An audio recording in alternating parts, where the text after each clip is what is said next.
The Thief of Always, A Fable, by Clive Barker. Illustrated by Clive Barker. Copyright 1992 by Clive Barker, all rights reserved. Narrated by Eric Sandvold. This book was originally created for audio cassette playback. Any announcements concerning cassettes do not apply to this recording. This version contains markers allowing direct access to major portions of the book. Annotation. Harvey Swick, 10, is bored with the dreary month of February and needs a diversion. Then a stranger, Rictus, magically enters Harvey's room and invites him to Holiday House. There is plenty to do at Holiday House, as each day brings all 4 seasons to pass with their special holidays. But Harvey soon realizes that an evil force lurks in the house. For junior and senior high and older readers. Bestseller, 1992. From the Book Jacket. A magical book for readers of all ages, from the inimitable Clive Barker. Mr. Hood's Holiday House has stood for 1,000 years, welcoming countless children into its embrace. It is a place of miracles, a blissful round of treats and seasons where every childhood whim may be satisfied. There is a price to be paid, of course, but young Harvey Swick, bored with his life and beguiled by Mr. Hood's wonders, does not stop to consider the consequences. It is only when the house shows its darker face, when Harvey discovers the pitiful creatures that dwell in its shadows, that he comes to doubt Mr. Hood's philanthropy. The house and its mysterious architect are not about to release their captive without a battle, however. Mr. Hood has ambitions for his new guest, for Harvey's soul burns brighter than any soul he has encountered in 1,000 years. About the author. Clive Barker was born in Liverpool in 1952. He is the author of The Books of Blood, The Damnation Game, Weave World, Cabal, The Great and Secret Show, Imagica, and Hellbound Heart. In addition to his work as a novelist and short story writer, he also illustrates, writes, directs, and produces for the stage and screen. His films include the Hellraiser trilogy, Nightbreed, and Candyman. Clive Barker lives in Los Angeles. Caption for photograph. The author at age 10. End of caption. Other books by Clive Barker. The Inhuman Condition. In the Flesh. The Thief of Always, A Fable. To MSS. Contents. 1. Harvey, Half Devoured, Side 1. 2. The Hidden Way, Side 1. 3. Pleasure and the Worm, Side 1. 4. A Death Between Seasons, Side 1. 5. The Prisoners, Side 1. 6. Seen and Unseen, Side 1. 7. A Present from the Past, Side 1. 8. Hungry Waters, Side 1. 9. What Do You Dream, Side 1. 10. Falling from Grace, Side 2. 11. Turnabout, Side 2. 12. What the Flood Gave Up, and What It Took, Side 2. 13. The Fourth Part of Darkness, Side 2. 14. Time Was, Side 2. 15. New Nightmares, Side 2. 16. Back to the Happy Land, Side 2. 17. Cook, Cat, and Coffin, Side 2. 18. The Bitter Truth, Side 2. 19. Dust to Dust, Side 2. 20. The Thieves' Meat, Side 3. 21. Tricks and Temptations, Side 3. 22. Appetite, Side 3. 23. The War of Seasons, Side 3. 24. A Fledgling Thief, Side 3. 25. The Vortex, Side 3. 26. Living Proof. Side 3. 1. Harvey half devoured. The great gray beast February had eaten Harvey Swick alive. Here he was, buried in the belly of that smothering month, wondering if he would ever find his way out through the cold coils that lay between here and Easter. He didn't think much of his chances. More than likely, he'd become so bored as the hours crawled by that one day he'd simply forget to breathe. Then maybe people would get to wondering why such a fine young lad had perished in his prime. It would become a celebrated mystery, which wouldn't be solved until some great detective decided to recreate a day in Harvey's life. Then, and only then, would the grim truth be discovered. The detective would first follow Harvey's route to school every morning, trekking through the dismal streets. Then he'd sit at Harvey's desk and listen to the pitiful drone of the history teacher and the science teacher, and wonder how the heroic boy had managed to keep his eyes open. And finally, as the wasted day dwindled to dusk, he'd trace the homeward trek, and as he set foot on the step from which he had departed that morning, and people asked him, as they would, why such a sweet soul as Harvey had died, he would shake his head and say, "It's very simple." "Oh?" the curious crowd would say. "Do tell."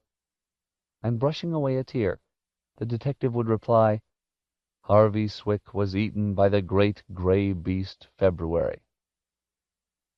It was a monstrous month, that was for sure. A dire and dreary month. The pleasures of Christmas, both sharp and sweet, were already dimming in Harvey's memory, and the promise of summer was so remote as to be mythical. There'd be a spring break, of course, but how far off was that? 5 weeks? 6? Mathematics wasn't his strong point, so he didn't irritate himself further by attempting, and failing, to calculate the days. He simply knew that long before the sun came to save him, he would have withered away in the belly of the beast.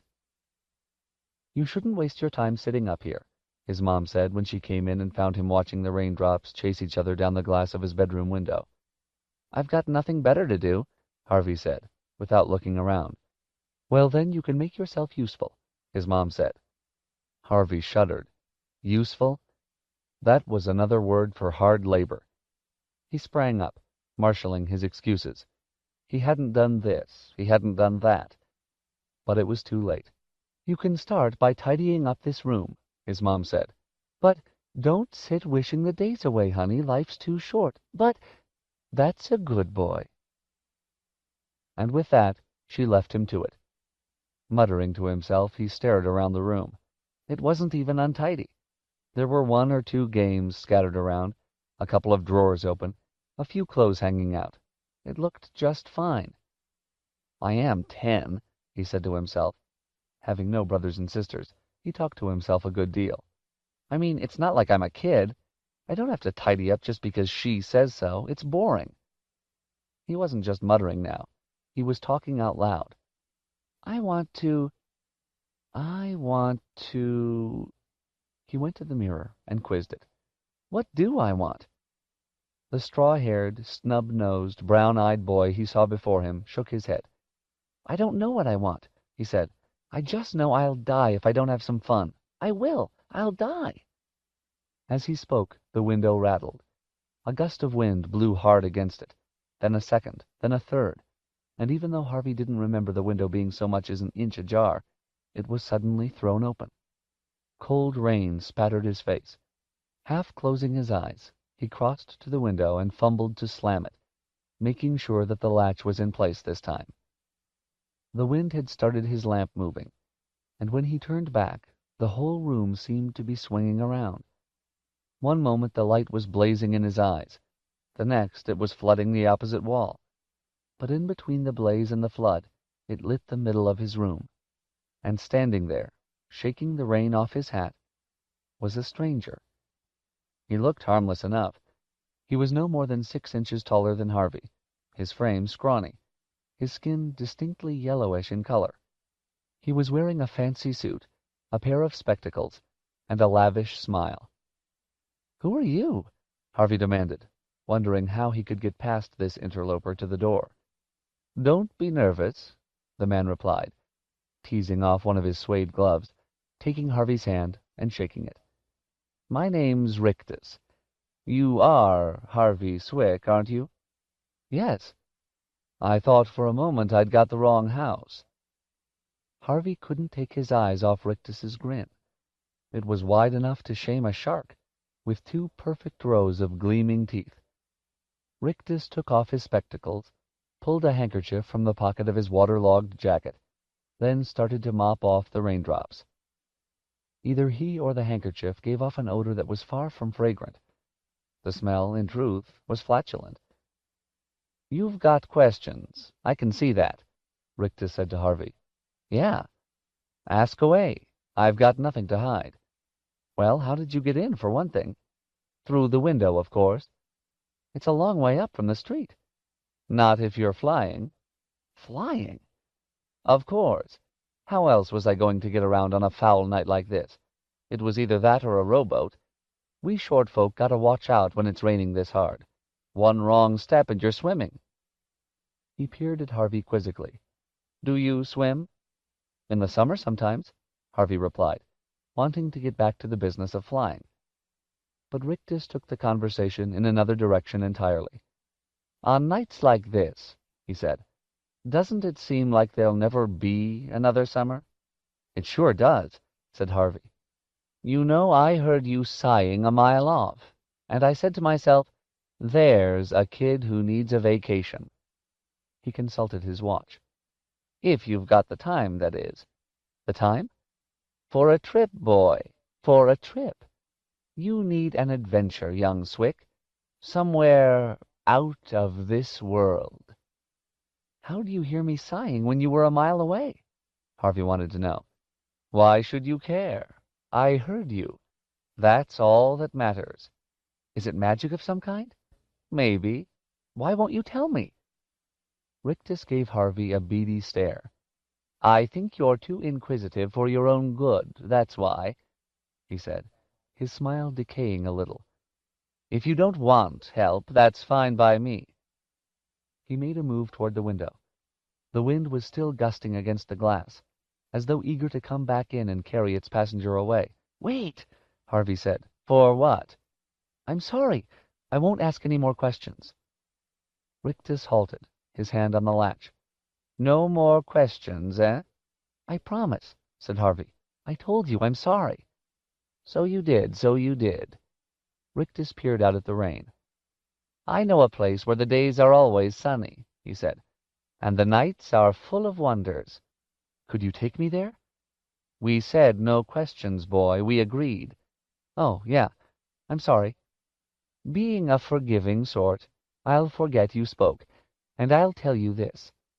If you want me to inquire on your behalf, I'll see if they've got room for another guest. I'd like that. I'm not guaranteeing anything, Rictus said, opening the latch. I understand. The wind gusted suddenly and blew the window wide. The light began to swing wildly. Watch for me, Rictus yelled above the din of wind and rain. Harvey started to ask him if he'd be coming back soon, but stopped himself in the nick of time. No questions, boy, Rictus said, and as he spoke, the wind seemed to fill up his coat. It rose around him like a black balloon, and he was suddenly swept out over the window-sill. Questions rot the mind, he hollered as he went. Keep your mouth shut, and we'll see what comes your way. And with that, the wind carried him off, the balloon of his coat rising like a black moon against the rainy sky. 2. The Hidden Way. Harvey said nothing about his peculiar visitor to either his mom or his dad, in case they put locks on the windows to stop Rictus returning to the house. But the trouble with keeping the visit a secret was that after a few days, Harvey began to wonder if he'd imagined the whole thing. Perhaps he'd fallen asleep at the window, he thought, and Rictus had simply been a dream. He kept hoping, nevertheless. Watch for me, Rictus had said. And Harvey did just that. He watched from the window of his room. He watched from his desk at school. He even watched with one eye when he was lying on his pillow at night. but Rictus didn't show. And then, about a week after that first visit, just as Harvey's hope was waning, his watchfulness was rewarded. On his way to school one foggy morning, he heard a voice above his head, and looked up to see Rictus floating down from the clouds. His coat swelled up around him, so that he looked fatter than a prize pig. "How you doing?" he said, as he descended. "I was starting to think I'd invented you," Harvey replied. "You know, like a dream." "I get that a lot," Rictus said, his smile wider than ever, "particularly from the ladies. You're a dream come true, they say." He winked. "And who am I to argue? You like my shoes?" Harvey looked down at Rictus's bright blue shoes. They were quite a sight, and he said so. "I got given 'em by my boss," Rictus said. "He's very happy you're going to come visit. So, are you ready?" "Well, it's no use wasting time," Rictus said. "There may not be room for you tomorrow. Can I just ask one question?" "I thought we agreed—" "I know, but just one." "All right, one." "Is this place far from here?" "Nah, it's just across town." "So I'd only be missing a couple of hours of school?" "That's two questions," Rictus said. "No, I'm just thinking out loud." Rictus grunted. "Look," he said, "I'm not here to do a great song and dance persuading you. I got a friend called Jive does that. I'm just a smiler. I smile, and I say, 'Come with me to the holiday house.' And if folks don't want to come," he shrugged, "hey, it's their hard luck." With that, he turned his back on Harvey. "Wait," Harvey protested. "I want to come, but just for a little while." "You can stay as long as you like," Rictus said, "or as little. All I want to do is take that glum expression off your face and put one of these up there." His grin grew even larger. "Is there any crime in that?" "No," said Harvey. "That's no crime. I'm glad you found me. I really am." So what if he missed all of the morning at school, he thought. It'd be no great loss. Maybe an hour or two of the afternoon as well. As long as he was back home by 3. Or 4. Certainly before dark. "I'm ready to go," he said to Rictus. "Lead the way." Millsap, the town in which Harvey had lived all his life, wasn't very big, and he thought he'd seen just about all of it over the years. But the streets he knew were soon behind them, and though Rictus was setting a fair speed, Harvey made sure he kept a mental list of landmarks along the way, in case he had to find his way home on his own. A butcher's shop with 2 pigs' heads hanging from hooks, a church with a yard full of old tombs beside it, the statue of some dead general, covered from hat to stirrups in pigeon dung. All these sights and more he noted and filed away. And while they walked, Rictus kept up a stream of idle chatter. "I hate the fog, just hate it," he said. "And there'll be rain by noon. We'll be out of it, of course." He went on from talk of rain to the state of the streets. "Look at this trash all over the sidewalk. It's shameful. And the mud. It's making a fine old mess of my shoes." He had plenty more to say, but none of it was very enlightening. So after a while, Harvey gave up listening. How far was this holiday house, he began to wonder. The fog was chilling him, and his legs were aching. If they didn't get there soon, he was going to turn back. "I know what you're thinking," said Rictus. "I bet you don't."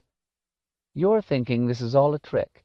You're thinking Rictus is leading you on a mystery tour, and there's nothing at the end of it. Isn't that true?" "Maybe a little." "Well, my boy, I've got news for you. Look up ahead." He pointed. And there, not very far from where they stood, was a high wall, which was so long that it disappeared into the fog to right and left. "What do you see?" Rictus asked him. "A wall," Harvey replied, though the more he stared at it, the less certain of this he was. The stones, which had seemed solid enough at first sight, now looked to be shifting and wavering, as though they'd been chiseled from the fog itself and piled up here to keep out prying eyes. "It looks like a wall," Harvey said, "but it's not a wall." "You're very observant," Rictus replied admiringly. "Most people just see a dead end, so they turn around and take another street. But not us. No, not us. We are going to keep on walking. You know why? Because the holiday house is on the other side? What a miraculous kid you are, Rictus replied. That's exactly right. Are you hungry, by the way? Starving. Well, there's a woman waiting for you in the house called Mrs. Griffin. And let me tell you, she is the greatest cook in all of Americaland. I swear on my tailor's grave. Anything you can dream of eating she can cook. All you have to do is ask. Her deviled eggs. He smacked his lips. Perfection. I don't see a gate, Harvey said. That's because there isn't one. So how do we get in? Just keep walking.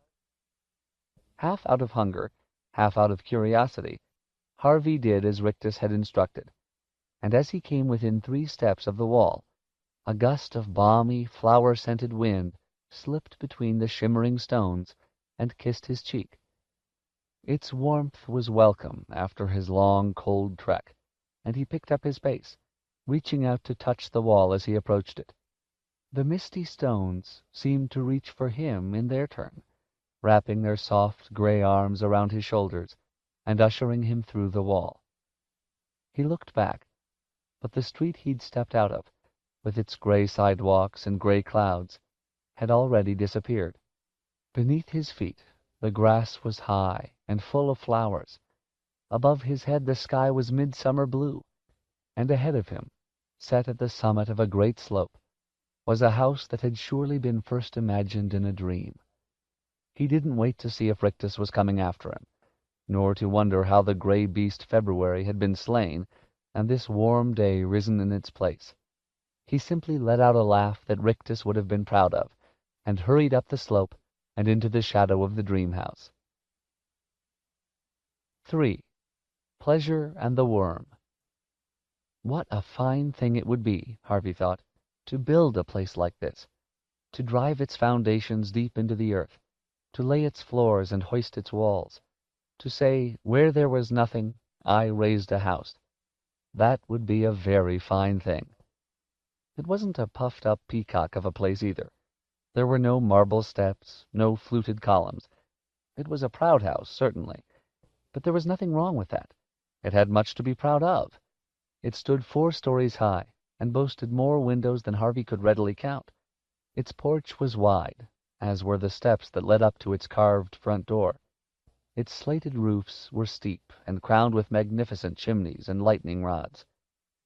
Its highest point, however, was neither a chimney nor a lightning rod, but a large and elaborately wrought weather vane, which Harvey was peering up at when he heard the front door open and a voice say, "Harvey Swick, as I live and breathe." He looked down, the weather vane's white silhouette still behind his eyes, and there on the porch stood a woman who made his grandmother, the oldest person he knew, look young.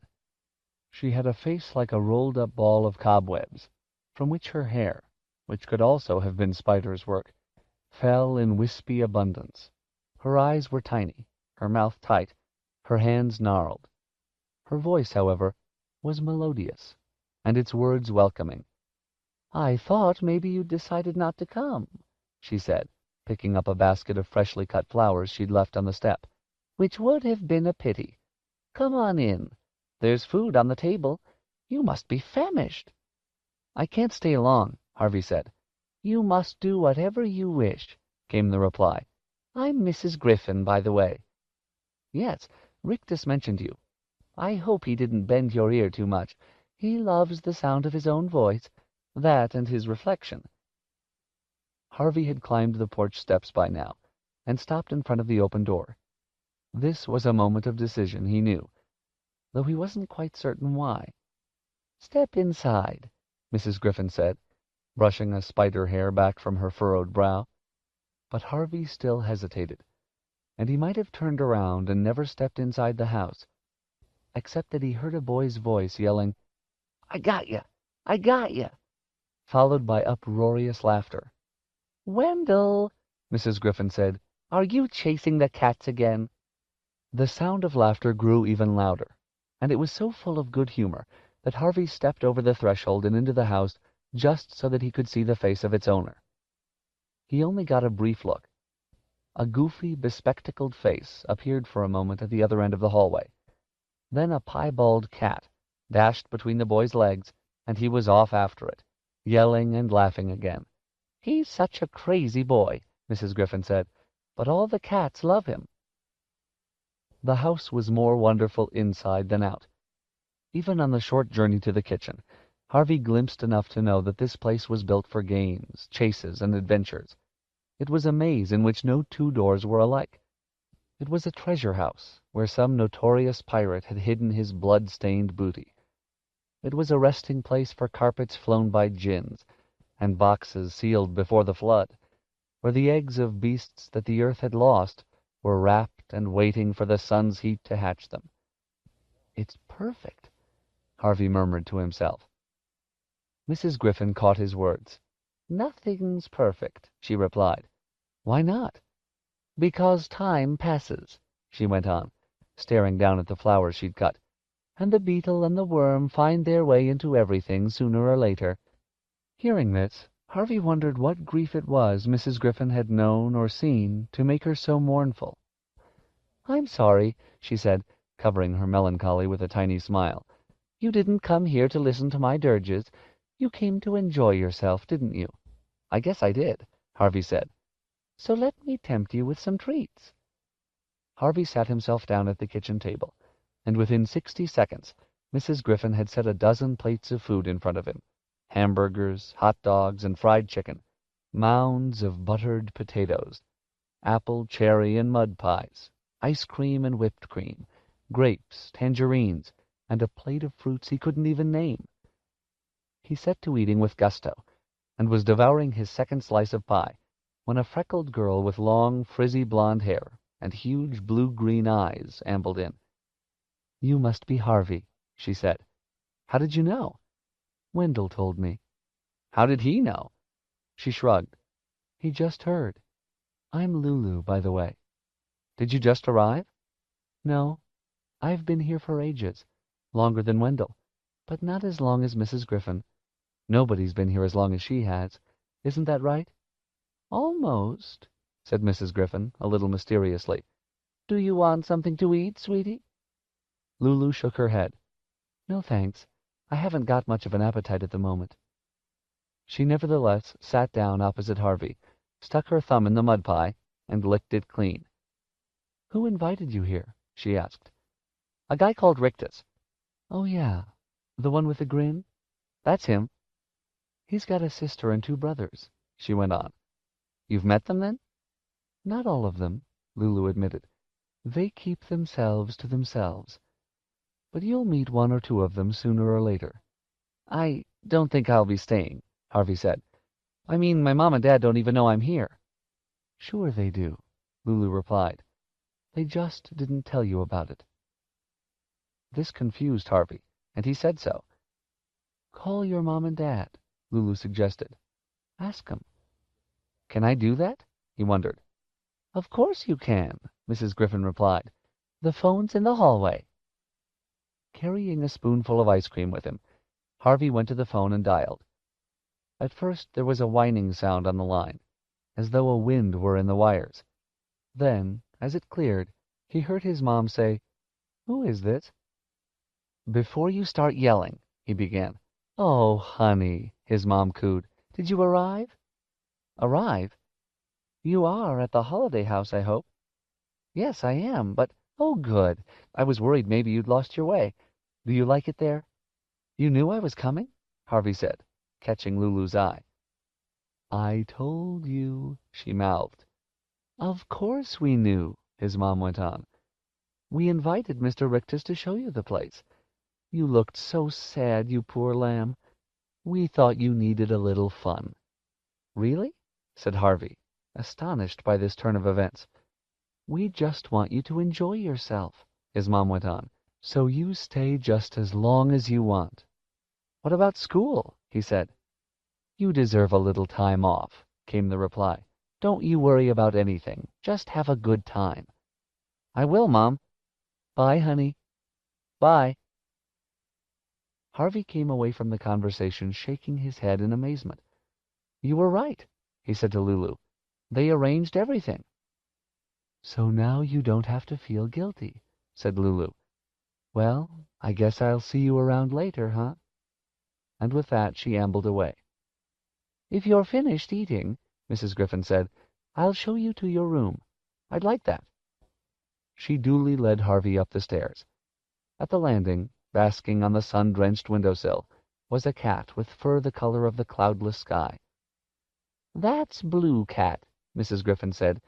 "You saw Stew Cat playing with Wendell. I don't know where Clue Cat is, but he'll find you. He likes new guests." "Do you have a lot of people coming here?" "Only children.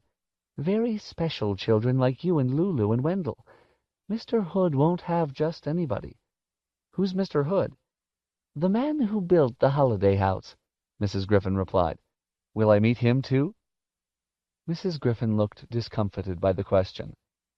"Maybe," she said, her gaze averted. "But he's a very private man." They were up on the landing by now, and Mrs. Griffin led Harvey past a row of painted portraits to a room at the back of the house. It overlooked an orchard, and the warm air carried the smell of ripe apples into the room. "You look tired, my sweet," Mrs. Griffin said. "Maybe you should lie down for a little while." Harvey usually hated to sleep in the afternoon. It reminded him too much of having the flu or the measles. But the pillow looked very cool and comfortable, and when Mrs. Griffin had taken her leave, he decided to lie down, just for a few minutes. Either he was more tired than he'd thought, or the calm and comfort of the house rocked him into a slumber. Whichever, his eyes closed almost as soon as he put his head on the pillow, and they did not open again until morning. 4. A Death Between Seasons. The sun came to wake him soon after dawn. A straight white dart of light laid on his lids. He sat up with a start, wondering for a moment what bed this was, what room, what house. Then his memories of the previous day returned, and he realized that he'd slept through from late afternoon to early morning. The rest had strengthened him. He felt energetic, and with a whoop of pleasure he jumped out of bed and got dressed. The house was more welcoming than ever today. The flowers Mrs. Griffin had set on every table and sill singing with color. The front door stood open, and sliding down the gleaming banisters, Harvey raced out onto the porch to inspect the morning. A surprise awaited him. The trees, which had been heavy with leaves the previous afternoon, had shed their canopies. There were new tiny buds on every branch and twig, as though this were the first day of spring. "Another day, another dollar," said Wendell, ambling around the corner of the house. "What does that mean?" said Harvey. "It's what my father used to say all the time. Another day, another dollar. He's a banker, my dad. Wendell Hamilton the Second. And me, I'm Wendell Hamilton the Third. How'd you know?" "Lucky guess. I'm Harvey." "Yeah, I know. Do you like tree houses?" "I never had one." Wendell pointed up at the tallest tree. There was a platform perched up among the branches, with a rudimentary house built upon it. "I've been working up there for weeks," said Wendell, "but I can't get it finished alone. You want to help me?" "Sure, but I've got to eat something first." "Go eat. I'll be around." Harvey headed back inside, and found Mrs. Griffin setting out a breakfast fit for a prince. There was milk spilt on the floor, and a cat with a tail hooked like a question mark lapping it up. "Clue Cat?" he said. "Yes, indeed," Mrs. Griffin said fondly. "He's the wicked one." Clue Cat looked up, as if he knew he was being talked about. Then he jumped up onto the table and searched among the plates of pancakes and waffles for something more to eat. "Can he do whatever he likes?" Harvey said, watching the cat sniff at this and that. "I mean, does nobody control him?" "Oh, well, we all have somebody watching over us, don't we?" Mrs. Griffin replied, "whether we like it or not. Now eat. You've got some wonderful times ahead of you." Harvey didn't need a second invitation. He dug into his second meal at the holiday house with even more appetite than he had the first, and then headed out to meet the day. Oh, what a day it was! The breeze was warm and smelled of the green scent of growing things. The perfect sky was full of swooping birds. He sauntered through the grass, his hands in his pockets, like the lord of all he surveyed, calling to Wendell as he approached the trees. "Can I come up?" "If you've got a head for heights," Wendell dared him.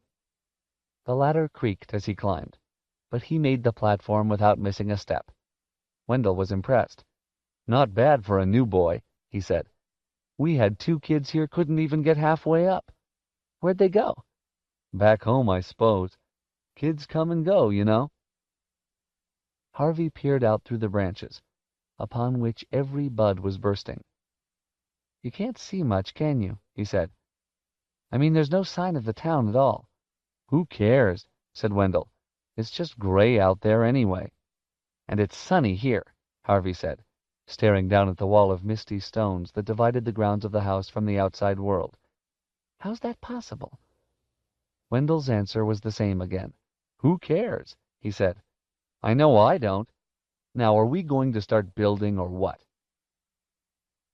They spent the next 2 hours working on the treehouse, descending a dozen times to dig through the timbers heaped beside the orchard, looking for boards to finish their repairs.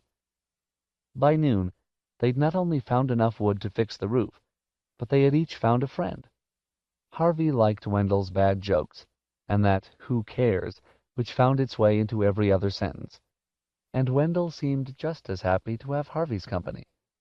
"You're the first kid who's been real fun," he said. "What about Lulu?" "What about her?" "Isn't she any fun?" "She was okay when I first arrived," Wendell admitted. "I mean, she's been here months, so she kind of showed me the place. But she's gotten weird the last few days. I see her sometimes wandering around like she's sleepwalking, with a blank expression on her face." "She's probably going crazy," Harvey said. "Her brain's turning to mush." "Do you know about that stuff?" Wendell wanted to know, his face lighting up with ghoulish delight. "Sure I do," Harvey lied. "My dad's a surgeon." Wendell was most impressed by this, and for the next few minutes listened in gaping envy as Harvey told him about all the operations he'd seen. Skulls sawn open and legs sawn off, feet sewn on where hands used to be, and a man with a boil on his behind that grew into a talking head. "You swear?" said Wendell. "I swear," said Harvey. "That's so cool." All this talk brought on a fierce hunger, and at Wendell's suggestion they climbed down the ladder and wandered into the house to eat. "What do you want to do this afternoon?" he asked Harvey as they sat down at the table. "It's going to be real hot. It always is." "Is there anywhere we can swim?" Wendell frowned. "Well, yes," he said doubtfully. "There's a lake around the other side of the house, but you won't much like it." "Why not?" "The water's so deep you can't even see the bottom." "Are there any fish?" "Oh, sure." "Maybe we could catch some. Mrs. Griffin could cook 'em for us." At this, Mrs. Griffin, who was at the stove piling up a plate with onion rings, gave a little shout and dropped the plate. She turned to Harvey, her face ashen. "You don't want to do that," she said. "Why not?" Harvey replied. "I thought I could do whatever I wanted." "Well, yes, of course you can," she told him. "But I wouldn't want you to get sick. The fish are poisonous, you see." "Oh," said Harvey. "Well, maybe we won't eat 'em after all." "Look at this mess," Mrs. Griffin said, fussing to cover her confusion. "I need a new apron." She hurried away to fetch one, leaving Harvey and Wendell to exchange puzzled looks. "Now I really have to see those fish," Harvey said. As he spoke, the ever-inquisitive Clue Cat jumped up onto the counter beside the stove, and before either of the boys could move to stop him, he had his paws up on the lip of one of the pans. "Hey, get down!" Harvey told him. The cat didn't care to take orders.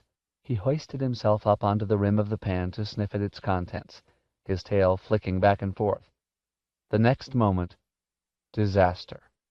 The tail danced too close to one of the burners and burst into flames.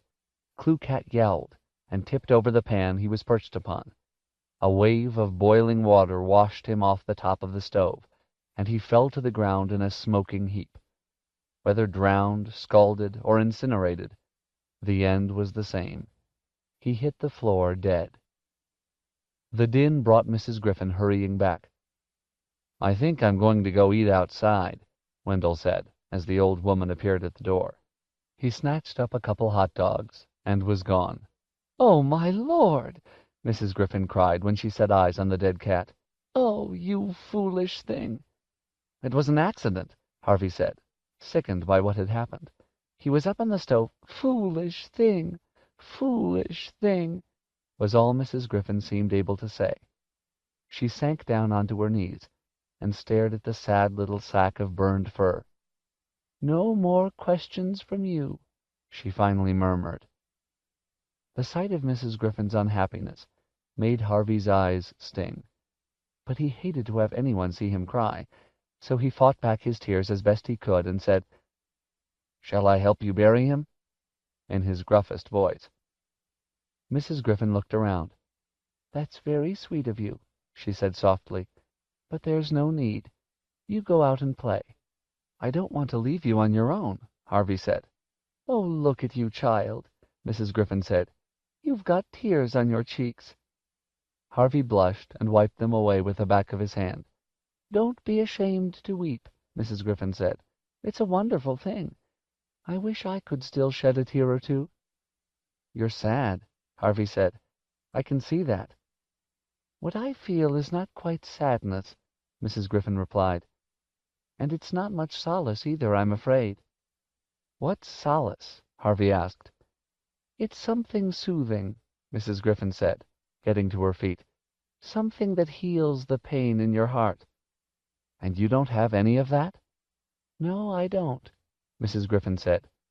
She reached out and touched Harvey's cheek. "Except maybe in these tears of yours. They comfort me." She sighed as she traced their tracks with her fingers. "Your tears are sweet, child, and so are you. Now you go out into the light and enjoy yourself. There's sun on the step, and it won't be there forever, believe me." "Are you sure?" "I'm sure." "I'll see you later, then," Harvey said, and headed out into the afternoon. 5. The Prisoners. The temperature had risen while Harvey had been at lunch. A heat haze hovered over the lawn, which was lusher and more thick with flowers than he remembered, and it made the trees around the house shimmer. He headed toward them, calling Wendell's name as he went. There was no reply. He glanced back toward the house, thinking he might see Wendell at one of the windows, but they were all reflecting the pristine blue. He looked from house to heavens. There was not a cloud in sight. And now a suspicion stole upon him, which grew into a certainty as his gaze wandered back to the shimmering copse and the flowers underfoot. During the hour he'd spent in the cool of the kitchen, the season had changed. Summer had come to Mr. Hood's holiday house, a summer as magical as the spring that had preceded it. That was why the sky was so faultlessly blue, and the birds making such music. The leaf-laden branches were no less content, nor the blossoms in the grass, nor the bees that buzzed from bloom to bloom, gathering the season's bounty. All were in bliss. It would not be a long season, Harvey guessed. If the spring had been over in a morning, then most likely this perfect summer would not outlast the afternoon.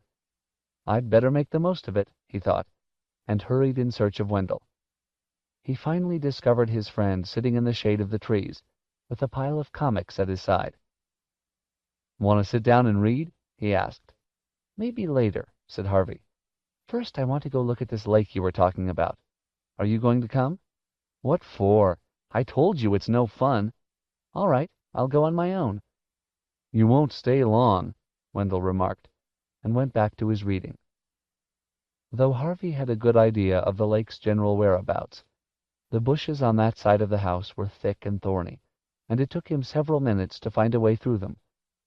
By the time he caught sight of the lake itself, the sweat on his face and back was clammy, and his arms had been scratched and bloodied by barbs.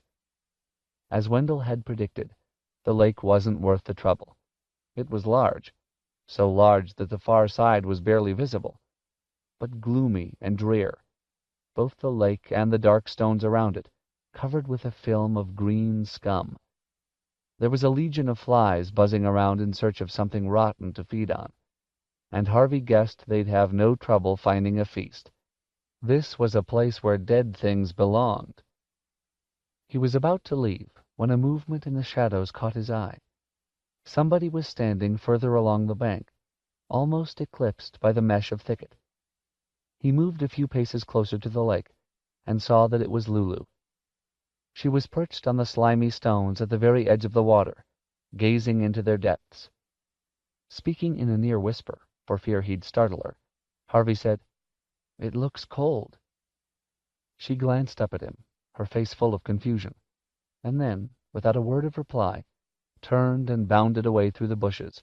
"Wait!" Harvey called, hurrying toward the lake. Lulu had already disappeared, however, leaving the thicket shaking. He might have gone in pursuit of her, but the sound of bubbles breaking in the lake took his gaze to the waters, and there, moving just below the coating of scum, he saw the fish. They were almost as large as he was, their gray scales stained and encrusted, their bulbous eyes turned up toward the surface like the eyes of prisoners in a watery pit. They were watching him, he was certain of that, and their scrutiny made him shudder. Were they hungry, he wondered, and praying to their fishy gods that he'd slip on the stones and tumble in? Or were they wishing he'd come with a rod and a line, so that they could be hauled from the depths and put out of their misery? What a life, he thought. No sun to warm them, no flowers to sniff at or games to play, just the deep, dark waters to circle in, and circle and circle and circle.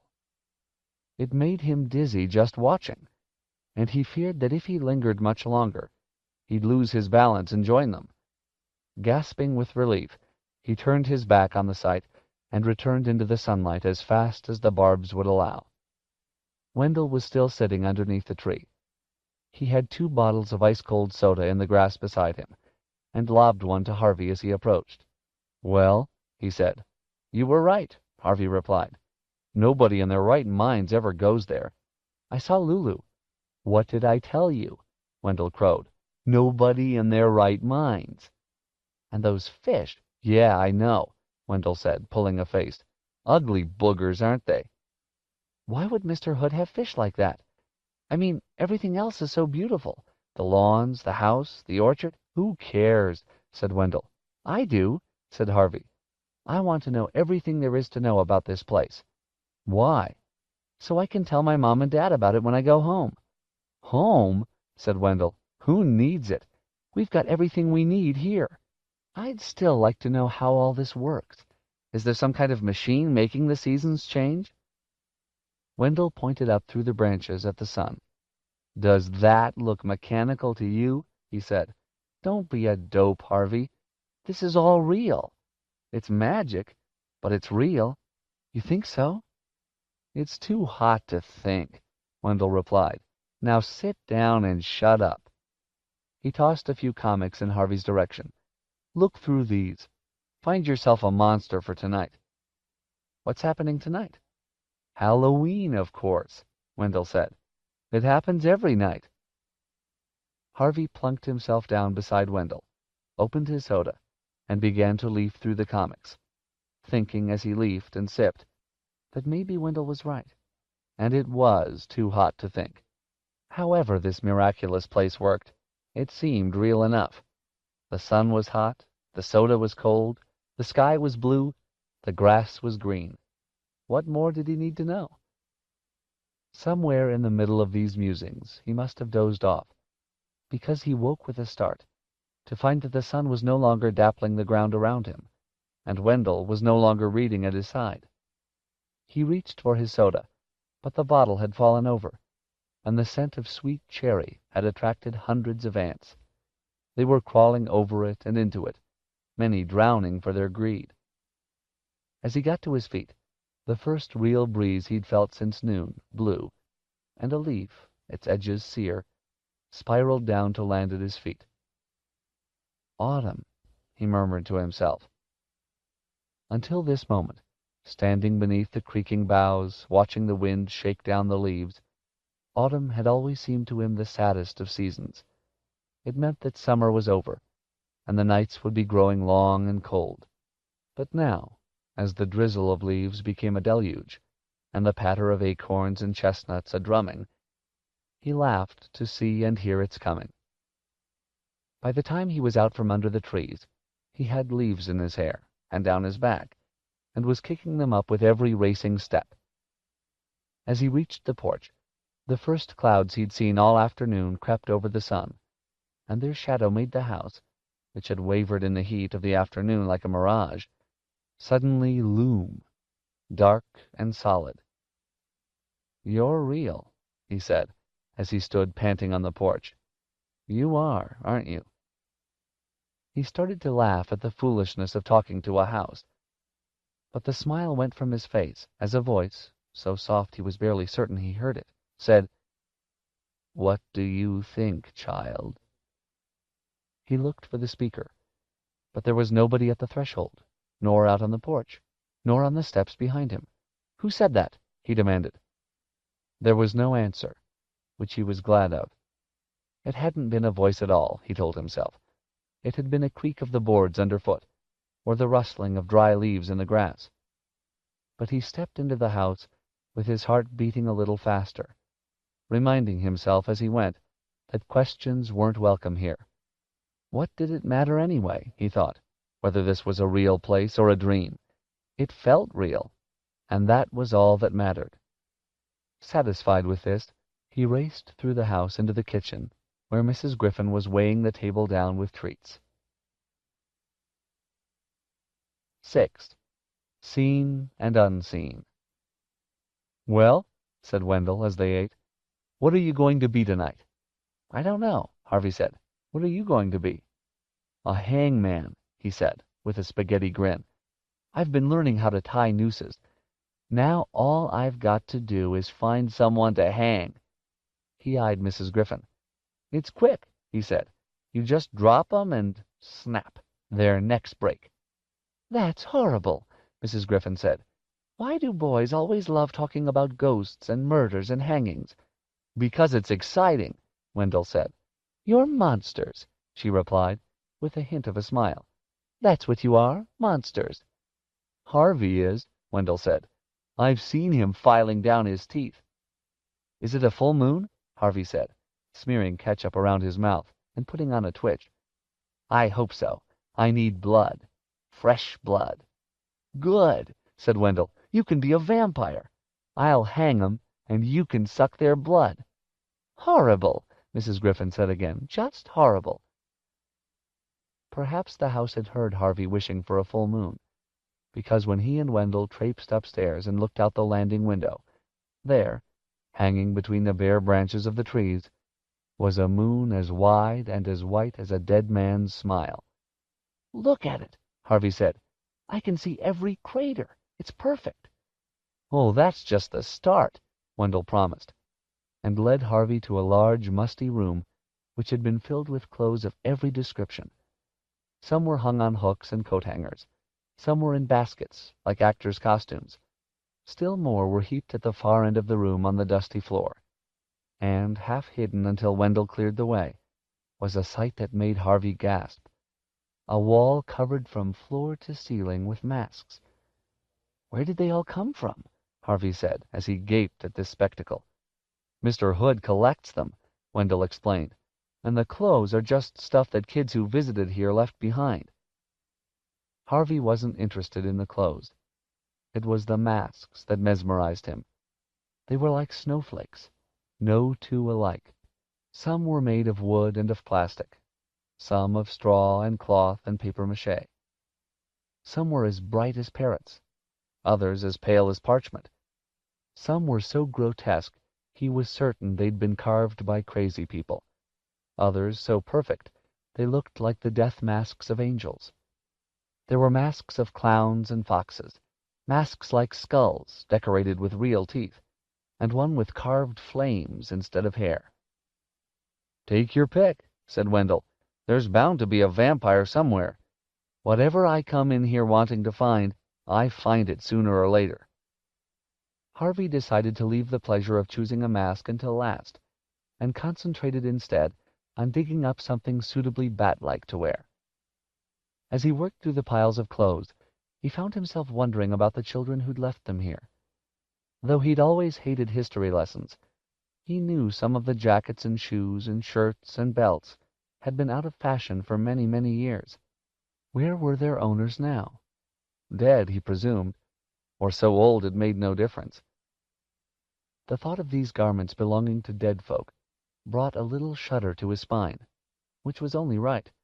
This was Halloween, after all, and what was Halloween without a few chills? After a few minutes of searching, he found a long black coat with a collar he could turn up, which Wendell pronounced very vampiric. Well satisfied with his choice, he went back to the wall of faces, and his eyes almost immediately alighted upon a mask he hadn't previously seen, with the pallor and deep sockets of a soul just risen from the tomb. He took it down and put it on. It fitted perfectly. "What do I look like?"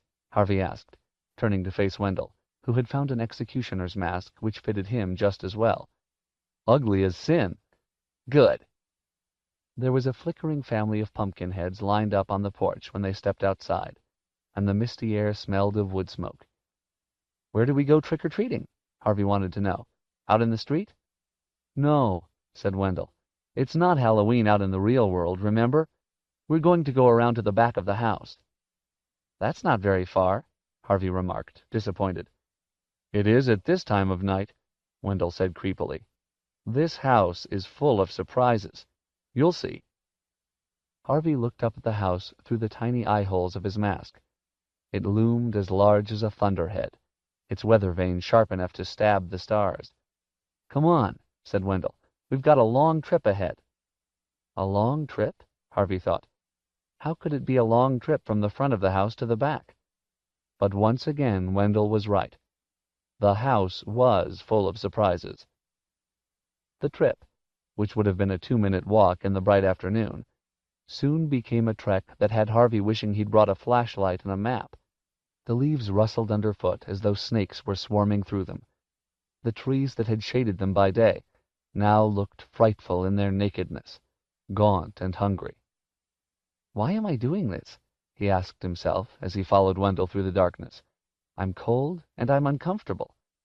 He might have added frightened to the list, but he left that thought unsaid. As he was about to suggest they turn back, Wendell pointed up and hissed, "Look!" Harvey looked. Directly overhead, a form was moving silently against the sky, as if it had just launched itself from the eaves of the house. The moon had slunk away behind the roof, and shed no light upon this night flyer, so Harvey could only guess at its shape from the stars it blotted out as it sailed. Its wings were wide, but ragged, too ragged to bear it up, he thought. Instead, it seemed to claw at the darkness as it went, as though it were crawling on the very air itself. A glimpse was all Harvey had. Then it was gone. "What was that?" he whispered. He got no answer. In the moments he'd taken staring up at the sky, Wendell had disappeared. "Wendell!" Harvey whispered. "Where are you?" There was still no reply. Just the slithering in the leaves and the moan of hungry branches. "I know what you're doing," Harvey said, louder this time. "And you won't scare me that easy. Hear me?" This time there was a reply of sorts. Not words, but a creaking sound from somewhere in the trees. "He's climbing up into the treehouse," Harvey thought, and determined to catch Wendell and scare him back, he followed the sound. Despite the nakedness of the branches, their mesh kept all but a glimmer of starlight from falling on the groves. He slipped his mask down around his neck so as to see a little better, but even then he was nearly blind, and had to listen out for the sound of Wendell's ascent to guide him. He could still hear the creaks plainly enough, and stumbled in their direction, his arms outstretched to grasp the ladder when he reached it. Now the sound was so loud he was certain he must be standing beneath the tree. He looked up, hoping to catch a glimpse of the trickster, but as he did so something brushed his face. He snatched at it, but it was gone, at least for the moment. Then it came again, brushing his brow from the other side. He snatched at it a second time. Then, as it touched him again, caught hold of it. "Got you!" he cried. His yell of triumph was followed by a rush of air, and the sound of something crashing to the ground at his side. He jumped, but refused to let go of whatever he was holding. "Wendell?" he called. By way of a reply, a flame flared in the darkness behind him, and a firework erupted into a shower of green sparks, its light making a gangrenous cavern of the grove. By its flickering light, he saw what he held, and seeing, let out a panicked yammering that had the crows rising from their roosts overhead. It was not a ladder he'd heard creaking. It was a rope. No, not even a rope. A noose. And in his hand, the leg of the man hanging from the noose. He let go of it and stumbled backward, barely suppressing a second shout as his eyes rose to meet the dead man's stare. To judge by his expression, he had died horribly. His tongue lolled from his foamy lips. His veins were so swollen with blood, his head looked like a pumpkin. Either that, or it was a pumpkin. A fresh fountain of sparks now burst from the firework, and Harvey saw the truth of the matter. The limb he'd held was a stuffed trouser leg. The body, a coat spilling bundles of clothes. That head, a mask on a pumpkin, with cream for spittle and eggs for eyes. "Wendell!" he yelled, turning his back on this scene of execution. Wendell was standing on the far side of the firework, his ear-to-ear grin lit by its spitting sparks. He looked like a little demon, fresh from the inferno. At his side was the ladder that had come crashing down to get the drama under way. "I warned you," Wendell said, holding up his mask. "I said I was going to be a hangman tonight." "I'll get you back for this," Harvey said, his heart still beating too fast for him to see the funny side of this. "I swear I'll get you back." "You can try," Wendell crowed. The firework was beginning to fizzle out, the shadows around them beginning to deepen again. "Had enough of Halloween for tonight?" he asked. Harvey didn't much like admitting defeat, but he nodded grimly, swearing to himself that when he finally got his revenge, it would be choice. "Smile," Wendell said, as the fountain of sparks dwindled. "We're in the holiday house." The light had almost gone, and even though Harvey was still enraged at Wendell, and at himself for being such a sucker, he couldn't let it die away without making peace. "All right," he said, allowing himself a tiny smile. "There'll be other nights." "Always," said Wendell. The reply pleased him. "That's what this place is," he said, as the light went out. "It's the house of always." 7. A present from the past. There was a Thanksgiving feast awaiting them when they got back into the house. "You look as though you've been in the wars," Mrs. Griffin remarked when she set eyes on Harvey. "Has Wendell been up to his tricks?" Harvey admitted that he'd fallen for all of them, but there was one that impressed him in particular. "What was that?" said Wendell with a smug grin. "The falling ladder? That was a clever little touch, wasn't it?" "No, not the ladder," said Harvey. "What then?" "The thing in the sky." "Oh, that. What was it? A kite?" "That wasn't my doing," Wendell replied. "What was it then?" "I don't know," Wendell said, his smile disappearing. "Better not to ask, eh?" "But I want to know," Harvey insisted, turning to Mrs. Griffin. "It had wings, and I think it flew off the roof." "Then it was a bat," Mrs. Griffin said. "No, this was 100 times bigger than a bat." He spread his arms. "Great dark wings." Mrs. Griffin frowned as Harvey spoke. "You imagined it," she said. "I did not," Harvey protested. "Why don't you just sit down and eat?" Mrs. Griffin replied. "If it wasn't a bat, then it wasn't anything at all." "But Wendell saw it too, didn't you, Wendell?" He looked around at the other boy, who was digging into a steaming plate of turkey and cranberry sauce. "Who cares?" Wendell said, chewing as he spoke. "Just tell her you saw it." Wendell shrugged. "Maybe I did, maybe I didn't. It's Halloween night. There's supposed to be boogeymen out there." "But not real ones," said Harvey. A trick's one thing, but if that beast was real... As he spoke, he realized he was breaking the rule he'd made on the porch. Whether the winged creature was real or not didn't matter. This was a place of illusions. Wouldn't he be happier here if he just stopped questioning what was real and what wasn't? "Sit down and eat," Mrs. Griffin said again.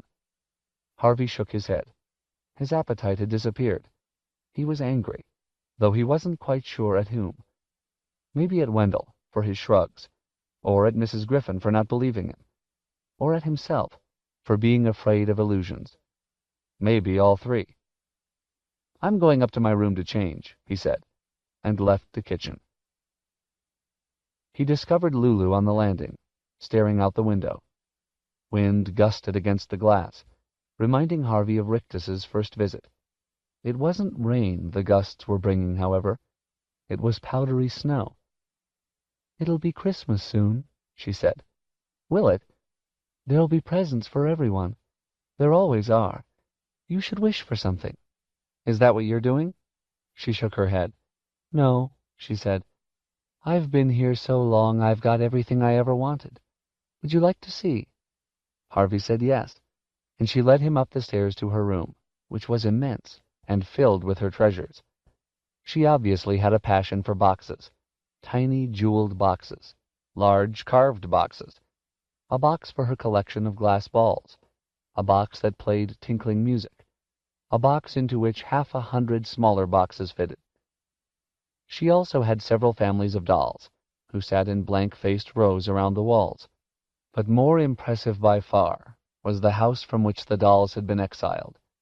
It stood in the middle of the room, 5 feet high from step to chimney top, every detail of brick, slate, and sill perfect. "This is where I keep my friends," Lulu said, and opened the front door. 2 bright green lizards came out to greet her, scurrying up her arms onto her shoulders. "The rest are inside," she said. "Take a look." Harvey peered through the windows, and found that every perfect room in the house was occupied. There were lizards lounging on the beds, lizards snoozing in the baths, lizards swinging from the chandeliers. He laughed out loud at their antics. "Aren't they fun?" Lulu said. "Great," he replied. "You can come up and play with them any time you want." "Thanks." "They're really very friendly. They only bite when they're hungry. Here." She plucked one off her shoulder and dropped it into Harvey's hands. It promptly ran up and perched on his head, much to Lulu's amusement. They enjoyed the company of both the lizards and each other for a long while, until Harvey caught a glimpse of his reflection in one of the windows, and remembered what a sight he was. "I'd better go and wash," he told Lulu. "I'll see you later." She smiled at him. "I like you, Harvey Swick," she said. Her honesty made him honest. "I like you too," he told her. Then, his expression darkening, he said, "I wouldn't want anything to happen to you." She looked puzzled. "I saw you at the lake," he said. "Did you?" she replied. "I don't remember." "Well, anyway, it's deep. You should be careful. You could slip and fall in." "I'll be careful," she said as he opened the door. "Oh, and Harvey?" "Yes?" "Don't forget to wish for something." "What shall I ask for?" he wondered as he washed the dirt off his face. Something impossible, maybe, to see just how much magic the house possessed. A white tiger, perhaps. A full-sized Zeppelin? A ticket to the moon? The answer came from the depths of his memory. He'd wish for a present he'd been given, and lost, a long time ago. A present that his father had made for him, which Mr. Hood, however much he might want to please his new guest, would never be able to duplicate. "The Ark," he murmured. With his face washed, and the scratches he'd got from the thorns in the thicket, worn like war wounds, he headed back downstairs, to find that once again the house had performed an extraordinary transformation. A Christmas tree, so tall that the star at its summit pricked the ceiling, stood in the hallway, the colors of its twinkling lights seeping into every room. There was a smell of chocolate in the air, and the sound of carols being sung. In the living room, Mrs. Griffin was sitting beside a roaring fire, with Stu-Cat purring on her lap. "Wendell's gone outside," she told Harvey. "There's a scarf and gloves for you by the front door." Harvey went out onto the porch. The wind was icy, but it was already clearing the snow clouds, leaving the stars to shine down on a perfect white carpet. Not quite perfect. A trail of tracks led down from the house to the spot where Wendell was building a snowman. "Coming out?" he hollered to Harvey, his voice as clear as the bells that were ringing through the crisp air. Harvey shook his head. He was so tired, even the snow looked comfortable. "Maybe tomorrow," he said. "It'll be back tomorrow, won't it?" "Of course," Wendell yelled. "And the night after, and the night after." Harvey went back inside to look at the Christmas tree. Its branches were hung with strings of popcorn and cranberries, with colored lights and baubles, and soldiers in gleaming silver uniforms. "There's something under there for you," Mrs. Griffin said, standing at the living room door. "I hope it's what you want, sweet." Harvey knelt down and pulled a parcel with his name on it out from under the tree. His pulse quickened before he even opened it, because he knew from its shape, and from the way it rattled, that his wish had been answered. He pulled at the string, remembering as he did so how much littler his hands had been the first time he'd held this gift. The paper tore and fell away, and there, shiny and new, was a painted wooden ark. It was a perfect copy of the one his father had made. The same yellow hull, the same orange prow, the same wheelhouse with holes in its red roof for the giraffes to put their heads through. The same lead animals, all in pairs, snug in the hold or peering through the portholes. 2 dogs, 2 elephants, 2 camels, 2 doves. All these and a dozen more. And finally, the same little Noah, with his square white beard and his fat wife, complete with apron. "How did he know?" Harvey murmured. He hadn't intended the question to be heard, much less answered, but Mrs. Griffin said, "Mr. Hood knows every dream in your head." "But this is perfect," Harvey said in amazement. "Look, my dad ran out of blue paint when he was finishing the elephants, so one of them has blue eyes, and the other one has green eyes. It's the same. It's exactly the same." "Does it please you, then?" Mrs. Griffin asked. Harvey said it did, but that wasn't entirely the truth. It was eerie to have the ark back in his hands when he knew the real one had been lost, as though time had been turned on its heels and he was a little kid again. He heard Wendell stamping the snow off his feet at the front door, and was suddenly embarrassed to have such a childish present in his hands. He gathered it up in its wrapping and hurried away upstairs, intending to head back down for some supper. But his bed looked too welcoming to be refused, and his stomach quite full enough for one night. So instead, he closed the curtains on the gusty night and laid his head down on his pillow. The Christmas bells were still ringing in some distant steeple, and their repetition lulled him into sleep. He dreamed that he was standing on the steps of his house, looking through the open door into its warm heart. Then the wind caught hold of him, turning him from the threshold and carrying him away into a dreamless sleep. 8. Hungry Waters. That first day in the holiday house, with all its seasons and its spectacles, set the pattern for the many that were to follow. When Harvey woke the following morning, the sun was once again pouring through a crack in the curtains, but this time it lay in a warm pool on the pillow beside him. He sat up with a shout and a smile, and either one or the other, and sometimes both, remained on his lips for the rest of the day. There was plenty to do. Work on the treehouse in the spring morning, followed by food and the laying of plans for the afternoon. Games and lazy hours in the heat of summer, sometimes with Wendell, sometimes with Lulu. Then adventures by the light of a harvest moon. And finally, when the winter wind had blown out the flames in the pumpkin heads and carpeted the grounds with snow, chilly fun for them all out in the frosty air, and a warm Christmas welcome when they were done. It was a day of holidays, the third as fine as the second, and the fourth as fine as the third. And very soon Harvey began to forget that there was a dull world out beyond the wall, where the great beast February was still sleeping its tedious sleep. His only real reminder of the life he'd left, besides a second telephone call he'd made to his mom and dad just to tell them all was well, was the present he'd wished for and received that first Christmas, his ark. He'd thought several times of trying it out on the lake to see if it would float, but it wasn't until the afternoon of the 7th day that he got around to doing so. Wendell had made a real glutton of himself at lunch and had declared that it was far too hot to play, so Harvey wandered down to the lake on his own, with the ark tucked under his arm. He half expected, hoped, in fact, to find Lulu down there to keep him company, but the banks of the lake were empty.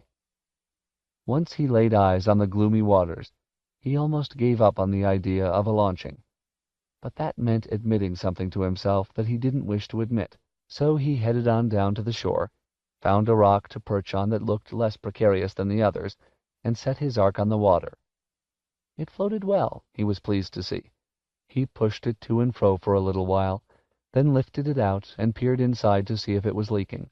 It was quite watertight, however, so he set it back on the lake and pushed it out again.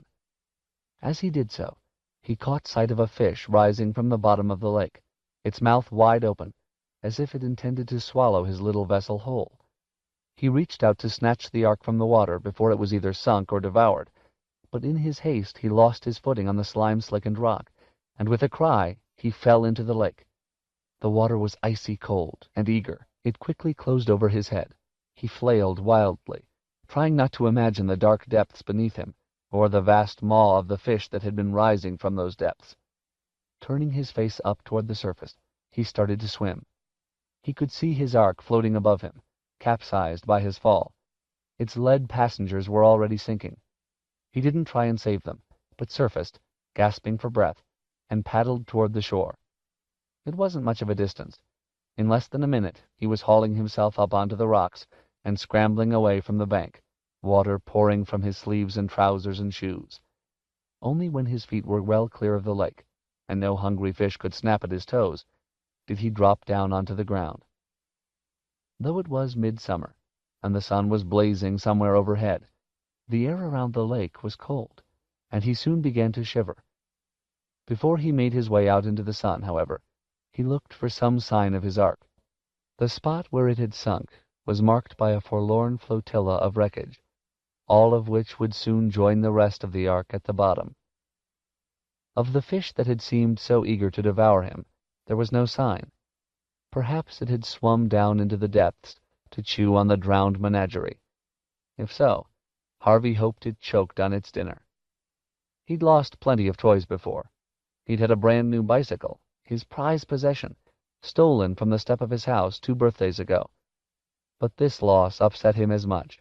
More, in fact. The idea that the lake now had something that he'd owned was somehow worse than a thief running off with his bike. A thief was warm flesh and blood. The lake was not. His possessions had gone into a nightmare place, full of monstrous things, and he felt as though a little part of himself had gone with it, down into the dark.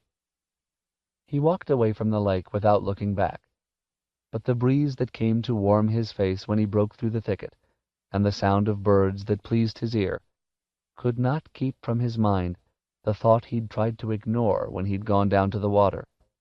Despite all entertainments that the holiday house supplied so eagerly, it was a haunted place, and however hard he had tried to ignore his doubts and suppress his questions, they could be ignored and suppressed no longer. Whoever or whatever that haunter was, Harvey could not be content now until he'd seen its face and knew its nature.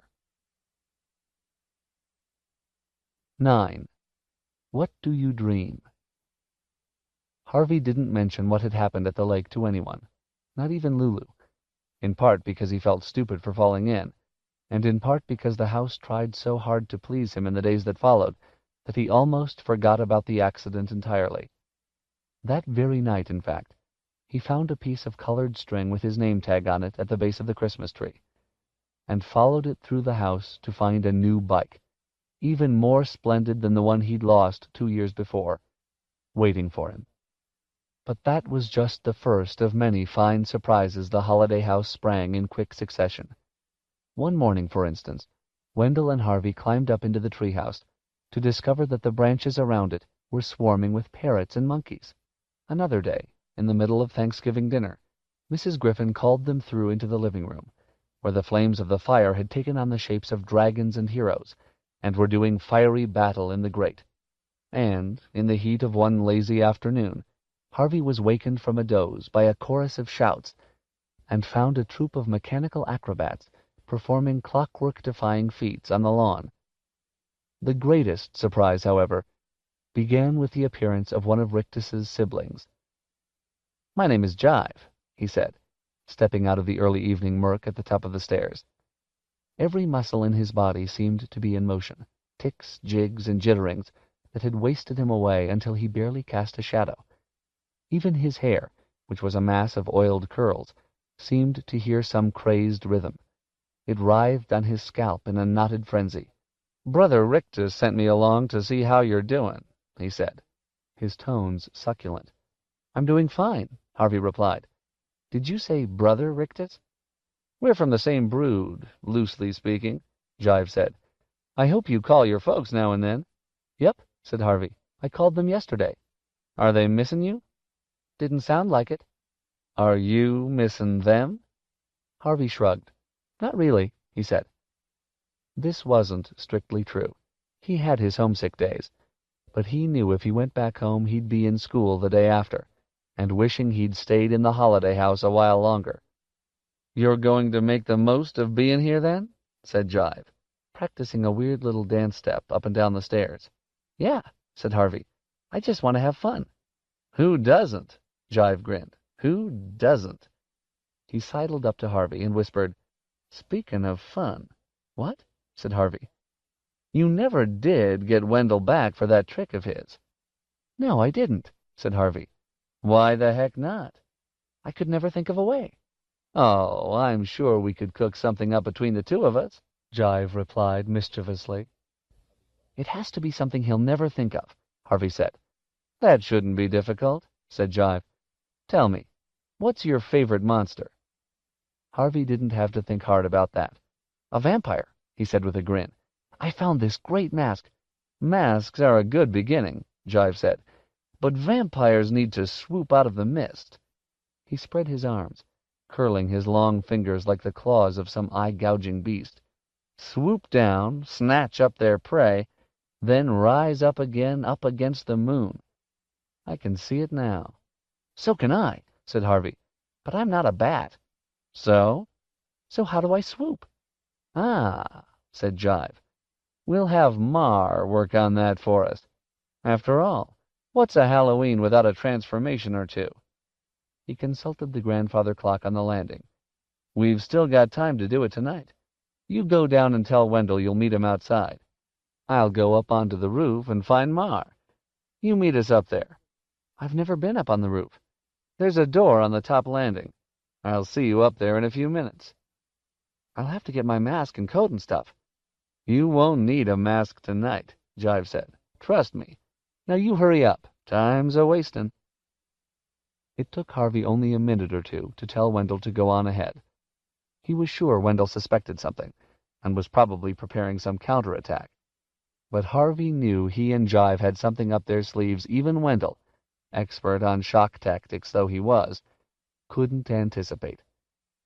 With the first part of the plan laid, he hurried upstairs again, found the door Jive had mentioned, and climbed up onto the roof. Heights had never bothered him. He liked to be up above the world, looking down on it. "Over here," Jive called to him. And Harvey took off along the narrow walkways and up the steep roofs to where his fellow conspirator stood. "Sure-footed," Jive observed. "No problem." "How about flying?" said a third voice, as its owner stepped from the shadows of a chimney. "This is Mar," Jive said. "Another of our little family." Unlike Jive, who looked nimble enough to walk on the eaves if the whim took him, Mar seemed to have slug blood in her somewhere. Harvey almost expected to see her fingers leave silver trails on the brick she touched, or see soft horns appear from her balding head. She was grossly fat, her flesh barely clinging to her bones. Wherever it could, around her mouth and eyes, at her neck and wrists, It collapsed in clammy folds. She reached out and poked Harvey. "I said, what about flyin'?" "What about it?" Harvey said, pushing her hand away. "Done much?" "I flew to Florida once." "She doesn't mean in a plane," Jive told him. "Oh, in dreams, maybe?" said Mar. "Oh, yeah, I dream about flying." "That's good," Mar replied, grinning with satisfaction. She had not a single tooth in her mouth. Harvey stared at the empty maw in disgust. "You're wondering where they've gone, aren't you?" she said to Harvey. "Go on, admit it." Harvey shrugged. "Well, yes, I am." "Karna took them, the thieving brute. I had fine teeth, beautiful teeth." "Who's Karna?" Harvey wanted to know. "Never mind," Jive said, hushing Mar before she could reply. "Get to it, or he'll miss the moment." Mar muttered something beneath her breath, then said, "Come to me, boy," extending her arms in Harvey's direction. Her touch was icy. "Feels weird, huh?" said Jive, as Mar's fingers floated over his face, brushing it here and there. "Don't worry, she knows what she's doing." "And what's that?" "Changing you." "Into what?" "You tell her," Jive said. "It won't last long, so enjoy it. Go on, tell her about being a vampire." "That's what I want Wendell to see," Harvey said. "A vampire," Mar said softly, her fingers pressing harder against his skin. "Yeah, I want to have fangs, like a wolf, and a red throat, and white skin, like I've been dead for 1,000 years." 2,000, said Jive. 10,000, said Harvey, beginning to enjoy the game. "And crazy eyes that can see in the dark, and pointy ears, like a bat's ears." "Wait up," Mar said. "I've got to get all this right." Her fingers were working hard upon him now, as though his flesh was clay and she was molding it. His face was tingling, and he wanted to reach up and touch it, but he was afraid of spoiling her handiwork. "And there's got to be fur," Jive observed. "Sleek black fur on his neck." Mar's hands dabbled at his throat, and he felt fur sprouting where she'd touched him. "And the wings," Harvey said. "Don't forget the wings." "Never," said Jive.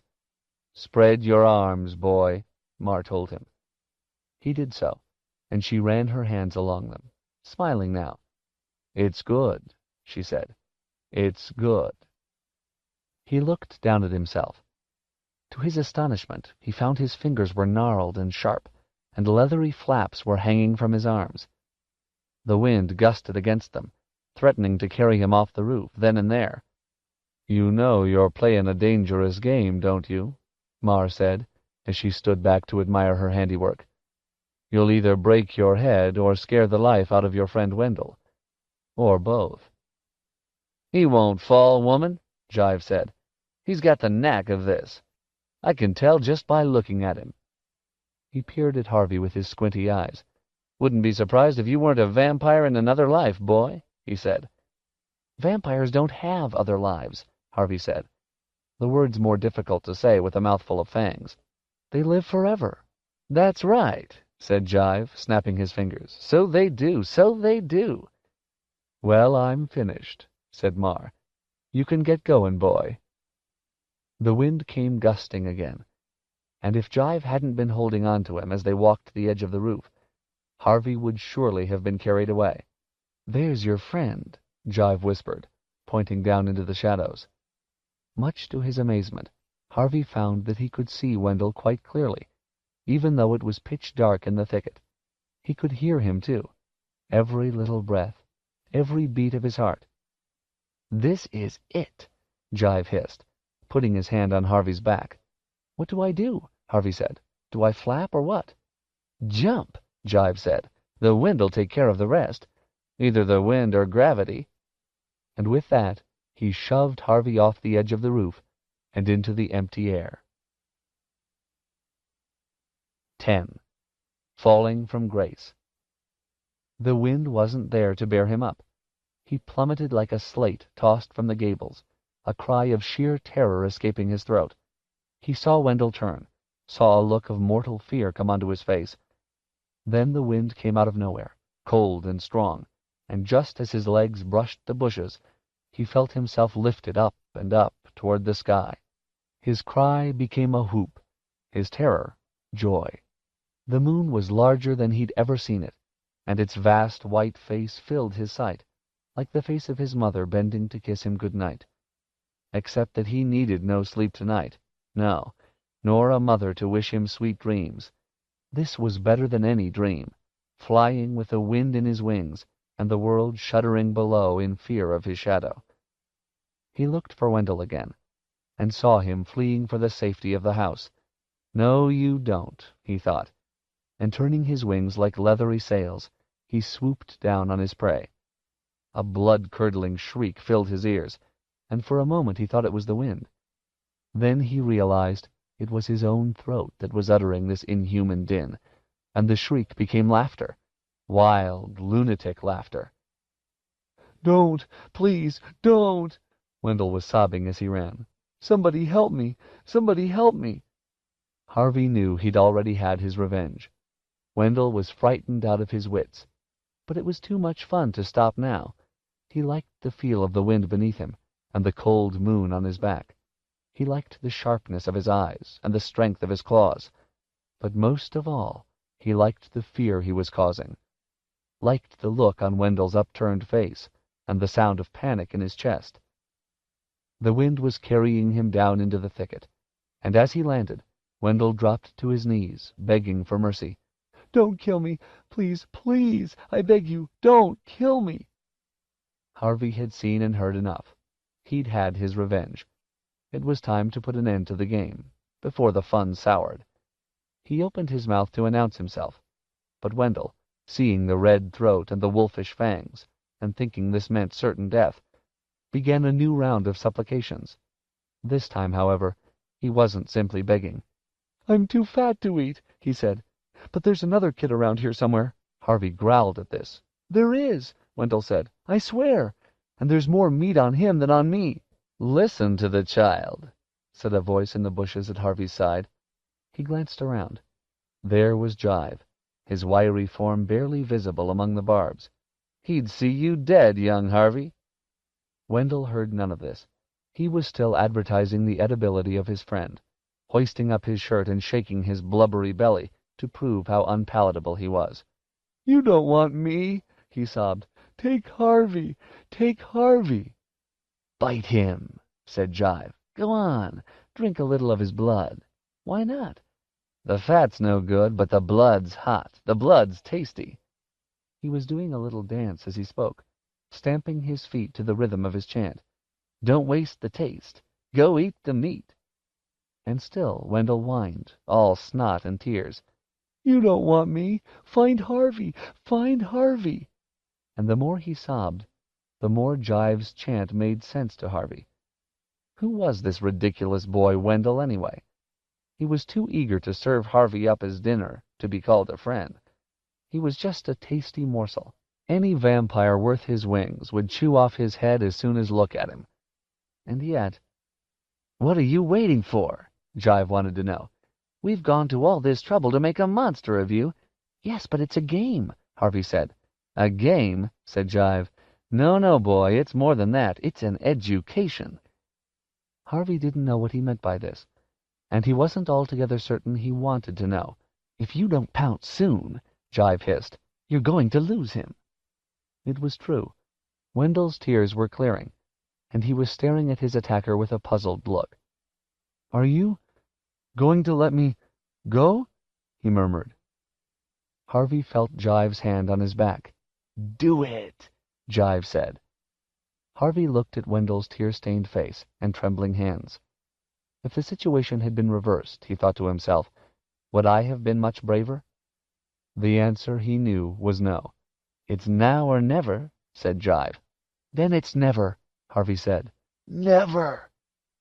The word came out as a guttural roar, and Wendell fled before it, yelling at the top of his voice. Harvey didn't give chase. "You disappoint me, boy," Jive said. "I thought you had the killer instinct." "Well, I don't," said Harvey, a little ashamed of himself. He felt like a coward, even though he knew he'd done the right thing. "That was a waste of magic," said another voice, and Mar appeared from out of the bushes, her arms filled with enormous fungi. "Where'd you find those?" Jive said. "Usual place," Ma replied. She gave Harvey a contemptuous look.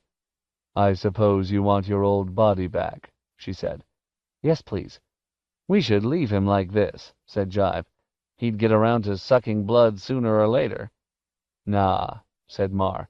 "There's only so much magic to go around. You know that. Why waste it on a miserable little punk like this?" She waved her hand casually in Harvey's direction, and he felt the power that had filled his limbs and transformed his face drain out of him. It was a relief, of course, to feel the magic unmade, but a little part of him mourned the loss. In a matter of moments he was once again an earthbound boy, wingless and weak. With the spell removed, Mar turned her back on him and waddled off into the darkness. Jive, however, lingered long enough to have one last dig at Harvey. "You missed your chance there, kiddo," he said. "You could have been one of the greats." "It was a trick, that's all," Harvey said, concealing the strange unhappiness he felt. "A Halloween trick. It meant nothing." "There are those who disagree," Jive said darkly. "Those who'd say that all the great powers in the world are blood-suckers and soul-stealers at heart, and we must serve them, all of us. Serve them to our dying day." He stared hard at Harvey all the way through this peculiar little speech, and then, with a nimble step, retreated into the shadows and was gone. Harvey found Wendell in the kitchen, a hot dog in one hand and a cookie in the other, telling Mrs. Griffin about what he'd seen. He dropped his food when Harvey came in and yelped with relief. "You're alive! You're alive!" "Of course I'm alive," said Harvey. "Why shouldn't I be?" "There was something out there, a terrible beast. It almost ate me. I thought maybe it had eaten you." Harvey looked down at his hands and legs. "Nope," he said. "Not a nibble." "I'm glad," Wendell said. "I'm so, so glad. You're my best friend for always." I was vampire food 5 minutes ago, Harvey thought, but he said nothing.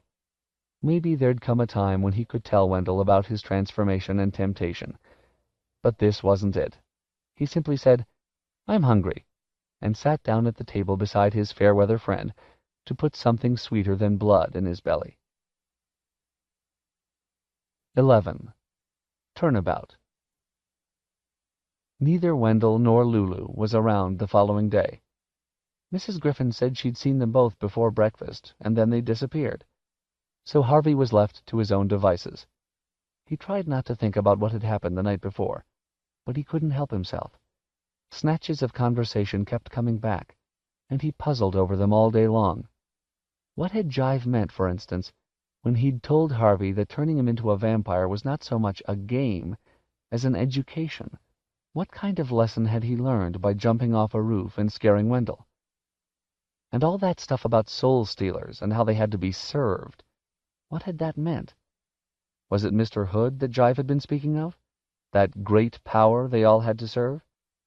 If Hood was somewhere in the house, why hadn't anyone, Lulu, Wendell, or himself, encountered him? Harvey had quizzed his friends about Hood, and had the same story from both of them. They'd heard no footfalls, no whispers, no laughter. If Mr. Hood was indeed here, where was he hiding, and why? So many questions, so few answers. And then, as if these mysteries weren't enough, another came along to vex him. In the late afternoon, lounging in the shade of the treehouse, he heard a yell of frustration, and peered through the leaves to see Wendell racing across the lawn. He was dressed in a windbreaker and boots, even though it was swelteringly hot, and he was stamping around like a madman. Harvey shouted to him, but his call went either unheard or ignored, so he climbed down and pursued Wendell around the side of the house. He found him in the orchard, red-faced and sweaty. "What's going on?" he said. "I can't get out," Wendell said, grinding a half-rotted apple underfoot. "I want to leave, Harvey, but there's no way out." "Of course there is. I've been trying for hours and hours, and I tell you the mist keeps sending me back the way I came. Hey, calm down. I want to go home, Harvey," Wendell said, close to tears now. "Last night was too much for me. That thing came after my blood. I know you don't believe me." "I do," said Harvey. "Honest, I do." "You do?" "For sure." "Well, then maybe you should leave too, 'cause if I go, it'll come after you." "I don't think so," said Harvey. "I've been kiddin' myself about this place," Wendell said. "It's dangerous." "Oh, yeah, I know it seems like everything's perfect, but—" Harvey interrupted him. "Maybe you should keep your voice down," he said. "We should talk about this quietly, in private." "Like where?" said Wendell, wild-eyed. "The whole place is watching us and listening to us. Don't you feel it?" "Why would it do that?" "I don't know," Wendell snapped. "But last night I thought if I don't leave, I'm going to die here. I'll just disappear one night, or go crazy like Lulu." He dropped his voice to a whisper. "We're not the first, you know. What about all the clothes upstairs? All the coats and shoes and hats? They belonged to kids like us." Harvey shuddered. Had he played trick-or-treat in a murdered boy's shoes? "I want to get out of here," Wendell said, tears running down his face. "But there's no way out."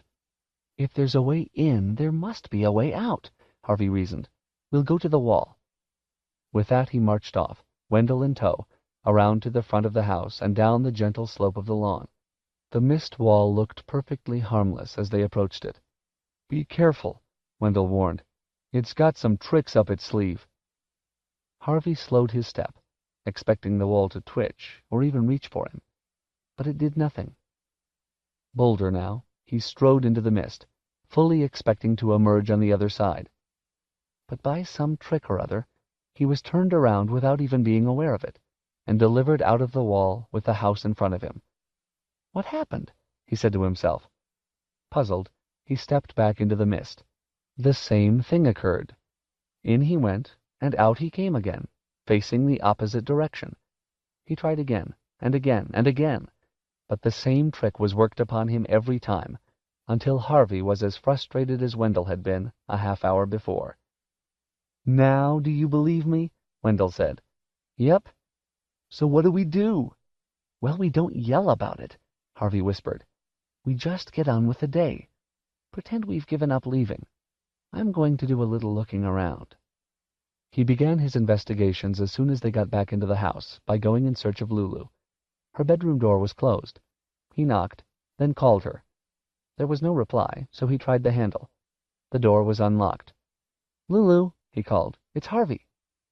She wasn't there, but he was relieved to see that her bed had been slept in, and that she'd apparently been playing with her pets recently. The doors to the doll's house were open, and the lizards were everywhere underfoot. There was one strangeness, however. The sound of running water led him through to the bathroom, where he found the bath full almost to brimming, and Lulu's clothes scattered in the puddles on the tile. "Have you seen Lulu?" he asked Mrs. Griffin when he got downstairs. "Not in the last few hours," she replied, "but she's been keeping to herself." Mrs. Griffin looked hard at Harvey. "I wouldn't pay too much mind if I were you, child," she said. "Mr. Hood doesn't like inquisitive guests." "I was only wondering where she'd got to," Harvey said. Mrs. Griffin frowned, her tongue working against her pale cheek as though it wanted to speak, but didn't dare. "Anyway," Harvey went on, deliberately goading Mrs. Griffin, "I don't believe Mr. Hood exists." "Now you be careful," she said, her voice and frown deepening.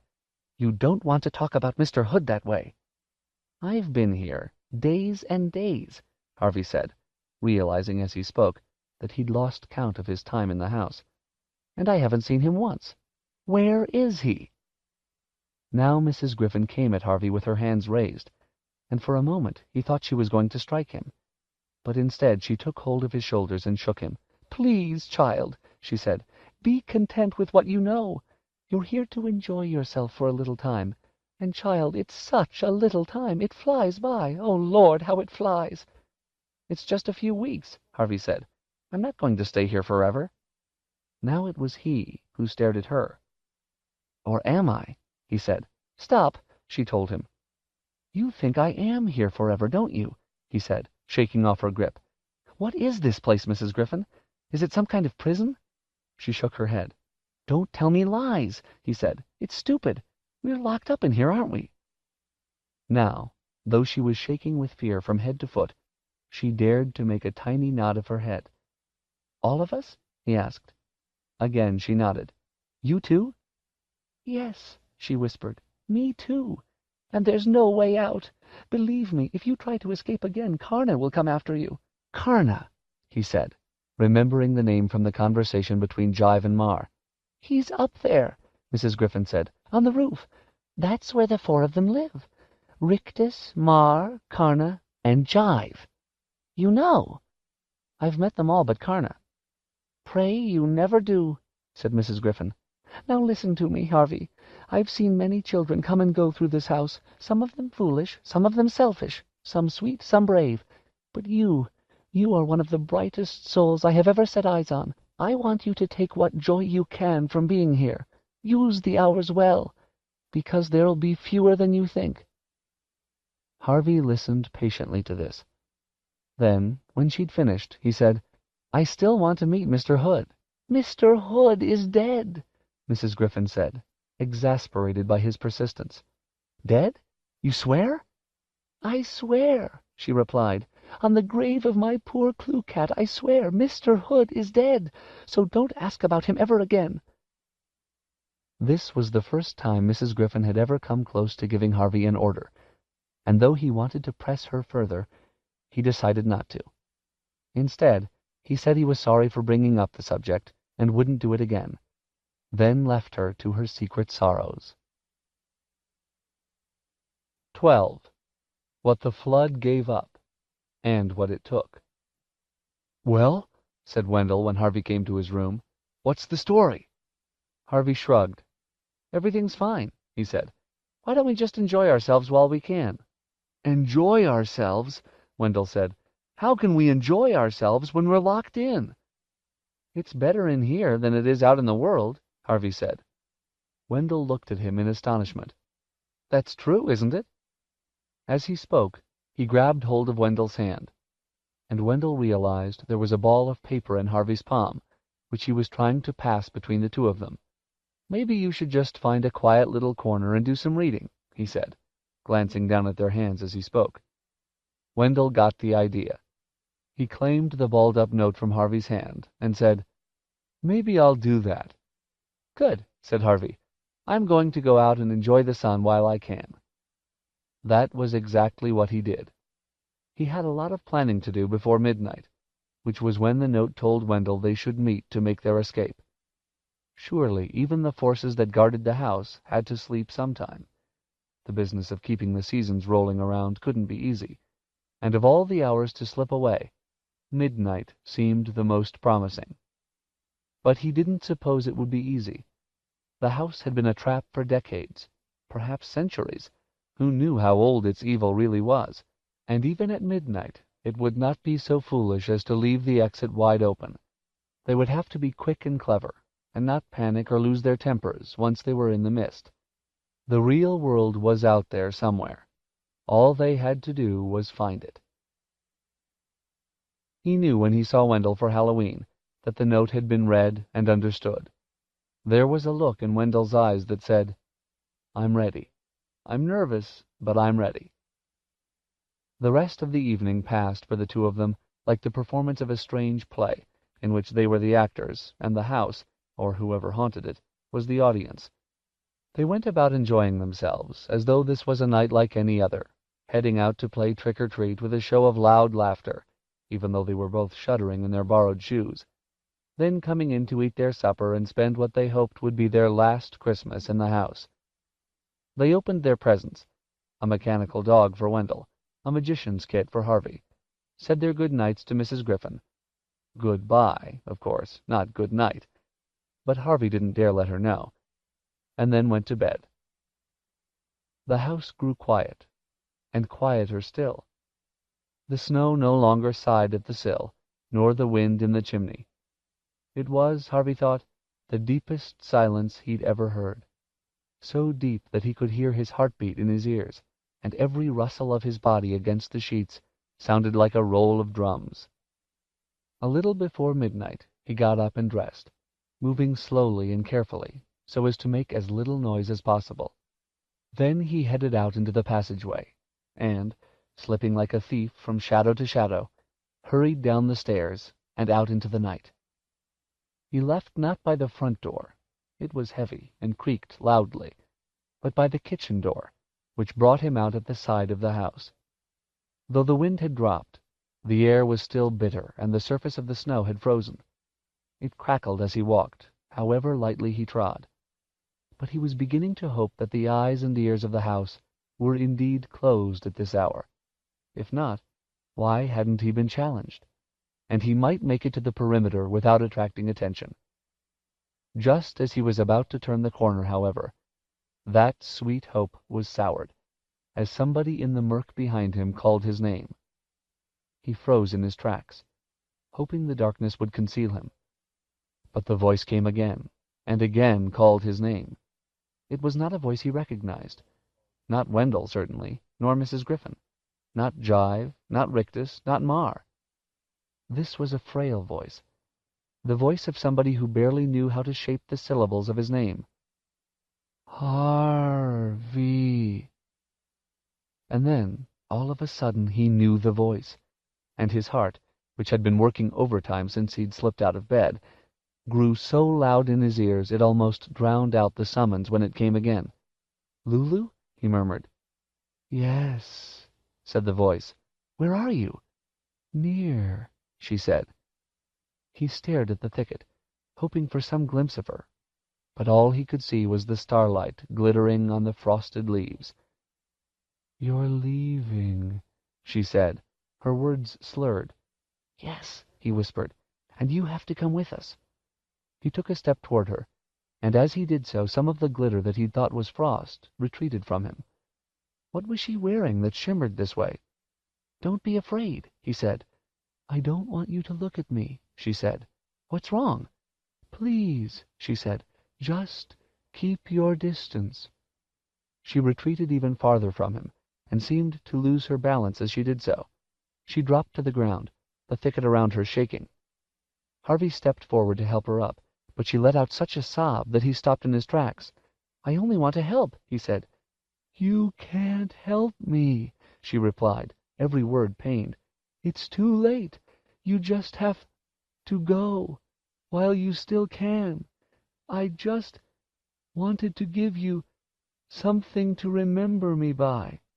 He saw her move in the shadows, reaching out in his direction. "Look away," she said. He turned his head away from her. "Now close your eyes, and promise you won't open them." He dutifully closed his eyes. "I promise," he said. And now he heard her moving toward him, her breath laborious. "Open your hand," she said. Her voice was near now.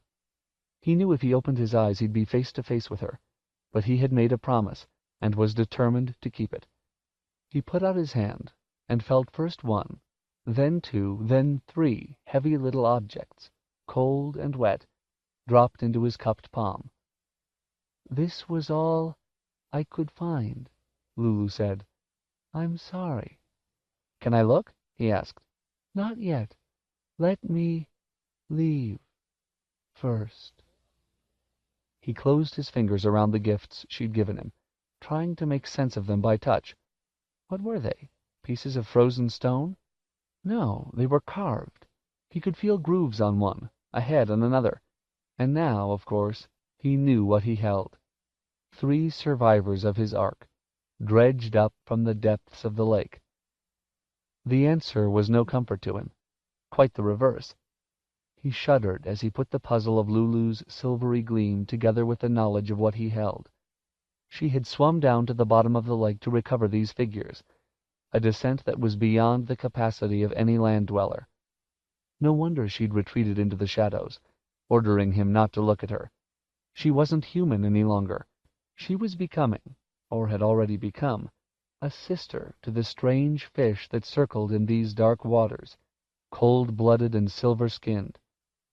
"Oh, Lulu," he said, "how did this happen?" "Don't waste your time with me," she murmured. "Just go while you've a chance." "I want to help," he said. "You can't," came the reply. "Can't help me. I've been here too long. My life is over." "That's not true," Harvey said. "We're the same age."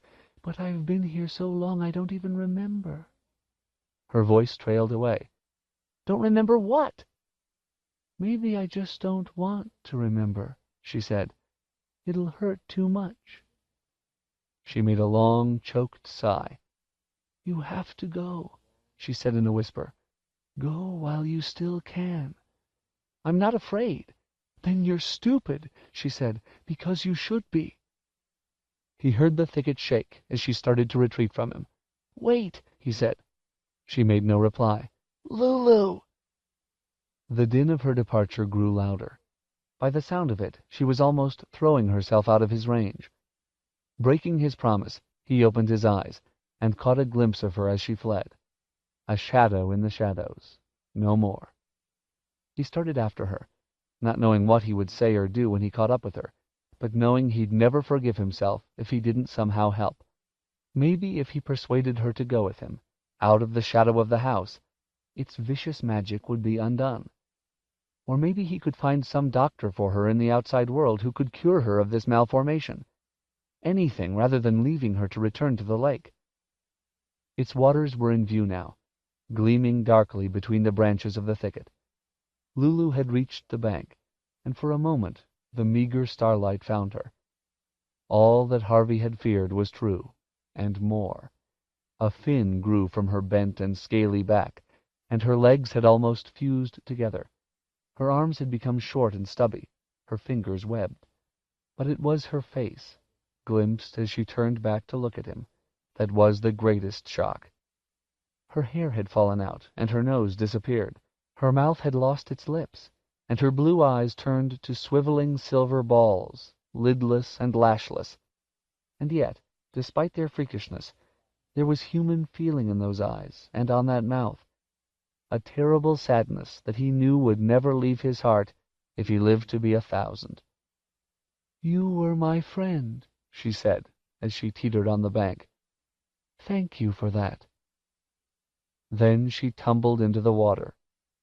He went to the edge of the lake at a dash, but by the time he reached the place from which she'd dived, the ripples were disappearing and the bubbles breaking. He watched the icy waters for a minute or more, hoping she would see him and surface, but she'd gone where he couldn't follow, and that, it seemed, was the end of it. Clutching her gifts to him like talismans, he trudged away from the lake and down the lawn to keep his rendezvous with Wendell. 13. The Fourth Part of Darkness. "What happened to you?" Wendell whispered when Harvey reached the bottom of the lawn. "I thought we were meeting at midnight." "I got waylaid," Harvey said. He'd intended to tell Wendell what had just transpired, but his friend was obviously nervous enough without being told about Lulu's fate. Harvey slipped the 3 survivors of the Ark into his pocket, and resolved only to speak of the encounter when he and Wendell were safely away from this terrible place. Just one thing stood between them and that ambition: the wall of mist. Now, as ever, it seemed innocent enough, but that was an illusion, of course, like so many things in Mr. Hood's kingdom. "We have to be very organized about this," Harvey said to Wendell. "Once we're in the wall, we lose our sense of direction. So we have to be sure we keep walking in a straight line, and not let the mist turn us around." "How do we do that?" said Wendell. "I think one of us should go in first, and the other one keep hold of his hand." "Me," said Wendell eagerly. "I want to be first." "No problem. Then I'll keep my back to the house, and keep guiding you. Who knows? Maybe the wall's so thin you'll just be able to pull me through." "We can hope," Wendell said. "Are you ready?" Harvey asked, extending his hand. Wendell took it. "Whenever you are," he said. "Then let's get out of here." Wendell nodded, and stepped into the mist. Instantly, Harvey felt his grip tighten. "Don't let go," Wendell said, his voice already remote, although he was just a pace away. "Just keep walking," Harvey said, as they reached arm's length. "Any sign of—" Before he could finish his question, a noise from the house behind him sealed his lips. He glanced back. The front door was open, and a light was burning in the hall, throwing into silhouette the figure rushing down the porch steps. It was Mrs. Griffin. The noise he'd heard was not from her lips, however. Nothing human could make such a din. He saw Mrs. Griffin glance up toward the roof as she hurried down the lawn, and following her gaze, saw the noisemaker rising against the stars. He knew its name, even though he couldn't see its face. Hood had 4 servants, and he'd met only 3, Rictus, Jive, and Mar. Here was the 4th. Karna, the tooth-stealer. Karna, the devourer. Karna, the beast Mrs. Griffin had hoped Harvey would never meet. "Back to the house, child!" Mrs. Griffin yelled as the din of vast wings filled the air. "Quickly! Quickly!" Harvey pulled on Wendell's arm, yelling to him as he did so. But Wendell had a whiff of freedom in his nostrils and wasn't about to give it up. "What are you waiting for?" Mrs. Griffin yelled. "Get away from there or it'll take off your head." Harvey glanced up at the swooping beast and knew this was no lie. Karna's jaws were wide enough to snap him in half with a single bite. But he couldn't leave Wendell in the mist. They'd begun this adventure together, and that was how they would finish it, dead or alive. He had no choice but to step into the mist himself, and hope that Wendell had snatched a glimpse of the world outside and could pull him through to the street. As he took that step, he heard Mrs. Griffin say something about leading the way. Then he was blinded by the chill of the mist, and the sound of her voice became a garbled whisper. Karna's shrieks were not so hushed, however. They pierced the murk, skewering Harvey's thoughts the way its teeth would skewer his head if the beast caught up with him. "Wendell!" Harvey yelled. "It's coming for us!" He caught a glimpse of a figure up ahead of him, then of Wendell's face, smeared by the mist, turning to say, "There's no way out. There has to be." "I can't find it," Wendell said, his reply almost drowned out by the din of Karna's shrieks. Harvey glanced back the way he'd come, more afraid not to know how close the creature was than to see it, however terrifying the sight. A veil of mist swirled in front of him, but he glimpsed Karna's form as the beast descended. It was the most monstrous of the brood, its skin rotted and stretched over barbed and polished bone, its throat a nest of snaky tongues, its jaws set with hundreds of teeth. "This is the end," Harvey thought. "I've only been alive 10 years and 5 months, and I'm going to have my head bitten off." Then, from the corner of his eye, a strange sight. Mrs. Griffin's arms reaching into the mist and dropping Blue Cat to the ground. "He's got a good sense of direction," Harvey heard her say. "Follow him! Follow him!" He didn't need a second invitation, nor did Blue Cat. Tail up, it padded off, and Harvey hauled on Wendell's arm to drag him in pursuit. The cat was quick, but so was Harvey. He kept his eyes glued on that bright tail, even when the rush of wings behind him announced that Karna had entered the mist and was almost upon them. 2 strides, 3 strides, 4, and now the mist seemed to be thinning. He heard Wendell whooping for joy. "The street!" he yelled. "I see it!" And the next moment Harvey saw it too. The sidewalks wet with rain and shining in the lamplight. Now he dared look back, and there was Karna, its jaws a yard from them. He let go of Wendell's arm and pushed his friend toward the street, ducking as he did so. Karna's lower jaw scraped his spine, but the beast was moving too fast to check itself, and instead of wheeling around to scoop up its quarry, it flew on, out into the real world. Wendell was already there. Harvey joined him a moment later. "We did it!" Wendell yelled. "We did it!" "So did Karna," Harvey said, pointing up at the beast as it rose against the cloudy sky and turned to come back for them. "It wants to drive us back inside," Harvey said. "I'm not going," Wendell cried. "Never! I'm never going in there again." Karna heard his defiance, its blazing eyes fixed on him, and it came down like a thunderbolt, its shriek echoing through the midnight streets. "Run!" Harvey said. But Karna's stare had rooted Wendell to the spot. Harvey grabbed hold of him and was about to make a run for it when he heard the beast's cry change.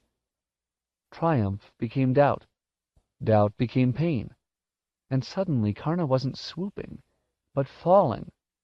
holes opening in its wings, as though a horde of invisible moths was eating at their fabric.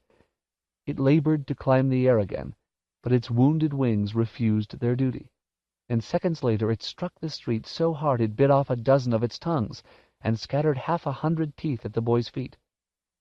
The fall didn't kill it, however.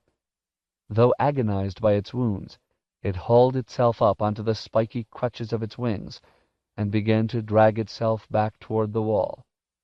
Even now, in this wretched state, it was ferocious, and with snaps to right and left, drove Harvey and Wendell out of its path. "It can't survive out here," Wendell realized aloud. "It's dying."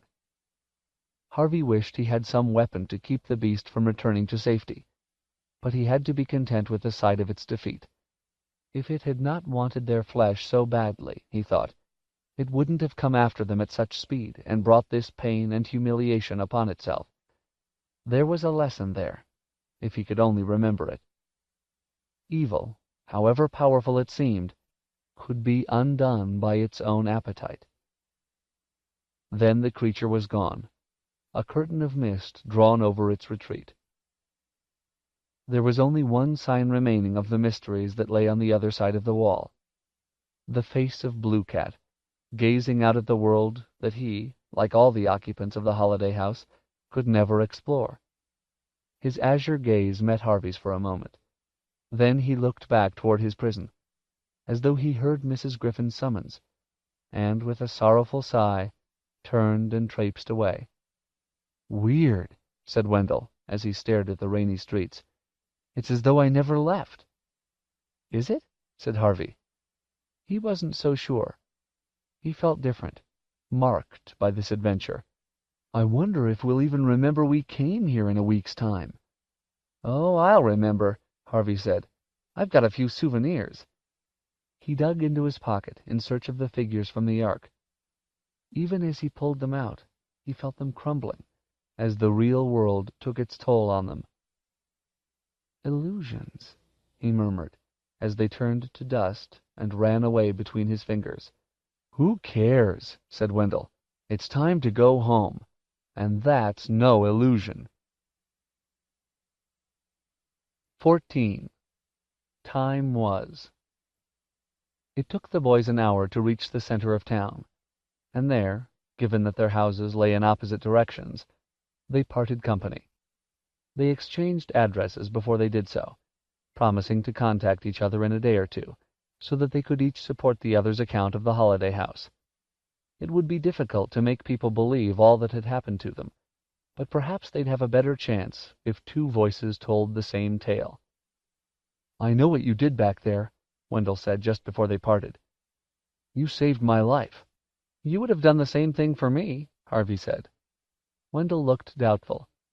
"I might have wanted to," he said, somewhat abashed, "but I've never been very brave." "We escaped together," Harvey said. "I couldn't have done it without you." "Really?" "Really." Wendell brightened at this. "Yeah," he said. "I guess that's right. Well, be seeing you." And with that, they went their separate ways. It was still several hours before daybreak, and the streets were virtually deserted, so for Harvey it was a long, lonely trudge home. He was tired, and a little saddened by his farewell to Wendell, but the thought of the welcome he'd get when he reached his own doorstep put a spring in his heels. Several times he wondered if he'd gone astray, because the streets he passed through were unfamiliar. One neighborhood was extremely fancy, the houses and cars parked outside them slicker than anything he'd set eyes on. Another was virtually a wasteland, the houses half rubble, the streets strewn with garbage. But his sense of direction served him well. As the east began to pale, and the birds in the trees started their twitterings, he rounded the corner of his street. His weary legs broke into a joyful dash, and brought him to the step, panting for breath and ready to fall into his parents' arms. He knocked on the door. There was no sound from the house at first, which didn't surprise him given the hour. He knocked again, and again. Finally a light was turned on, and he heard somebody coming to the door. "Who is it?" said his father from behind the closed door. "Do you know what time it is?" "It's me," said Harvey. Then came the sound of bolts being drawn aside, and the door was opened a crack. "Who's me?" said the man, peering out at him. He looked kindly enough, Harvey thought, but it wasn't his father. This was a much older man, his hair almost white, his face thin. He had a badly trimmed mustache, and a furrow of a frown. "What do you want?" he said. Before Harvey could reply, a woman's voice said, "Come away from the door." He couldn't see the second speaker yet, but he caught a glimpse of the wallpaper in the hallway, and the pictures on the wall. To his relief, he saw that this was not his house at all. He'd obviously made a simple mistake and knocked on the wrong door. "I'm sorry," he said, backing away. "I didn't mean to wake you up." "Who are you looking for?" the man wanted to know, opening the door a little wider now. "Are you one of the Smith kids?" He started to dig in the pocket of his dressing gown, and brought out a pair of spectacles. He can't even see me properly, Harvey thought. Poor old man. But before the spectacles reached the bridge of the man's nose, his wife appeared behind him, and Harvey's legs almost folded up beneath him at the sight of her.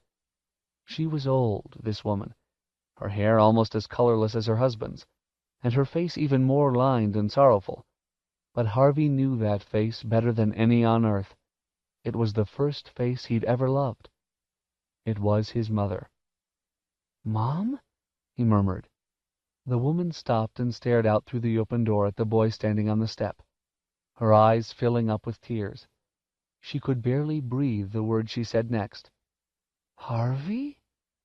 Mom? Mom, it is you, isn't it?" By now the man had put on his spectacles and peered through them with his eyes wide. "It's not possible," he said flatly. "This can't be Harvey." "It's him," said his wife. "It's our Harvey. He's come home."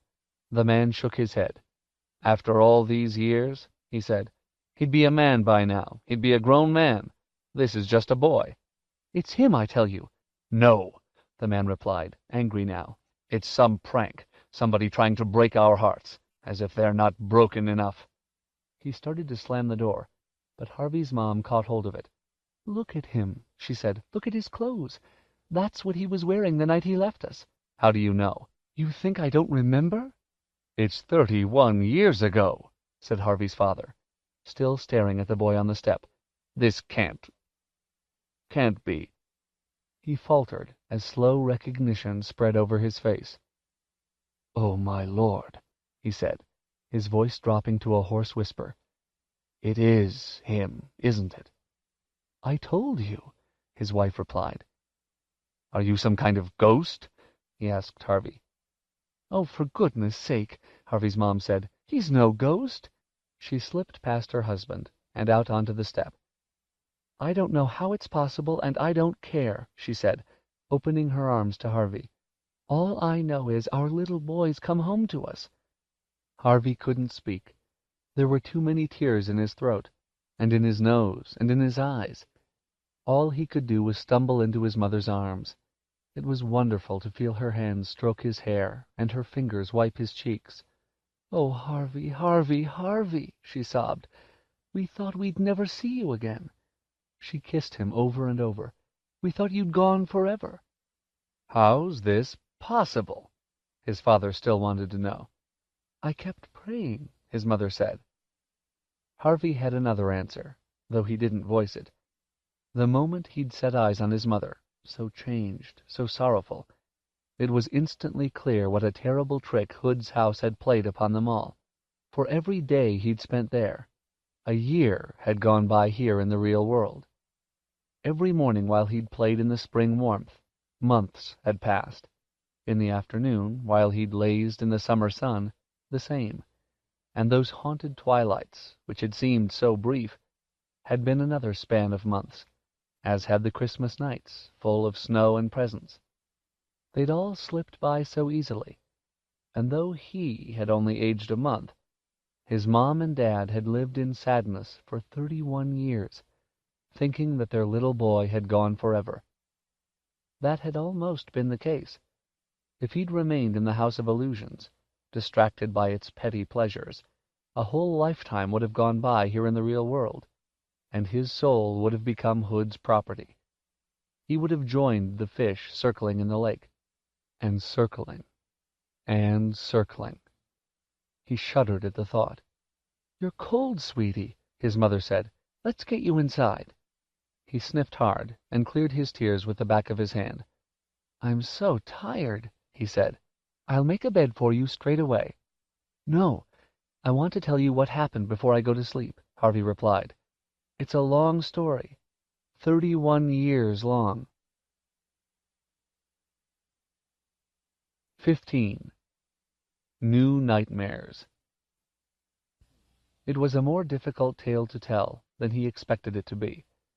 Though some of the details were clear in his head, Rictus's first appearance, the sinking of the Ark, his and Wendell's escape, there was much else he could not properly remember. It was as though the mist he'd strode through had seeped into his head and had there drawn a veil over the house and much of what it contained. "I remember speaking to you on the phone 2 or 3 times," he said. "You didn't speak to us, honey," his mom replied. "Then that was just another trick," Harvey said. "I should have known." "But who was playing all those tricks?" his father demanded. "If this house exists, I say if, then whoever owns it kidnapped you and somehow kept you from growing up. Maybe he froze you." "No," said Harvey. "It was warm there, except when the snow came down, of course." "There has to be some sane explanation." "There is," said Harvey. "It was magic." His father shook his head. "That's a child's answer," he said, "and I'm not a child any more." "And I know what I know," said Harvey firmly. "It isn't very much, honey," his mom said. "I wish I could remember more." She put a comforting arm around his shoulder. "Never mind," she said. "We'll talk about it when you've had a rest." "Could you find this house again?" his father asked him. "Yes," Harvey replied, though his skin ran with chills at the thought of going back. "I think so." "Then that's what we'll do." "I don't want him going back to that place," his mother said. "We have to know it exists before we report it to the police. You understand that, don't you, son?" Harvey nodded. "It sounds like something I made up, I know, but it's not. I swear it's not." "Come on, sweetie," his mother said. "I'm afraid your room's changed a bit, but it's still comfortable. I kept it just as you'd left it for years and years, hoping you'd find your way home. Then I realized if you ever did come back, you'd be a grown man, and you wouldn't want it decorated with rocket ships and parrots. So we had the decorators in. It's completely different now." "I don't mind," Harvey said. "It's home, and that's all I care about." In the early afternoon, as he slept in his old room, it rained. A hard March rain that beat against the window and slapped on the sill. The sound woke him. He sat up in bed with the hairs at his nape pricking, and knew that he'd been dreaming of Lulu. Poor, lost Lulu, dragging her misshapen body through the bushes, her flipper hand clutching the Ark animals she'd dredged up from the mud. The thought of her unhappiness was unbearable. How could he ever hope to live in the world to which he'd returned, knowing that she remained Hood's prisoner? "I'll find you," he murmured to himself. "I will. I swear." Then he lay back on the cold pillow and listened to the sound of rain until sleep crept over him. Exhausted by his travels and traumas, he didn't wake again until the following morning. The rain had cleared. It was time to lay plans. "I bought a map of the whole of Millsap," his father said, unfolding his purchase and spreading it over the kitchen table. "There's our house." He had already marked the place with a cross. "Now, do you remember any of the street names around Hood's place?" Harvey shook his head. "I was too busy escaping," he said. "Were there any particular buildings you saw?" "It was dark and rainy." "So we just have to trust to luck." "We'll find it," Harvey said, "even if it takes all week." It was easier said than done. More than 3 decades had passed since he'd first made his way through the town with Rictus, and countless things had changed. There were new plazas and new slums, new cars on the streets and new aircraft overhead.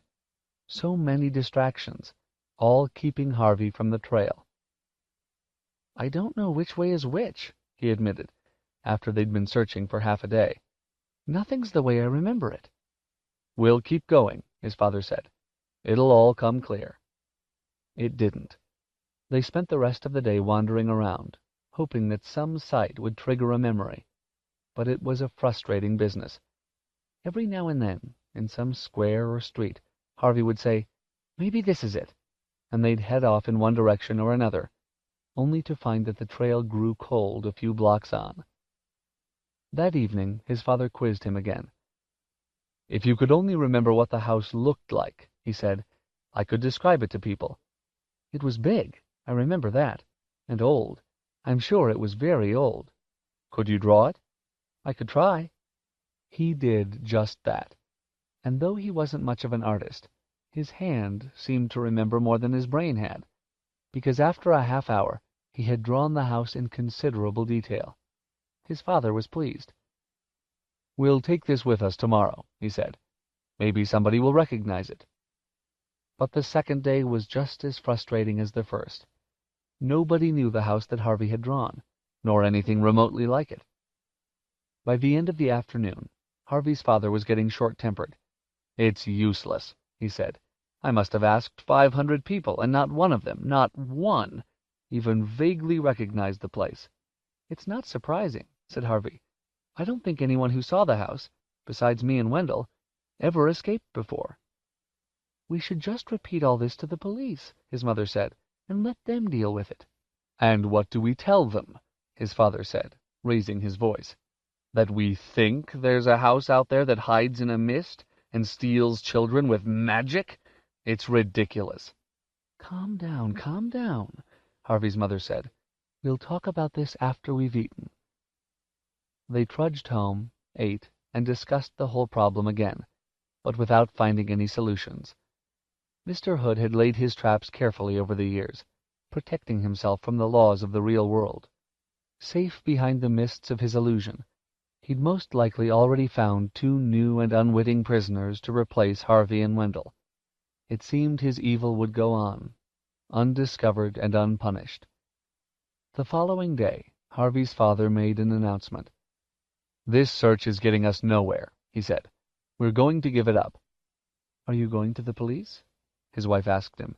"Yes, and they'll want Harvey to tell them everything he knows." "It's going to be difficult, son." "They won't believe me," Harvey said. "That's why I'm going to talk to them first," his father said.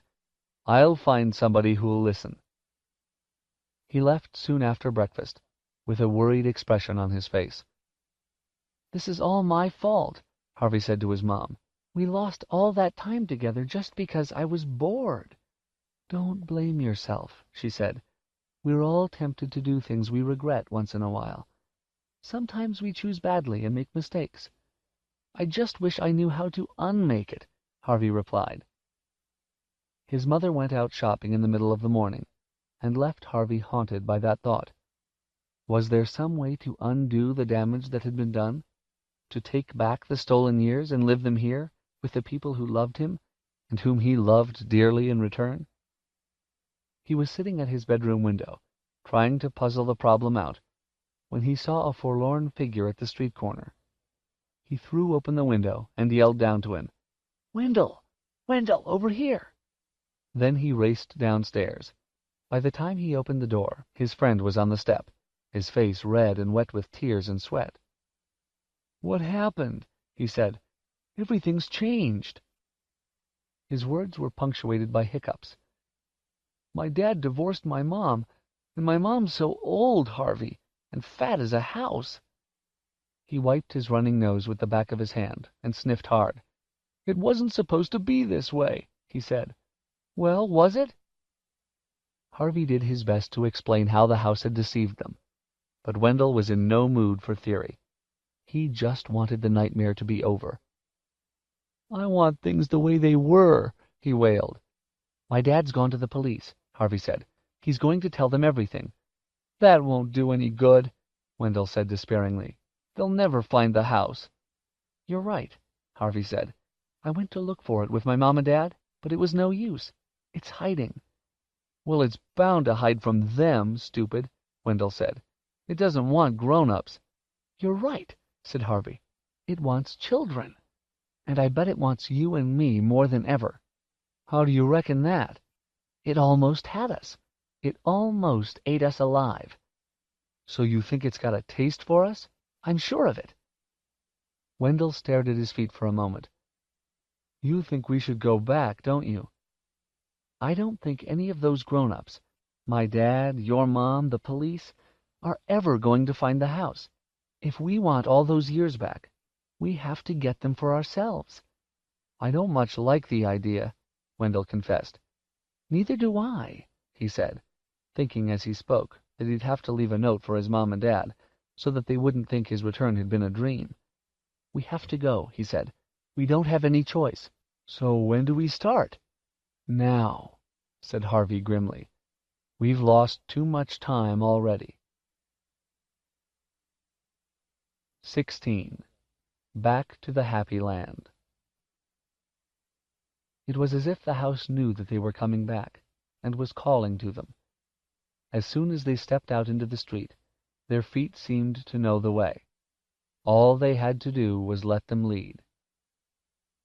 What do we do when we get there? Wendell wanted to know. I mean, we only just escaped with our lives last time. Mrs. Griffin will help us, Harvey said. Wendell's breath quickened. Suppose Karna bit her head off, he said. Then we'll have to do it alone. Do what? Find Hood. But you told me he was dead. I don't think being dead means much to a creature like him, Harvey said. He's in the house somewhere, Wendell, and we have to hunt him down whether we like it or not. He's the one who stole all those years with our moms and dads, and we won't get them back until we face him. You make it sound easy, Wendell said. The whole house is a box of tricks, Harvey reminded him. The seasons, the presents, they're all illusions. We have to hold on to that. Harvey? Look. Wendell pointed ahead of them. Harvey knew the street at a glance. 33 days ago he'd stood here with Rictus and listened to the tempter tell him what a fine place lay on the other side of the mist wall up ahead. This is it, then, Harvey said. It was strange, but he didn't feel afraid, even though he knew they were walking back into their enemy's arms. It was better to face Hood and his illusions now than to spend the rest of his life wondering about Lulu and mourning the years he'd lost. Are you ready? He asked Wendell. Before we go, his friend replied, can we get just one thing straight? If the house is all illusions, then how come we felt the cold? And how come I got fat from eating Mrs. Griffin's pies? And I don't know, Harvey cut in, doubt running a cold finger up his spine. I can't explain how Hood's magic works. All I know is he took all those years away to feed himself. Feed? Yeah, like a vampire. This was the first time Harvey had thought of Hood that way, but it instinctively seemed right. Blood was life, and life was what Hood fed upon. He was a vampire, sure enough. Maybe a king among vampires. So shouldn't we have a stake or holy water or something? That's just in stories, Harvey said. But if he comes after us, we fight. Fight with what? Harvey shrugged. The truth was he didn't know, but he was sure that crosses and prayers weren't going to be any use in the battle that lay ahead. No more talk, he said to Wendell. If you don't want to come, then don't. I didn't say that. Good, said Harvey, and started toward the mist. Wendell followed on his heels, and just as Harvey stepped into the wall, he snatched hold of his friend's sleeve so that they entered as they had exited, together. The mist closed around them like a waterlogged blanket, pressing so hard against their faces, Harvey half thought it intended to smother them, but it only wished to keep them from changing their minds.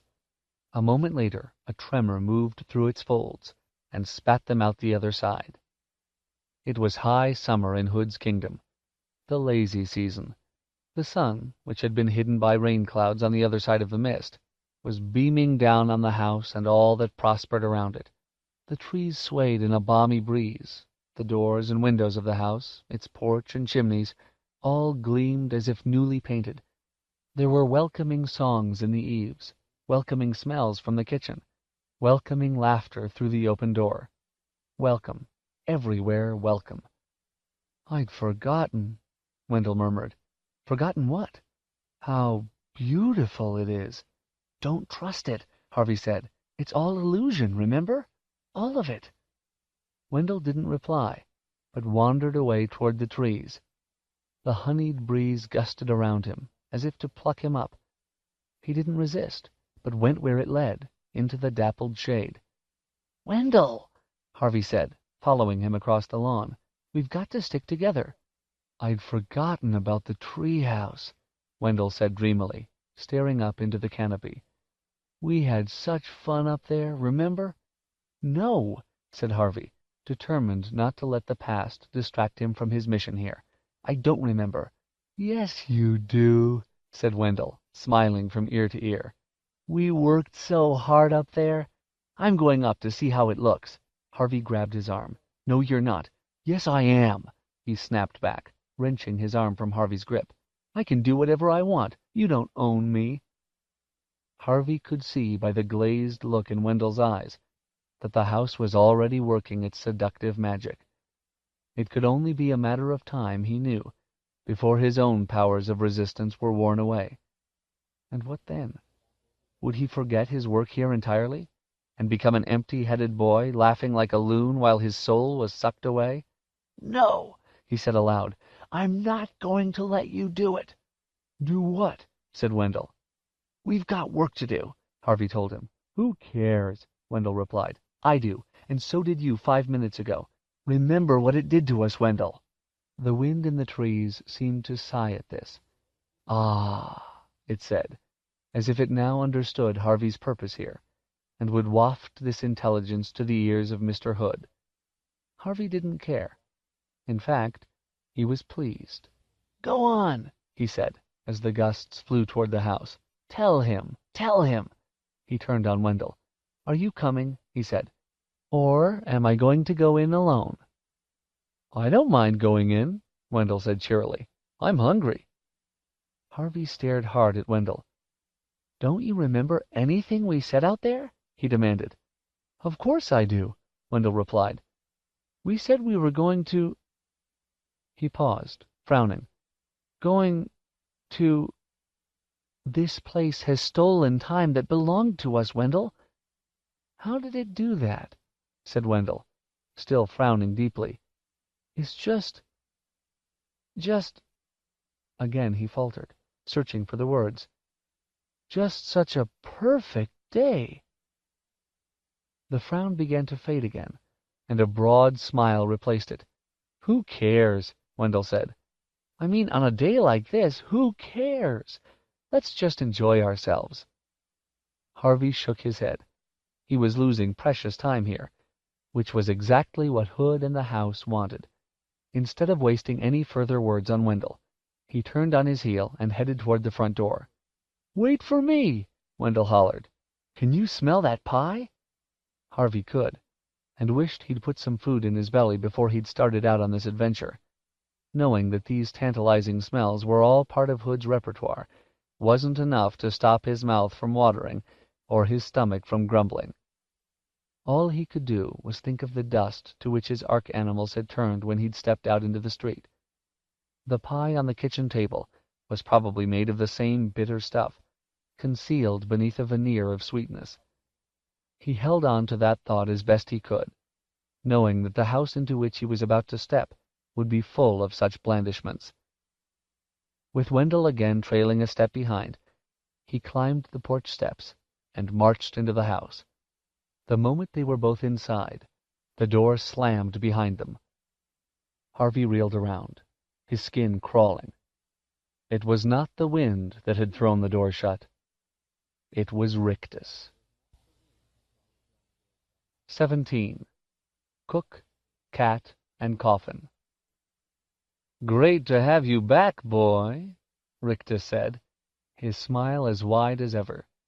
"I told everyone you wouldn't be able to stay away. Nobody believed me. 'He's gone,' they said. 'He's gone.' But I knew better." He started to wander toward Harvey.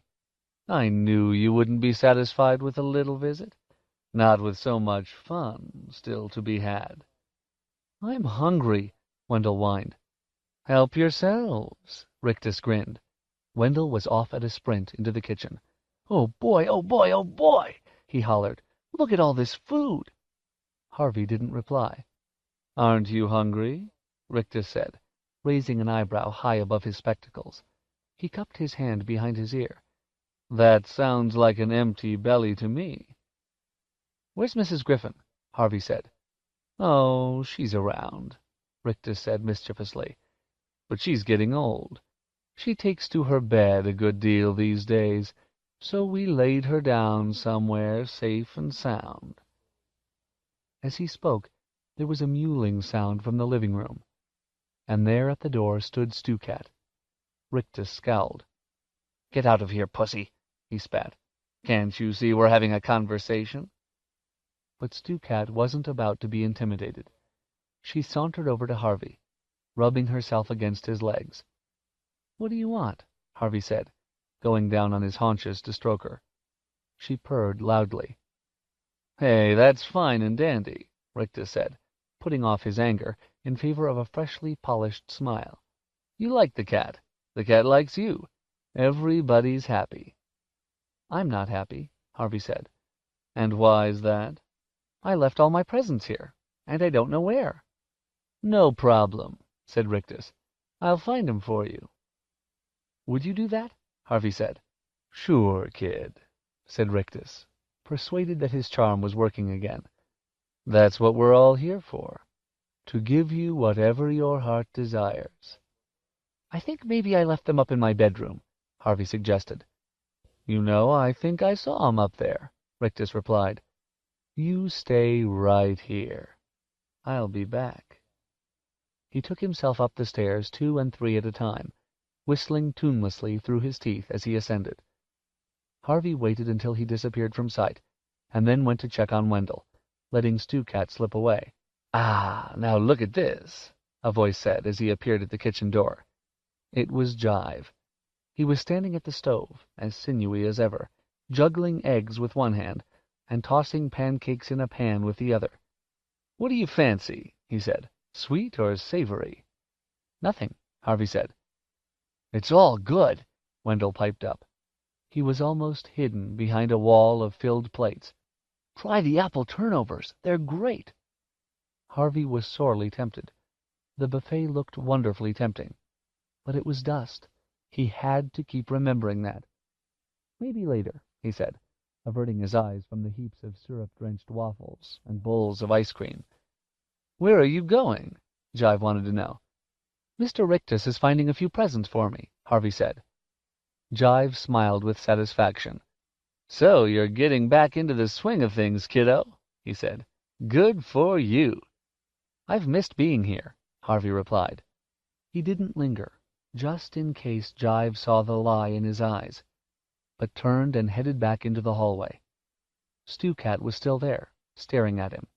What is it? He said. The cat took off toward the stairs, then stopped and cast a backward glance. Have you something to show me? Harvey whispered. At this, the cat bounded off again. Harvey followed, expecting her to lead the way upstairs, but before she reached the bottom step, she veered off to her left and led Harvey down a narrow passage to a door he had never even noticed before. He rattled the handle, but the door was locked. Turning to look for Stewcat, he found her rubbing her arched back against the leg of a small table set nearby.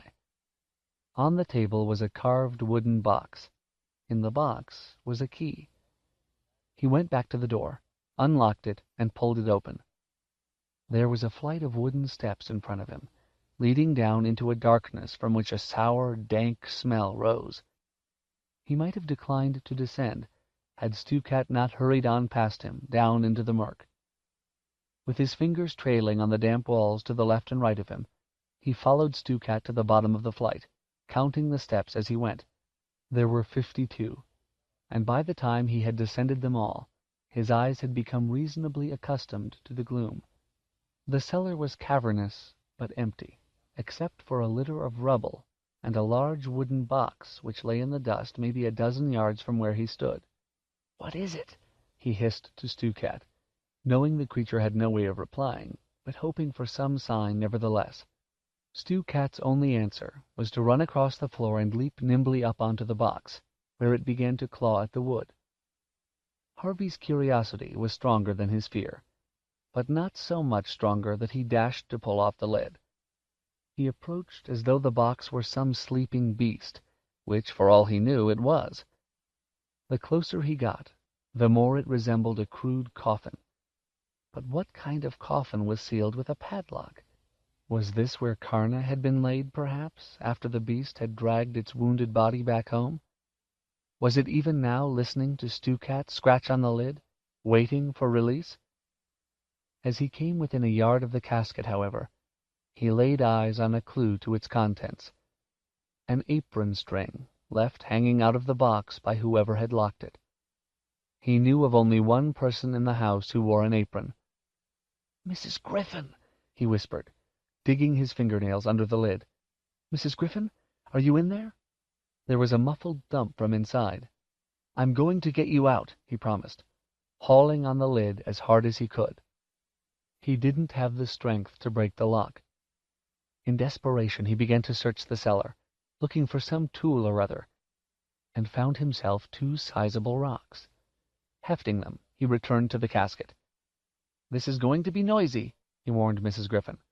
Then, using one stone as a kind of chisel and the other as a hammer, he assaulted the lock. Blue sparks flew as he struck at the metal, but he seemed to be making no impression until, all of a sudden, the lock gave a loud crack and fell to the ground. He paused for a moment, a feather of doubt brushing his brow. Suppose it was Karna's coffin? Then he threw the rocks aside and hauled off the lid. 18. The Bitter Truth. He almost shouted out loud, seeing the terrible state that poor Mrs. Griffin was in. She was staring up at him with wild eyes, her hair pulled out in clawfuls, her face purple with bruises. A foul rag had been stuffed into her mouth. Harvey carefully removed it, and she began to speak, her voice a hoarse whisper. "Thank you, my sweet, thank you," she said. "But oh, you shouldn't have come back. It's too dangerous here." "Who did this to you?" "Jive and Rictus." "But he ordered it, didn't he?" Harvey said, helping her up. "Don't tell me he's dead, because I know that doesn't matter. Hood's here in the house, isn't he?" "Yes," she said, holding on to him as she climbed up out of the box. "Yes, he's here, but not in the way you think." She began to weep, the tears clogging her words. "It's all right," Harvey said. "Everything's going to be all right." Her fingers went up to her face and touched the tears. I thought I'd never cry again," she said. "Look what you've done." "I'm sorry," said Harvey. "Oh, no, my sweet, don't be sorry. It's wonderful." She smiled through her tears. "You've broken his curse on me." "What curse?" "Oh, it's a long story. I want to hear." "I was the first child who ever came to Hood's house," she said. "This was many, many years ago. I was 9 when I first walked up the front path. I'd run away from home, you see." "Why?"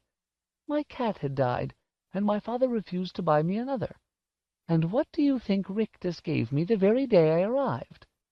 3 cats, said Harvey. "You know how this house works, don't you?" Harvey nodded. "It gives you whatever you think you want." "And I wanted cats, and a home, and—" "What?" "Another father." She shivered with fear, remembering the horror. "I met Hood that night. At least, I heard his voice." Stew Cat had come to her feet, and she paused to stoop and gather the creature into her arms. "Where did you hear him?" Harvey asked. "In the attic at the top of the house, and he said to me, 'If you stay here for ever and ever, you'll never die. You'll grow old, but you'll live until the end of time, and never weep again.'" "And that's what you wanted?" "It was stupid, but yes, I did. I was afraid, you see, afraid of being put into the ground like my cat." A new wave of tears came, running down her pale cheeks. "I was running away from death." "Straight into its house," Harvey said. "Oh, no, child," Mrs. Griffin said. "Hood isn't death." She wiped away her tears so as to see Harvey more clearly. "Death is a natural thing. Hood isn't. I would welcome death now, like a friend I'd driven away from my door. I've seen too much, my sweet. Too many seasons. Too many children." "Why didn't you try and stop him?" "I have no power against him. All I could do was give the children who came here as much happiness as I knew how." "So how old are you?" Harvey asked her. "Who knows?" she replied, laying her cheek against Stu Cat's fur. "I grew up and old in a matter of days. But then the passage of time seemed to lose its hold on me. Sometimes I've wanted to ask one of the children, 'What year is it in the world outside?' I can tell you." "Don't," she said, putting her finger to her lips. "I don't want to know how the years have flown. It would hurt too much." "What do you want, then?" "To die," she said, with a little smile. "To slip out of this skin and go to the stars." "Is that what happens?" "It's what I believe," she said. "But Hood won't let me die. Not ever. That'll be his revenge on me for helping you to escape.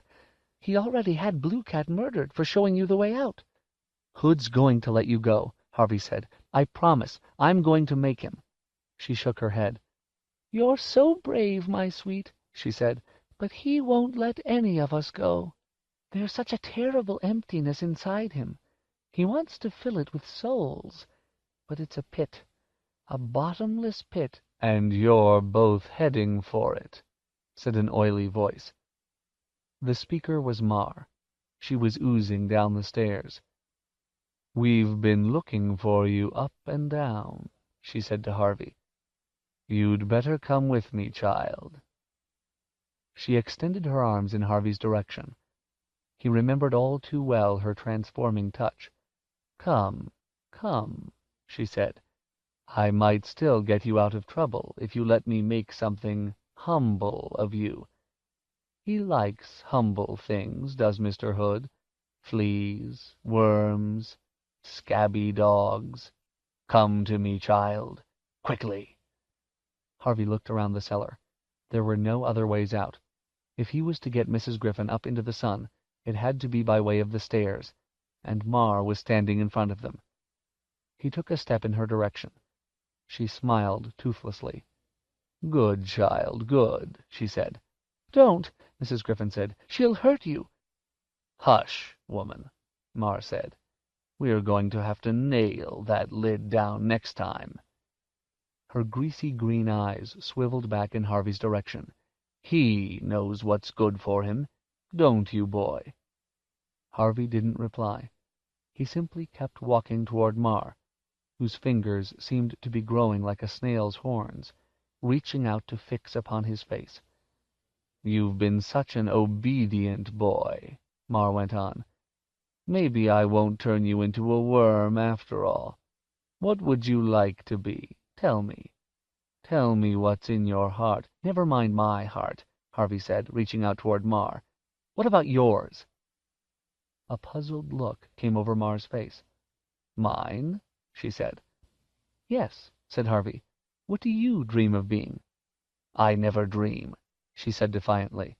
"You should try it," Harvey told her. "If you can change me into a worm or a bat, what could you do for yourself?" The defiance on her face became bafflement, and the bafflement turned to panic. Her outstretched fingers began to retreat into themselves. Harvey reached for them like lightning, however, interweaving his fingers with hers. "What do you want to be?" he said to her. "Think." She started to struggle, and he felt her magic surging through her fingers into his, attempting to work some change on him. But he didn't want to be a vampire bat any more, and he certainly didn't want to be a worm. He was quite happy to be himself. The magic, therefore, had no hold on him. Instead, it flowed back into Mar, who began to shake as though she were being dipped in icy water. "What are you doing?" she demanded. "Tell me what's in your heart," he said, returning her invitation. "I'm not telling you," she replied, still trying to wrest her fingers free of his. But she was not used to having her victims resist her this way. Her muscles were soft and flabby. She pulled and pulled, but she couldn't escape him. "Leave me alone," she said. "If you harm me, Mr. Hood will have your head." "I'm not harming you," Harvey replied. "I'm just letting you have your dreams, the way you let me have mine." "I don't want them," she yelled, struggling more than ever. He wouldn't let her go. Instead, he drew closer to her, as if to wrap her up in his arms. She started to spit at him, great gobs of slime, but he wiped them from his face and kept approaching her. "No," she began to murmur. "No." But she couldn't keep the magic she'd intended for him from working on her own skin and bones. Her fat face began to soften and run like melting wax. Her body sagged in its ragged coat, and a greenish gruel began to pour out onto the floor. "Oh," she sobbed, "you damnable child." What dream was this, Harvey wondered, that was turning Mar to mush? She was growing smaller all the time, her clothes dropping off her as her body shrank, her voice becoming thin. It could only be moments before she disappeared altogether. "What do you dream about?" Harvey said, as Mar's fingers ran away between his own like brackish water. "I dream of nothing," Mar replied, her eyes sinking back into her disintegrating skull. "And that's what I've become." She was almost lost in the folds of her clothes. "Nothing," she said again. She was no more than a dirty puddle now, a puddle with a fading voice. "Nothing." Then she was gone, devoured by her own magic. "You did it," Mrs. Griffin said. "Child, you did it." "One down, 3 to go," Harvey said. 3? Rictus, Jive, and Hood himself. "You're forgetting Karna. Is it still alive?" Mrs. Griffin nodded. "I'm afraid I've heard its shrieks every night.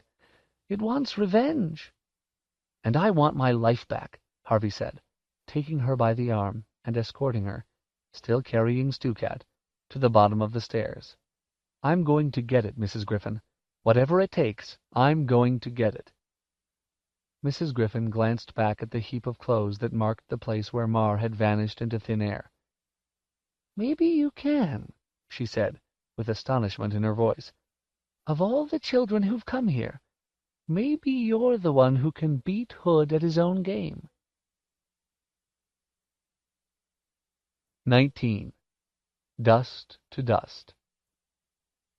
Rictus was waiting at the top of the stairs. His smile was sweet. His words were not. "You're a murderer now, my little man," he said. "Do you like the feel of Mar's blood on your hands?" "He didn't kill her," Mrs. Griffin said. "She was never alive. None of you are." "What are we, then?" Rictus asked. "Illusions," Harvey replied, ushering Mrs. Griffin and her cat past Rictus to the front door. "It's all illusions." Rictus followed them, giggling insanely. "What's so funny?" Harvey said, opening the door to let Mrs. Griffin out into the sun. "You are," Rictus replied. "You think you know everything, but you don't know Mr. Hood." "I will in a little while," said Harvey. "Go and get warm," he told Mrs. Griffin. "I'll be back." "Be careful, child," she said. "I will," he told her, then closed the door. "You're a strange one," Rictus said, his smile failing a little. His face, when his teeth no longer dazzled, was like a mask made of dough, 2 thumbholes for eyes and a blob for a nose.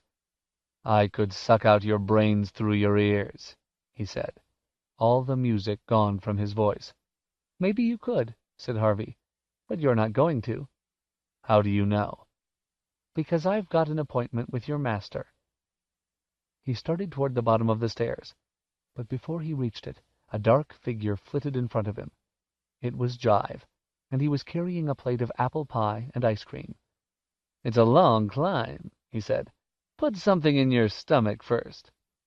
Harvey looked down at the plate. The pie was golden brown and dusted with sugar, the ice cream melting in a sweet white pool.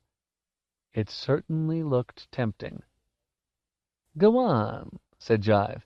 "You deserve a treat." "No thanks," Harvey told him. "Why not?" Jive wanted to know, turning full circle on his heel. "It's lighter than I am." "But I know what it's made of," Harvey said. "Apples and cinnamon and—" "No," said Harvey. "I know what it's really made of." He looked back at the pie, and for a moment it seemed he glimpsed the truth of the thing, the gray dust and ashes from which this illusion was made. "You think it's poisoned?" Jive said. "Is that it?" "Maybe," Harvey replied, still staring at the pie. "Well, it's not," Jive said, "and I'll prove it." Harvey heard Rictus make a warning sound behind him, but Jive didn't catch it.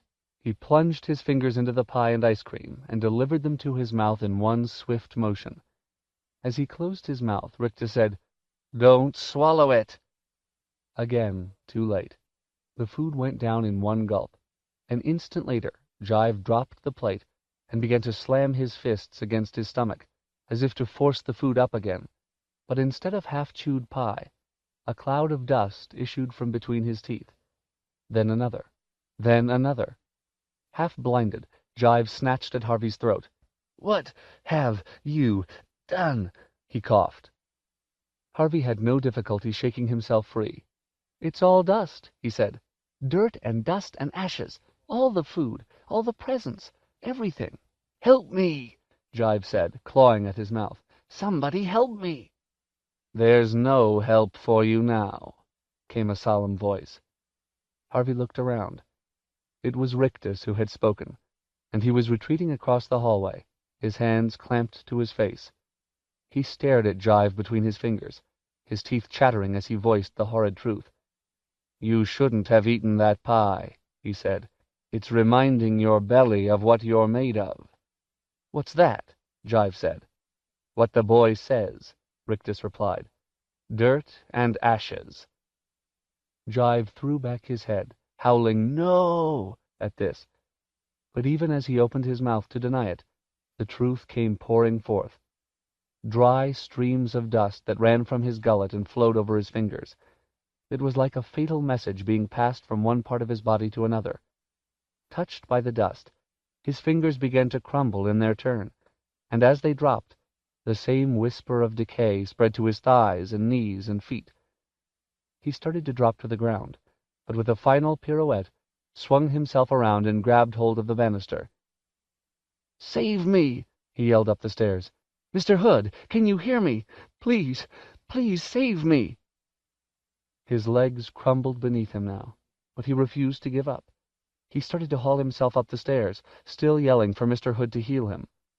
There was no reply from the heights of the house, however, nor any sound now from Rictus. There were only Jive's pleas and wheezings, and the hiss of dust as it ran away down the stairs from the emptying sack of his body. "What's going on?" Wendell said, appearing from the kitchen with ketchup smeared around his mouth. He stared at the cloud of dust that hung around the stairs, unable to see the creature at its heart. Harvey was closer to the cloud, however, and so was witness to Jive's last terrible moments. The dying creature reached up with an almost fingerless hand, still hoping, even as its life drifted away, that its creator would come to save it. Then it sank down upon the stairs, and its last pitiful fragments crumbled. "Somebody been beating the carpets?" Wendell said, as Jive's dust settled. "Two down," Harvey murmured to himself. "What did you say?" Wendell wanted to know. Before he replied, Harvey glanced around the hallway, looking for Rictus. But Hood's third servant had disappeared. "It doesn't matter," Harvey said. "Are you done eating?" "Yeah." "Was the food good?" Wendell grinned. "Yeah." Harvey shook his head. "What does that mean?" Wendell asked. Harvey was on the verge of saying, It means you can't help me. It means I have to go up and face Mr. Hood on my own. But what was the use? The house had claimed Wendell entirely. He'd be more of a hindrance than a help in the battle ahead. So instead he said, "Mrs. Griffin's outside." "So we found her?" "We found her." "I'll go say hi," Wendell said with a cheery smile. "Good idea." Wendell had his hand on the door when he turned and said, "Where will you be?" But Harvey didn't answer. He'd already climbed past the heap of dust that marked Jive's demise, and was nearing the top of the first flight, on his way to meet the power that lay waiting in the darkness of the attic. 20. The Thieves Meet. Glimpsing the dusty truth masquerading as pie and ice cream was one thing, but scratching the veneer of deceits that the house had polished to such perfection was quite another. As Harvey climbed the stairs, he kept hoping he'd find some little detail in the walls or the carpets that would allow him to get his mind's fingers beneath the lid of this illusion and lift it up to see what charmless thing lay inside. If Mar had been made of stale mud and spittle, and Jive of dust, what was the house itself made of? But it knew its business too well. However hard Harvey stared, he could not pierce its lies. It delighted his senses with warmth and color and the sense of summer. It cooed softly in his ear and played its gentle airs against his face. Even when he reached the dark landing at the top of the final flight, the house continued to pretend that this was just another innocent game of hide-and-seek, like the countless games it had seen played in its shadow. There were 5 doors ahead of him, every one of them ajar a few inches, as if to say, "There are no secrets here, not from a boy who wants the truth. Come look, come see, if you dare." He dared, but not in the way the house had planned. After spending a few moments examining the doors, he ignored all of them, and instead went back down a flight, chose a strong chair from one of the bedrooms, brought it back upstairs, climbed onto it, and pushed open the trap-door that led onto the attic. It was hard work hauling himself up, but he knew, when he'd finished and lay panting on the attic floor, that his pursuit of Hood was almost at an end. The Vampire King was near. Who else but a master of illusions would live in a place so bereft of them? The attic was all the house was not, filthy, murky, and cobwebbed. "Where are you?" he said. It was no use thinking he could surprise the enemy. Hood had watched his ascent from the first stair. "Come out!" he yelled. "I want to see what a thief looks like." There was no reply at first, but then, from somewhere at the other end of the attic, Harvey heard a low, guttural growl. Not waiting for his eyes to become fully accustomed to the gloom, he started toward the utterance, the boards creaking beneath his feet as he went. Twice he stopped to look up, because a noise somewhere in the darkness overhead caught his attention. Was it a trapped bird, panicking as it flew blindly back and forth? Or roaches, perhaps, massed on the beams above him? He told himself to put such imaginings out of his head and concentrate on finding Hood. There were enough real reasons to be fearful here without inventing more. Unlike the area around the trap-door, this end of the attic served as some kind of storeroom, and his enemy was surely lurking in the maze of rotting pictures and mildewed furniture. In fact, wasn't that a fluttering motion he saw now out of the corner of his eye? "Hood," he said, squinting to try and make better sense of the shape in the shadows. "What are you doing hiding up here?" He took another step forward, and as he did so, he realized his error. This wasn't the mysterious Mr. Hood. He knew this shape, mangled though it was. The half-rotted wings, the tiny black eyes, the teeth, the endless teeth. It was Karna. The creature half rose from its squalid nest, snapping at Harvey as it did so. He made a stumbling retreat, and might have been seized after 3 steps had Karna not been so hobbled by its wounds and slowed by the chaos of its surroundings. It struck out at the piles of detritus to the left and right of it, scattering chairs and overturning boxes, then hauled itself in pained pursuit of its prey. Harvey kept his eyes fixed upon the beast as he backed away, his mind buzzing with questions. Where was Hood? That was the main mystery.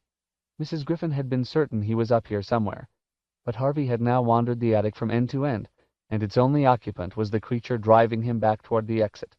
He chanced several glances into the shadows as he retreated, in case he'd missed some figure hiding there.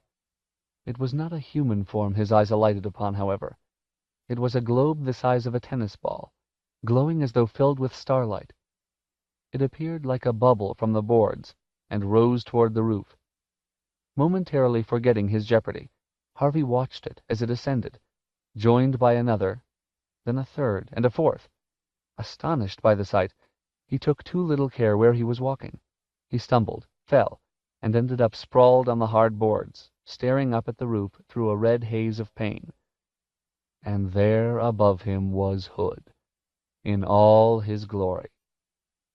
His face was spread over the entire roof, his features horribly distorted. His eyes were dark pits gouged into the timbers. His nose was flared and flattened grotesquely, like the nose of an enormous bat. His mouth was a lipless slit that was surely 10 feet wide, from which issued a voice that was like the creaking of doors and the howling of chimneys and the rattling of windows. "Child," he said, "you have brought pain into my paradise. Shame on you!" "What pain?" Harvey shouted back. He was shuddering to his marrow, but he knew this was no time to show his fear. He would deal in illusion, the way the enemy did, pretending courage, even if he didn't feel it. "I came to get what was mine, that's all," he said. Hood sucked one of the gleaming spheres into his mouth. Its light went out instantly. "Mar is dead," he said. "Jive is dead, gone to muck and dust because of you." "They were never alive," Harvey said. "Did you not hear their sobs and pleas?" Hood demanded, the knots in his brow tightening. "Did you not pity them?" "No," Harvey said. "Then I will not pity you," came the rasping reply. "I will watch my poor Karna devour you from soul to scalp, and take pleasure in it." Harvey glanced in Karna's direction. The beast had stopped advancing, but was poised to strike, its dripping jaws inches from Harvey's feet. Now that the beast was still, he could clearly see how badly wounded it was, its body as ragged as a moldy rug, its huge head drooping as though every breath was a burden. As Harvey stared at it, he remembered something Mrs. Griffin had told him. "I would welcome death now," she'd said, "like a friend I'd driven from my door." Maybe it wasn't a journey to the stars that was awaiting Karna. Maybe it was simply a return to the nothingness from which Hood had conjured it. But the creature wanted that gift, nevertheless. It was weary and wounded, kept alive not by any will of its own, but because Hood demanded its service. "Such a pity," the voice in the roof murmured. "What is?" Harvey said, looking back at Hood, who had 2 more of the globes at his lips. "To lose you this way," he went on. "Can't I persuade you to think again? After all, I've done you no harm. Why not come back and live here peacefully?" "You stole 30 years of time with my mom and dad from me," Harvey said. "If I stay here, you'll steal a lot more." "I only took the days you didn't want," Hood protested. "The rainy days, the gray days, the days you wished away. Where's the crime in that?" "I didn't know what I was losing," Harvey protested. "Ah," said Hood softly. "But isn't that always the way of it? Things slip from your fingers, and when they're gone, you regret it." "But gone is gone, Harvey Swick." "No," Harvey said. "What you stole I can steal back." At this a gleam ignited in the twin pits of Hood's eyes. "You burn bright, Harvey Swick," he said. "I've never known a soul that burned as bright as yours." He frowned, as if studying the boy below. "Now I understand," he said. "Understand what?" "Why it is you came back." Harvey began to say, "I came for what you took," but Hood was correcting him before he'd uttered 2 words. "You came because you knew you'd find a home here," Hood said. "We're both thieves, Harvey Swick. I take time, you take lives, but in the end we're the same, both thieves of always." Repulsive as it was to think of himself in any way similar to this monster, there was some corner of Harvey that feared this was true. The thought silenced him. Perhaps we needn't be enemies, Hood said. Perhaps I should take you under my wing. My west wing. He laughed mirthlessly at his own joke. I can nurture you, help you better understand the dark paths. So I'll end up feeding on children like you? Harvey said. No thanks. I think you'd like it, Harvey Swick, Hood said. You've got a streak of the vampire in you already. There was no denying this. The very word vampire reminded him of his Halloween flight, of soaring against a harvest moon with his eyes burning red and his teeth sharp as razors. I see you remember, Hood said, catching the flicker of pleasure on Harvey's face. Harvey instantly put a scowl in its place. I don't want to stay here, he said. I just want to get what's mine and leave. Hood sighed. So sad, he said. So very sad.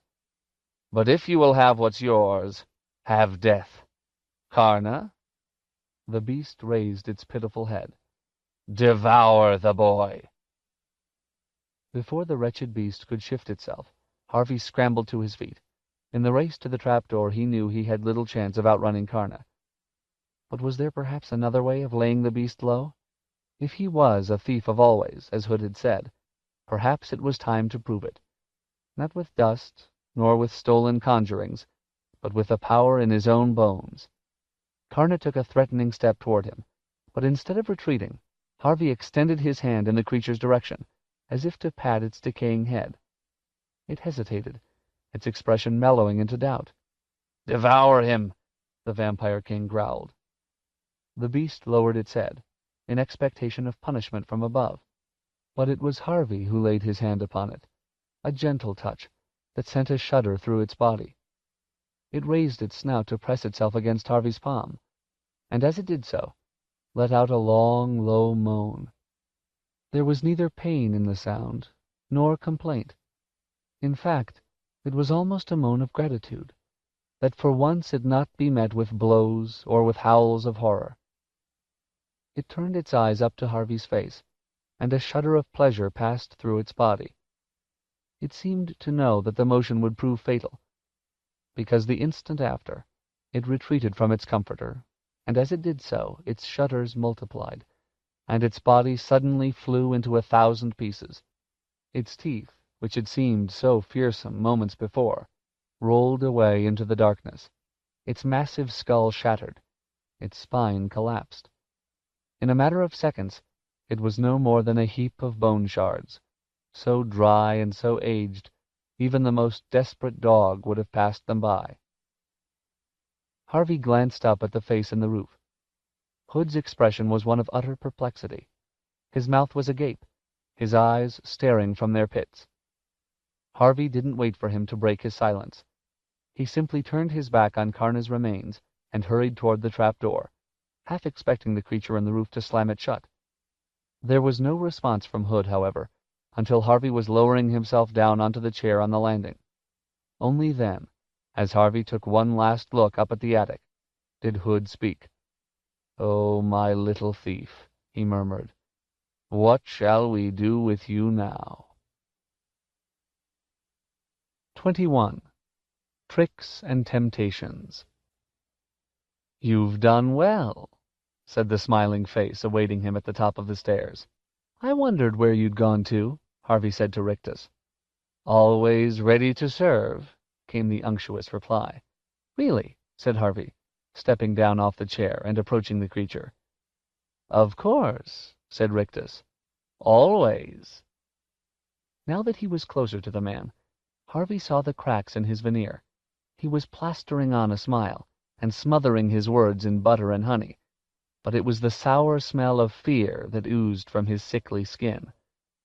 "You're afraid of me, aren't you?" Harvey said. "No, no," Rictus insisted. "I'm respectful, that's all. Mr. Hood thinks you're a bright boy. He's instructed me to offer whatever you want to make you stay." He spread his arms. "The sky's the limit. You know what I want. Anything but the years, thief. You can't have those. You won't even need them if you stay and become Mr. Hood's apprentice. You'll live forever, just like him." He dabbed at the sweat beads on his upper lip with a yellowed handkerchief. "Think about it," he said. You might be able to kill the likes of Karna or me, but you'll never hurt Hood. He's too old, too wise, too dead." "If I stayed," Harvey said. Rictus's grin spread. "Yes," he purred. "Would the children in the lake go free?" "Why bother about them?" "Because one of them was my friend," Harvey reminded him. "You're thinking of little Lulu, aren't you?" Rictus said. "Well, let me tell you, she's very happy down there. They all are." "No, they're not!" Harvey raged. "The lake's foul, and you know it." He took a step toward Rictus, who retreated as if in fear of his life, which perhaps he was. "How would you like it?" Harvey said, stabbing his finger in Rictus's direction. "Living in the cold and the dark." "You're right," said Rictus, raising his hands in surrender. "Whatever you say." "I say set them free now," Harvey replied. "And if you won't, then I will." He pushed Rictus aside and started down the stairs, two at a time. He didn't have a clue what he was going to do when he got down to the lake. Fish were fish, after all, even if they'd once been children. If he tried to take them out of the lake, they'd surely drown in the air. But he was determined to somehow save them from Hood. Rictus came after him down the flight, chattering like a clockwork salesman. "What do you want?" he said. "Just imagine it, and it's yours. How about your own motorcycle?" As he spoke, something gleamed on the landing below, and the sleekest motorcycle human eyes had ever seen rolled into view. "It's yours, my boy," Rictus said. "No thanks," Harvey said. "I don't blame you," Rictus said, kicking the motorcycle over as he sailed past it. "How about books? Do you like books?"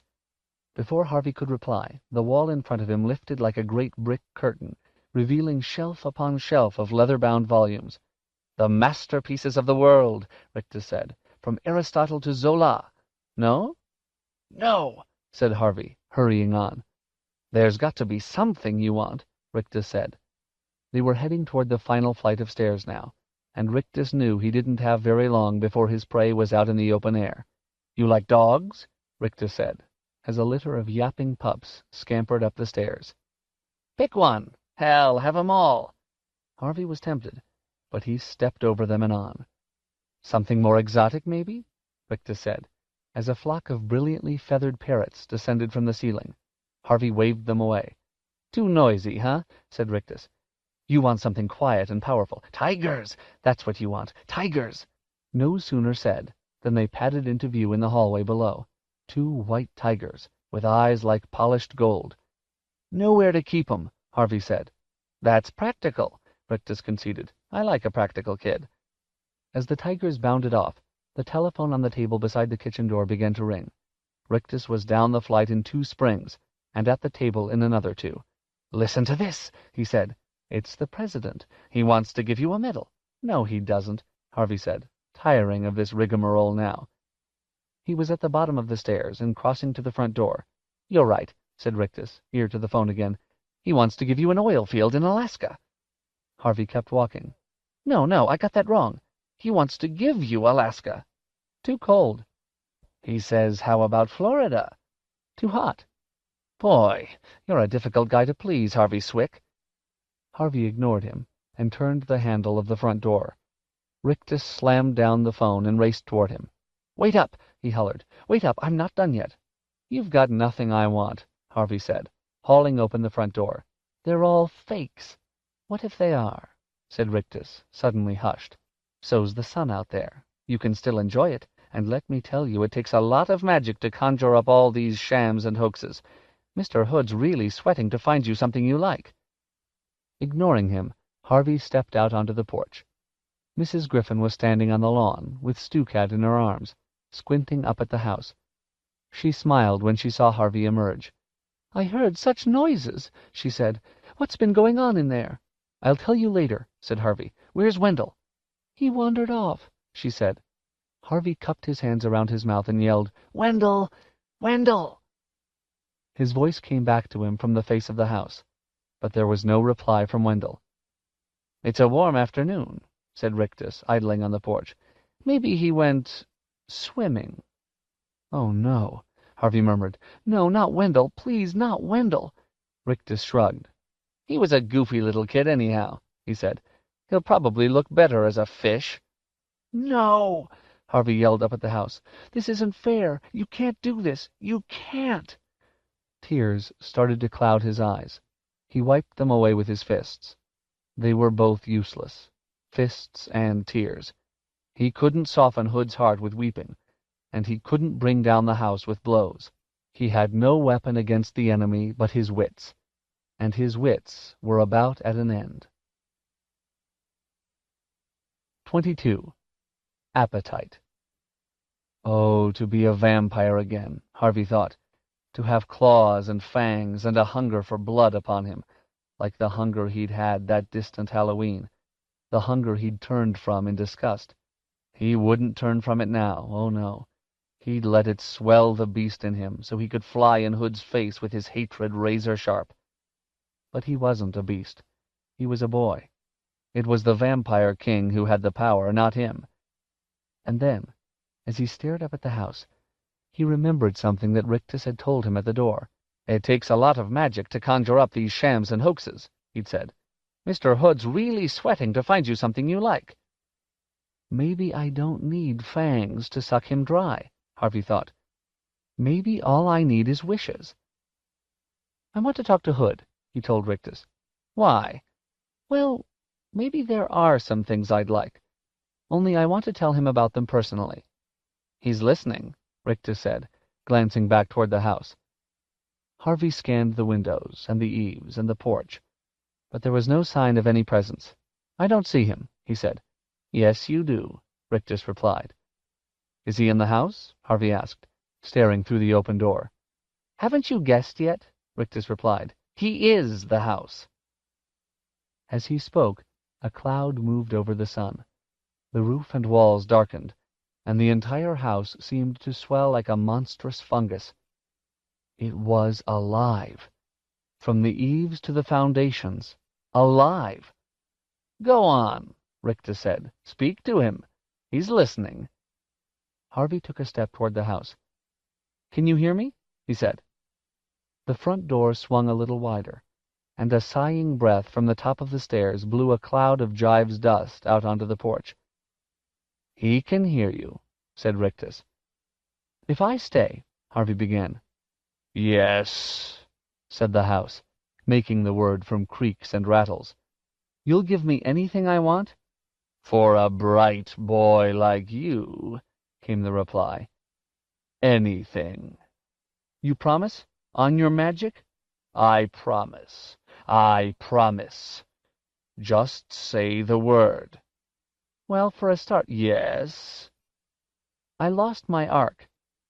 "Then you must have another, my lodestar," the Hood house said. "Bigger. Better."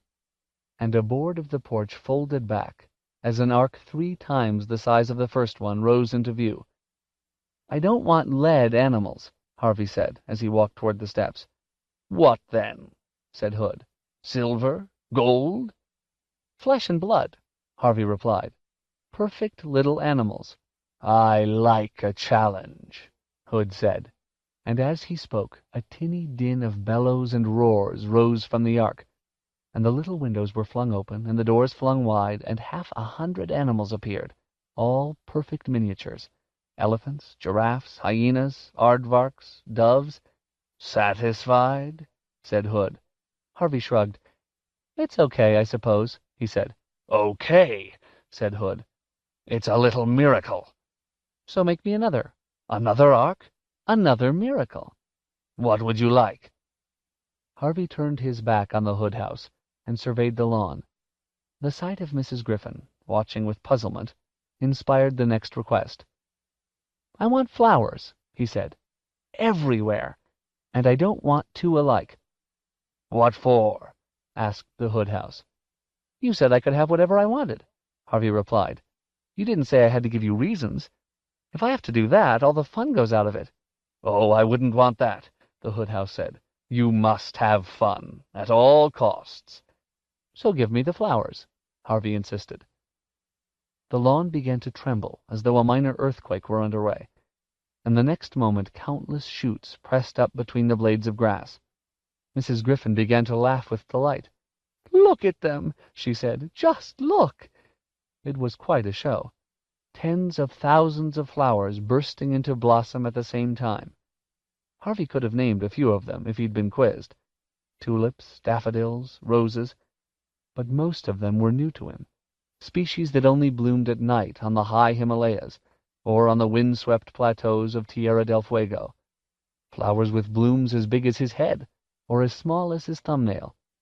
Blooms that stank like bad meat or smelled like a breeze from heaven itself.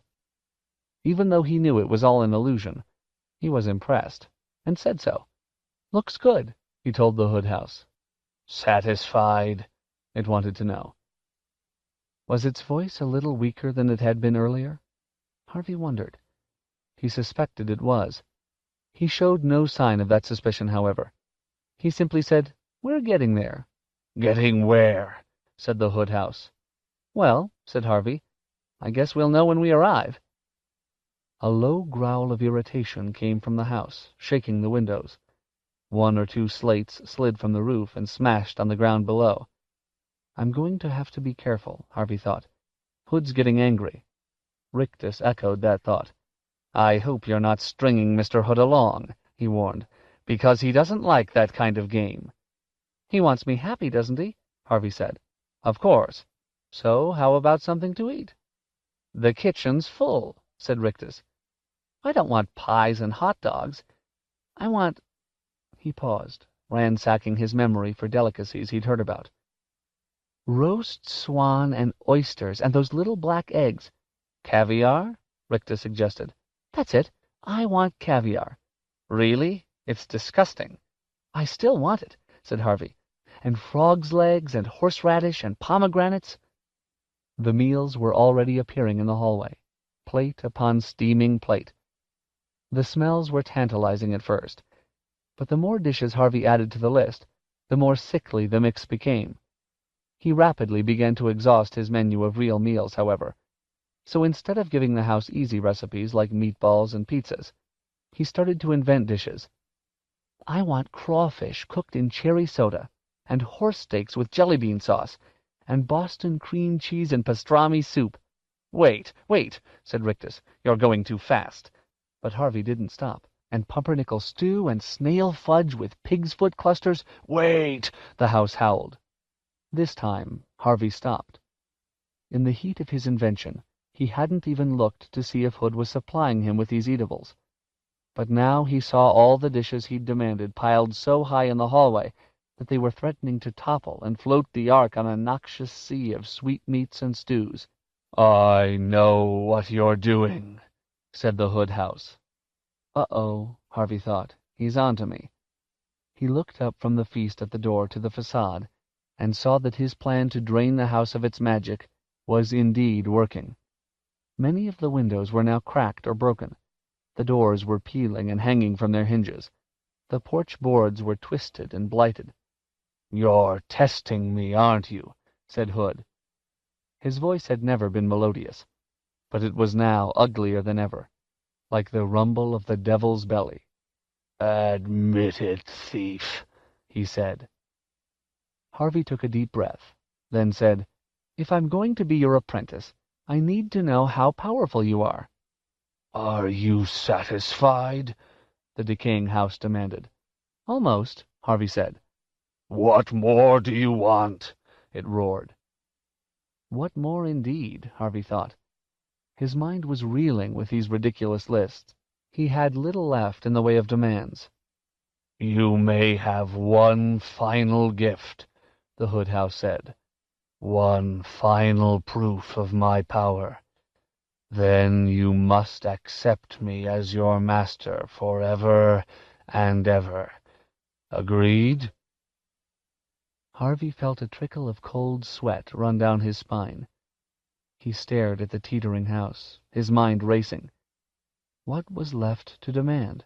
"Agreed," the house boomed. "Agreed," he said.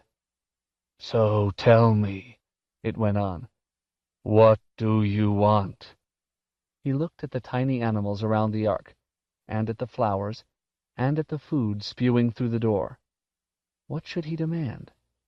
One final request to break Hood's back. But what? What? A gust of chilly wind came from the direction of the lake. Autumn could not be far off. The season of dying things. "I know," he said suddenly. "Tell me," the house replied. "Tell me, and let's have this game over once and for all. I want your bright soul under my wing, little thief." "And I want the seasons," Harvey said. "All the seasons at once." "At once?" "Yes, at once." "That's nonsensical." "It's what I want." "Stupid! Imbecilic!" "It's what I want. You said one more wish, and that's it." "Very well," said the house. "I will give it to you. And when you have it, little thief, your soul is mine." 23. The War of Seasons. Hood didn't waste any time. He'd no sooner made his final offer to Harvey than the balmy wind grew gusty, carrying off the lamb's wool clouds that had been drifting through the summer sky. In their place came a juggernaut, a thunderhead the size of a mountain, which loomed over the house like a shadow thrown against heaven. It had more than lightning at its dark heart.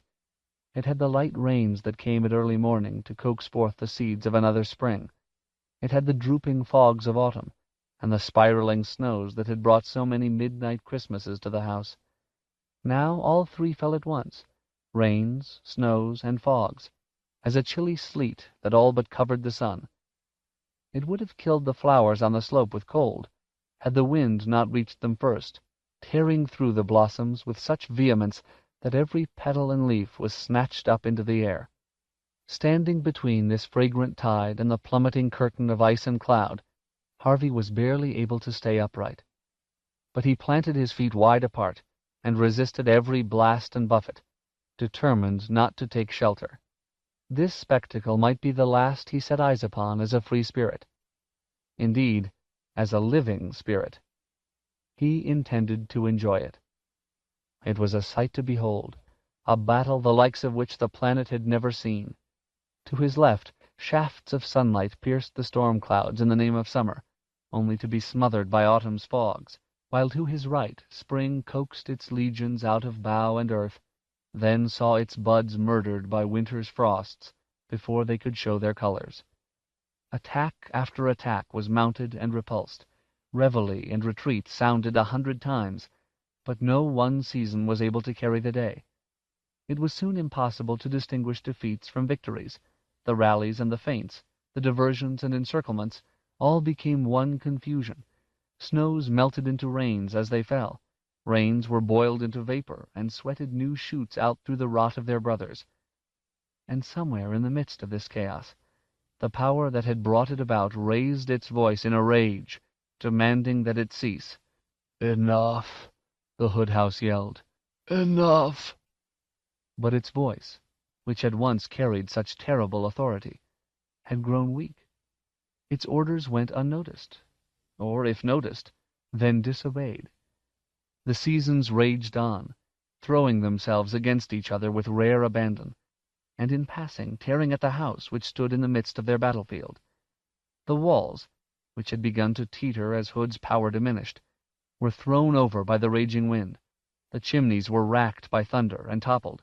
The lightning rods struck so many times they melted, and fell through the slateless roof in a burning rain, setting fire to every floorboard, banister, and stick of furniture they touched.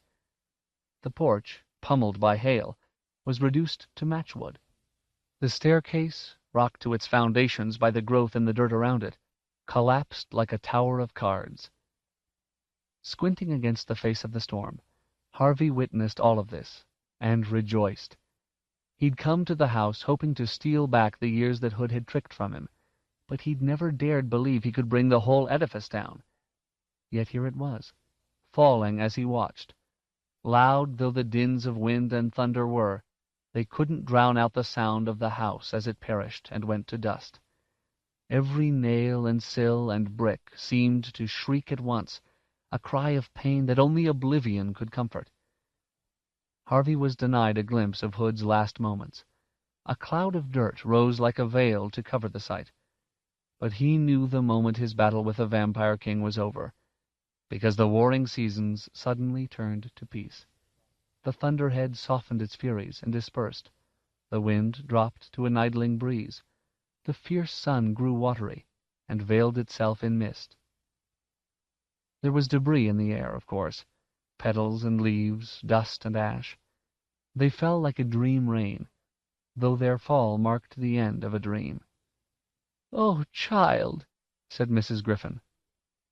Harvey turned to her. She was standing just a few yards from him, gazing up at the sky. There was a little patch of blue above their heads, the first glimpse of real sky these few acres of ground had seen since Hood had founded his empire of illusions.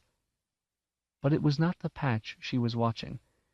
It was a congregation of floating lights, the same that Harvey had seen Hood feeding upon in the attic, which had been freed by the collapse of the house. They were now moving in a steady stream toward the lake. "The children's souls," she said, her voice growing thinner as she spoke the word. "Beautiful." Her body was no longer solid, Harvey saw. She was fading away in front of him. "Oh, no," he murmured. She took her eyes off the sky and stared down at her arms and the cat she was carrying in them. It, too, was growing insubstantial. "Look at us," Mrs. Griffin said, with a smile upon her weary face. "It feels so wonderful. But you're disappearing." "I've lingered here far too long, sweet boy," she said. There were tears glistening on her face, but they were tears of joy, not of sadness. "It's time to go." She kept stroking Stu-Cat as they both faded from sight. "You are the brightest soul I ever met, Harvey Swick," she said. "Keep shining, won't you?" Harvey wished he had some words to persuade her to stay a little while longer. But even if he'd had such words, he knew it would have been selfish to speak them. Mrs. Griffin had another life to go to, where every soul shone. "Goodbye, child," she said. "Wherever I go, I will speak of you with love." Then her ghostly form flickered out, leaving Harvey alone in the ruins. 24. A Fledgling Thief. He was not alone for long. Mrs. Griffin and Stu-Cat had no sooner vanished from sight than Harvey heard a voice calling his name. The air was still thick with dust, and he had to look hard for the speaker. But after a little time he found her, stumbling toward him. "Lulu? Who else?" she said with a little laugh. The lake's dark water still soaked her from head to foot, but as it ran from her body and into the ground, the last traces of her silver scales went with it. When she opened her arms to him, they were human arms. "You're free," he said, running to her and hugging her hard. "I can't believe you're free." "We're all free," she said, and glanced back toward the lake. An extraordinary sight met his eyes. A procession of laughing children coming toward him through the mist. Those closest to him were all but returned to their human shape. Those behind them still shaking off their fishiness, step by step. "We should all get out of here," Harvey said, looking toward the wall. "I don't think we'll have any trouble getting through the mist now." One of the children behind Lulu had spotted a box of clothes in the rubble of the house, and announcing his find to the rest, stumbled through the debris to find something to wear. Lulu left Harvey's side to join the search, but not before she'd planted a kiss on his cheek. "Don't expect one from me," said a voice out of the dust, and Wendell stepped into view, beaming from ear to ear. "What did you do, Harvey?" he wanted to know as he surveyed the chaos. "Pull the place down brick by brick?" "Something like that," said Harvey, unable to conceal his pride. There was a roaring sound from the direction of the lake. "What's that?" Harvey wanted to know. "The water's disappearing," Wendell said. "Where to?" Wendell shrugged. "Who cares?" he said. "Maybe it's all being sucked to hell."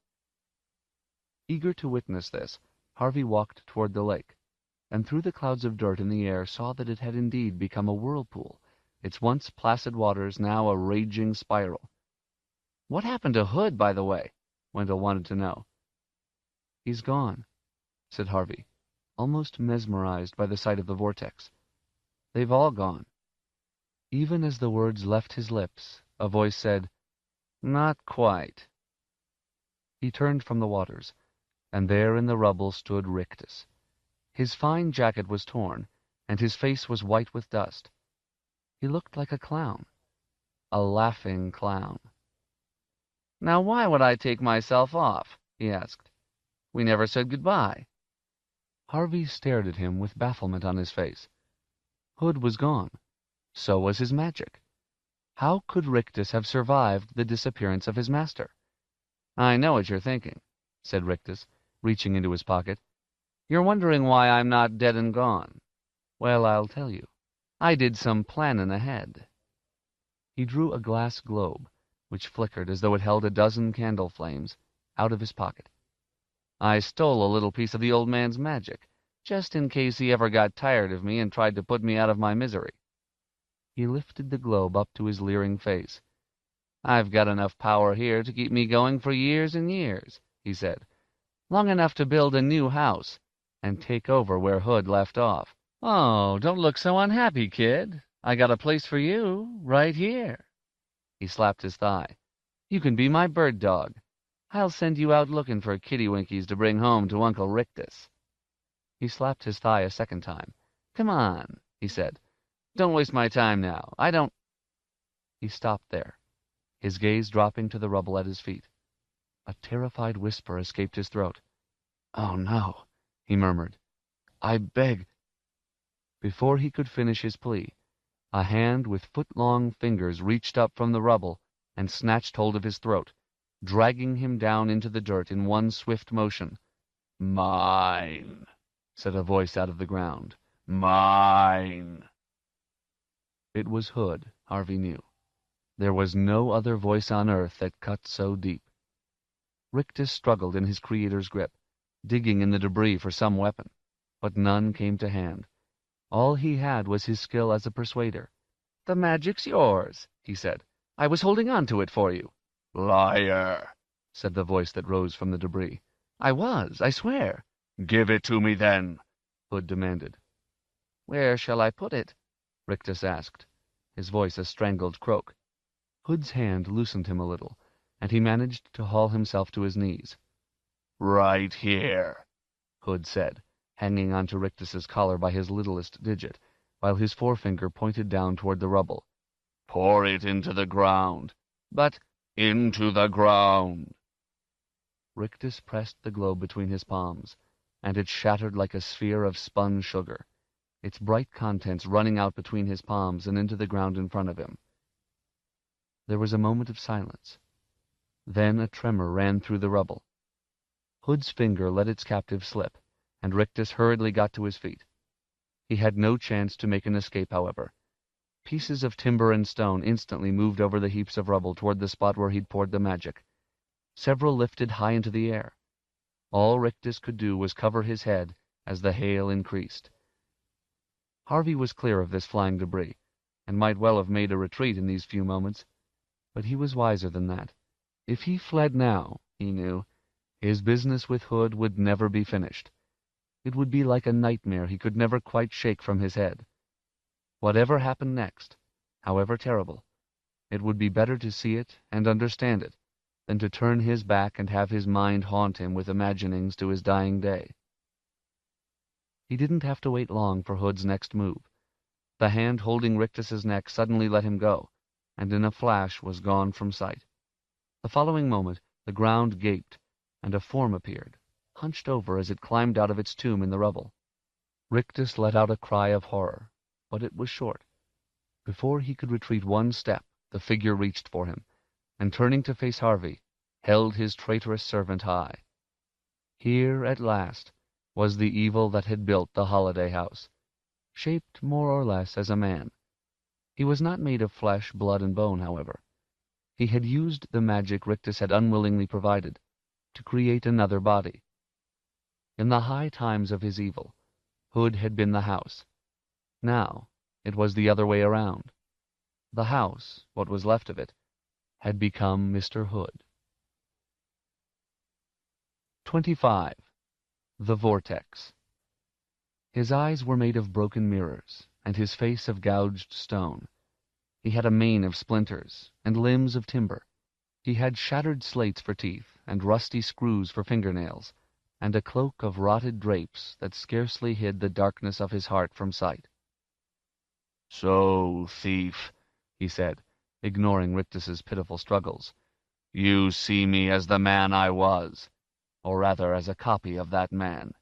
Is it what you expected?" "Yes," Harvey said. "It's exactly what I expected." "Oh?" "You're dirt and muck and bits and pieces," Harvey said. "You're nothing." "Nothing, am I?"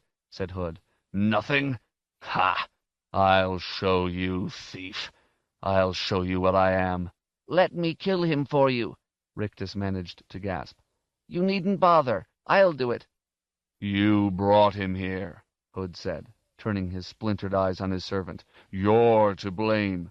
"He's just a boy. I can deal with him. Just let me do it. Let me—" Before Rictus could finish, Hood took hold of his servant's head, and with one short motion simply twisted it off. A yellowish cloud of foul-smelling air rose from the severed neck, and Rictus, the last of Hood's abominable quartet, perished in an instant. Hood let the head go from his hand. It flew up into the air like an unknotted balloon, giving off a farting sputter as it looped the loop and finally fell, emptied, to the ground. Hood casually dropped the body, which had summarily shrunk to nothing, and turned his mirrored gaze back upon Harvey. "Now, thief," he said, "you will see power." His mane of splinters stood on end, as though every one of them was ready to pierce Harvey's heart. His mouth grew wide as a tunnel, and a blast of sour, icy air rose from his belly. "Come closer," he roared, opening his arms. The rags that clung there billowed and spread like the wings of some ancient vampire, a vampire that had dined on the blood of pterodactyl and tyrannosaur. "Come," he said again, "or must I come for you?" Harvey didn't waste his breath with a reply. He'd need every gasp he had if he was to outpace this horror. Not even certain what direction he was taking, he turned on his heels and ran, as another blast of soul-freezing air struck him. The ground was treacherous, slippery and strewn with rubble. He fell within 6 strides, and glanced back to see Hood descending upon him with a vengeful shriek. He hauled himself to his feet, Hood's rusted nails missing him by a whistling inch, and had taken 3 stumbling strides from Hood's shadow when he heard Lulu calling his name. He veered in the direction of her voice, but Hood caught the collar of his jacket. "Got you, little thief!" he roared, dragging Harvey back into his splintery embrace. Before Hood could catch better hold, however, Harvey threw back his arms and pitched himself forward. Off came the jacket, and he made a third dash for freedom, his eyes fixed on Lulu, who was beckoning him toward her. She was standing on the edge of the lake, he realized, perched inches from the spinning waters. Surely she didn't imagine they could escape into the lake. The vortex would tear them limb from limb. "We can't," he yelled to Lulu. "We must," she called back. "It's the only way." He was within 3 strides of her now. He could see her bare feet slithering and sliding on the slimy rock as she fought to keep her balance. He reached out for her, determined to snatch her from her perch before she fell. But her eyes weren't on him. They were on the monster at his back. "Lulu!" he yelled to her. "Don't look!" But her gaze was fixed upon Hood, her mouth agape, and Harvey couldn't help but glance back to see what fascinated her so. Hood's pursuit had thrown his coat of rags into disarray, and there was something between its folds, he saw, darker than any night sky or lightless cellar. What was it? The essence of his magic, perhaps, guarding his loveless heart? "Do you give up?" Hood said, driving Harvey back onto the rocks beside Lulu. "Surely you would not choose the vortex over me." "Go," Harvey murmured to Lulu, his gaze still fixed on the mystery beneath Hood's coat. He felt her hand grasp his for a moment. "It's the only way," she said. Then her fingers were gone, and he was standing on the rocks alone. "If you choose the flood, you will die horribly," Hood was saying. "It will spin you apart, whereas I—" He extended an inviting hand to Harvey, stepping up onto the rock as he did so. "I offer you an easy death, rocked to sleep on a bed of illusions." He made a smile, and it was the foulest sight Harvey had ever seen. "Choose," he said. Out of the corner of his eye, Harvey glimpsed Lulu. She had not fled as he'd thought. She'd simply gone to find a weapon. And she had one, a piece of timber dragged out of the rubble. It would be precious little use against Hood's enormity, Harvey knew, but he was glad not to be alone in these last moments. He looked up at Hood's face. "Maybe I should sleep," he said. The Vampire King smiled. "Wise little thief," he replied, opening his arms to invite the boy into his shadow. Harvey took a step over the rock toward Hood, raising his hand as he did so. His face was reflected in the shattered mirrors of the vampire's eyes. Two thieves in one head. "Sleep," said Hood. But Harvey had no intention of sleeping yet. Before Hood could stop him, he grabbed hold of the creature's coat and pulled. The scraps came away with a wet, tearing sound, and Hood let out a howl of rage as he was uncovered. There was no great enchantment at his heart. In fact, there was no heart at all. There was only a void, neither cold nor hot, living nor dead, made not of mystery, but of nothingness. The illusionist's illusion. Furious at this revelation, Hood let out another roar of rage and reached down to reclaim the rags of his coat from the thief's hands. Harvey took a quick step backward, however, avoiding the fingers by a whisker. Hood came raging after him, his soles squealing on the rock, leaving Harvey with no choice but to retreat another step, until he had nowhere to go but the flood. Again Hood snatched at the filched rags, and would have had both coat and thief in one fatal grasp, had Lulu not run at him from behind, swinging the timber like a baseball bat. She struck the back of Hood's knee so hard her weapon shattered, the impact pitching her to the ground. The blow was not without effect, however. It threw Hood off balance, and he flailed wildly, the thunder of the vortex shaking the rock on which he and Harvey perched, and threatening to toss them both into the maelstrom.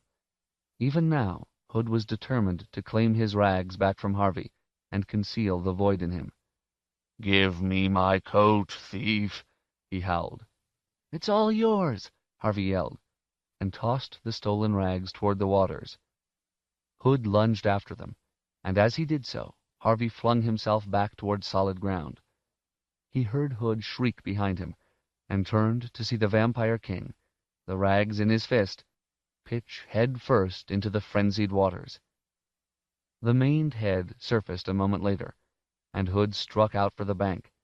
But strong as he was, the vortex was stronger. It swept him away from the rocks, drawing him toward its center, where the waters were spiraling down into the earth. In terror, he started to plead for assistance, his pitiful bargains only audible when the whirlpool carried him to the bank where Harvey and Lulu now stood. "Thief!" he yelled. "Help me, and I'll give you the world for ever and ever." Then the ferocity of the waters began to rip at his makeshift body, tearing out his nails and rattling out his teeth, washing away his mane of splinters and shaking his limbs apart at the joints.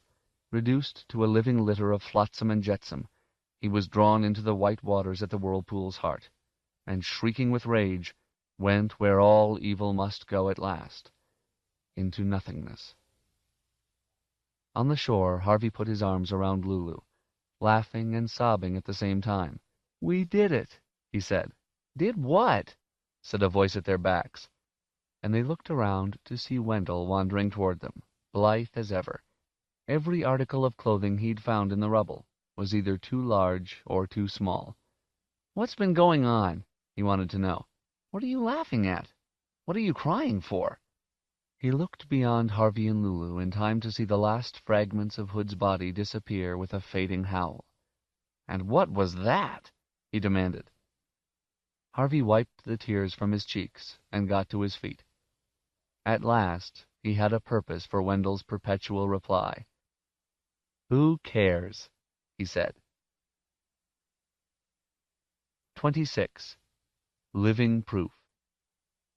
The wall of mist still hovered at the edge of Hood's domain, and it was there that the survivors gathered to say their farewells. None quite knew what adventures lay on the other side of the mist, of course. Each of the children had come into the house from a different year. Would they all find that age, give or take a month or two, awaiting them on the other side? "Even if we don't get the stolen years back," Lulu said as they prepared to step into the mist, "we're free because of you, Harvey." There were murmurs of thanks from the little crowd, and a few grateful tears. "Say something," Wendell hissed to Harvey. "Why?" "Because you're a hero." "I don't feel like one." "So tell them that." Harvey raised his hands to hush the murmurs. "I just want to say, we'll probably all forget about being here in a little while." A few of the children said, "No, we won't," or "We'll always remember you." But Harvey insisted. "We will," he said. "We'll grow up and we'll forget. Unless—" "Unless what?" asked Lulu.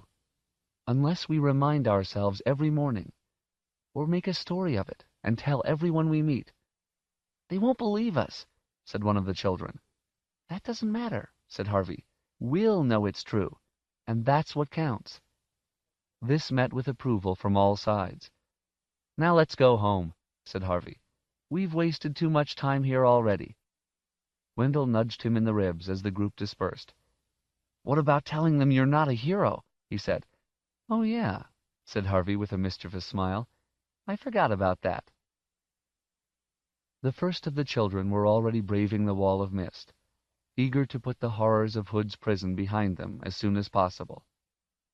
Harvey watched them fading with every step they took, and wished he'd had a moment to talk to them, to find out who they were and why they'd wandered into Hood's grip. Had they been orphans, with no other place to call home? Or runaways like Wendell and Lulu? Or simply bored with their lives, the way he'd been bored, and seduced by illusions? He would never know. They were disappearing one by one, until there was only Lulu, Wendell, and himself left on the inside of the wall. "Well," Wendell said to Harvey, "if time really is set to rights out there, then I'm going back a few more years than you." "That's true." "If we meet again, I'm going to be a lot older. You may not even know me." "I'll know you," Harvey said. "Promise?" said Wendell. "I promise." With that, they shook hands, and Wendell made his departure into the mist. He was gone in 3 strides. Lulu sighed heavily. "Have you ever wanted 2 things at the same time?" she asked Harvey. "But you knew you couldn't have both of them?" "Once or twice," said Harvey. "Why?" "Because I'd like to grow up with you and be your friend," she replied. "But I also want to go home. And I think in the year that's waiting for me on the other side of that wall, you haven't even been born." Harvey nodded sadly, glancing back toward the ruins. "I guess we do have one thing to thank Hood for." "What's that?" "We were children together," he said, taking hold of her hand. "At least for a little while." Lulu tried to smile, but her eyes were full of tears. "Let's go together as far as we can," Harvey said. "Yes, I'd like that," Lulu replied. And hand in hand they walked toward the wall. At the last moment before the mist eclipsed them, they looked around at each other, and Harvey said, "Home." Then they stepped into the wall. For the first stride he felt Lulu's hand in his, but by the second stride it had grown faint, and by the third, when he stepped out into the street, it and she had gone completely, delivered back into the time from which she'd stepped all those seasons ago. Harvey looked up at the sky. The sun had set, but its pinkish light still found the ribs of cloud laid high above him. The wind was gusty, and chilled the sweat of fear and exertion on his face and spine. Teeth chattering, he started home through the darkening streets, uncertain what awaited him. It was strange that after so many victories, the simple business of walking home should defeat him. But defeat him it did. After an hour of wandering, his wits and strength, which had preserved him from every terror Hood could conjure, failed him. His head began to spin, his legs buckled beneath him, and he fell down on the sidewalk exhausted. Luckily, 2 passers-by took pity on him and gently asked him where he lived. It was dangerous, he vaguely recalled, to trust his life to total strangers, but he had no choice. All he could do was give himself over to their care, and hope that the world he'd returned to still had a little kindness in it. He woke in darkness, and for one heart-stopping moment he thought the black lake had claimed him after all, and he was down in its depths, a prisoner. Crying out in terror, he sat up, and to his infinite relief saw the window at the bottom of his bed, the curtains slightly parted, and heard the light patter of rain upon the sill. He was home. He swung his legs out of bed and stood up. His whole body ached as though he'd gone 10 rounds with a heavyweight boxer, but he was strong enough to hobble to the door and open it. The sound of 2 familiar voices drifted up from the bottom of the stairs. "I'm just happy he's home," he heard his mom say. "So am I," said his dad, "but we need some explanations." "We'll get them," his mom went on, "but we shouldn't push him too hard." Clinging to the banisters as he went, Harvey started down the stairs, while his mom and dad continued to talk. "We need to find out the truth quickly," his father said. "I mean, suppose he was involved with something criminal." "Not Harvey." "Yes, Harvey. You saw the state of him. Blood and dirt all over him. He's not been out picking roses, that's for sure." At the bottom of the stairs, Harvey halted, a little afraid to face the truth. Had anything changed, or were the 2 people just out of sight still old and frail? He went to the door and pushed it open. His mom and dad were standing with their backs to him, at the window, staring out at the rain. "Hello," he said. They both turned at the same moment, and Harvey let out a whoop of joy to see that all the griefs and horrors of the house had not been endured in vain. Here was his prize, staring down at him, his mother and father, looking just the way they had before Rictus had come for him. The stolen years were back where they belonged, in his possession. "I'm a good thief," he said, half to himself. "Oh, my darling," said his mom, coming to him with open arms. He hugged her first, then his dad. "What have you been up to, son?" his dad wanted to know. Harvey remembered how difficult it had been to explain everything last time. So instead of even trying, he said, "I was just wandering around and I got lost. I didn't mean to get you upset." "You said something about a thief. Did I?" "You know you did," his dad said sternly. "Well, are you a thief if you're taking something that belongs to you in the first place?" Harvey asked him. His dad and mom exchanged puzzled looks. "No, honey," his mom said, "of course not." "Then I'm not a thief," Harvey replied. "I think you owe both of us the truth, Harvey," his mom said. "We want to know everything." "Everything?" "Everything," said his dad. So he told them the whole tale, just as they'd asked, right from the beginning. And if their expressions had been doubtful the last time he'd related his adventures, they were incredulous now. "Do you really expect us to believe all of this?" his father broke in, while Harvey was talking about meeting Hood in the attic. "I can take you to the house," Harvey said, "or what's left of it. I couldn't find it the last time, because it hid itself from grown-ups. But Hood's gone, so there's no magic left to hide it with." Once again, his mom and dad exchanged baffled looks. "If you can find this Hood house," his father said, "we'd both like to see it." They set out early the following day, and this time, just as Harvey had expected, the way back to the house was not concealed by magic. He found the streets that Rictus had first led him along easily enough, and very soon the gentle slope on which the house had once stood came into view. "That's it," he said to his mom and dad. "The house stood there." "It's just a hill, Harvey," his dad said. "A hill covered in grass." It was indeed a surprise to see that the ground on which so many terrible deeds had been done had greened so quickly. "It all looks rather pretty," his mom said, as they came to the place where the mist wall had stood. "The ruins are under there, I swear," Harvey said, venturing onto the slope. "I'll show you. Come on." They weren't the only visitors here today. There were several kite flyers plying the wind at the top of the ridge, a dozen or more dogs romping around, children laughing as they rolled down the slope, even a pair of lovers, whispering in each other's ears. Harvey resented the presence of all these people. How dare they romp and laugh and fly their kites here, he thought, as though it were just another hill. He wanted to tell them all that they were cavorting on the ruins of a vampire's house, and see how quickly that wiped the smiles off their faces. But then, he thought, perhaps it was better this way. Better that the hill not be haunted by rumors and stories. The name of Hood would probably never cross the lips of these lovers and kite flyers. And why should it? His evil had no place in happy hearts. "Well," said Harvey's dad, as the three of them climbed the slope, "this house of yours is well buried." Harvey went down on his haunches and dug at the dirt with his bare hands. The ground was soft, and gave off the sweet smell of fertility. "Strange, isn't it?" said a voice. He looked up from his labors, both his fists full of dirt. A man a little older than his father was standing a few yards from him, smiling. "What are you talking about?" Harvey asked.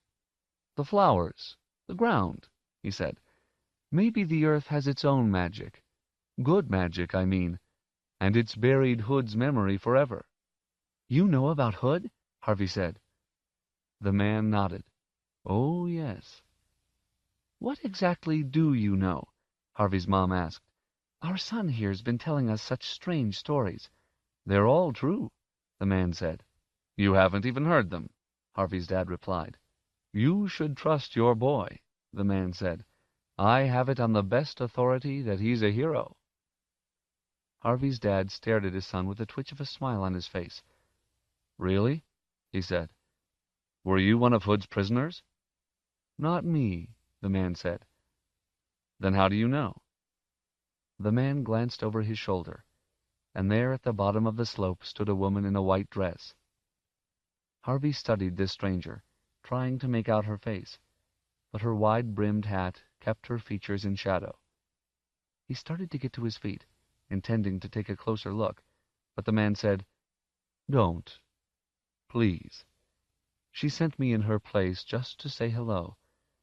She remembers you the way you are. Young, that is. And she'd like you to remember her the same way." "Lulu," Harvey murmured. The man neither confirmed nor denied this. He simply said to Harvey, "I am much obliged to you, young man. I hope to be as fine a husband to her as you were a friend." "Husband?" Harvey mouthed. "How time flies," the man said, consulting his watch. "We are late for lunch. May I shake your hand, young sir?" "It's dirty," Harvey warned, letting the earth run between the fingers of his right hand. "What could be better between us," the man said with a smile, "than this healing earth?" He took Harvey's hand, shook it, and with a nod to Harvey's mom and dad, hurried back down the slope. Harvey watched as he spoke to the woman in the white dress, saw her nod, saw her smile in his direction. Then they were both gone, out into the street and away. "Well," said Harvey's dad, "it seems your Mr. Hood existed after all." "So you believe me?" Harvey asked. "Something happened here," came the reply, "and you were a hero. I believe that." "Then that's enough," said Harvey's mom. "You don't have to keep digging, sweetie. Whatever's under there should stay buried." Harvey was about to empty his left hand of dirt, when his dad said, "Let me have that," and opened his hand. "Really?" said Harvey. "I've heard a little good magic's always useful," came his father's reply. "Isn't that right?" Harvey smiled, and poured a fistful of earth into his father's palm. "Always," he said. The days that followed were unlike any Harvey had ever known. Though there was no more talk of Hood, or of the house, or of the green hill upon which it had once stood, the subject was a part of every look and laugh that passed between him and his parents. He knew they had only the vaguest sense of what had happened to them, but they were all three agreed on one thing. that it was fine to be together again. Time would be precious from now on. It would tick by, of course, as it always had, but Harvey was determined he wouldn't waste it with sighs and complaints. He'd fill every moment with the seasons he'd found in his heart. Hopes like birds on a spring branch, happiness like a warm summer sun, magic like the rising mists of autumn. And best of all, love. Love enough for 1,000 Christmases.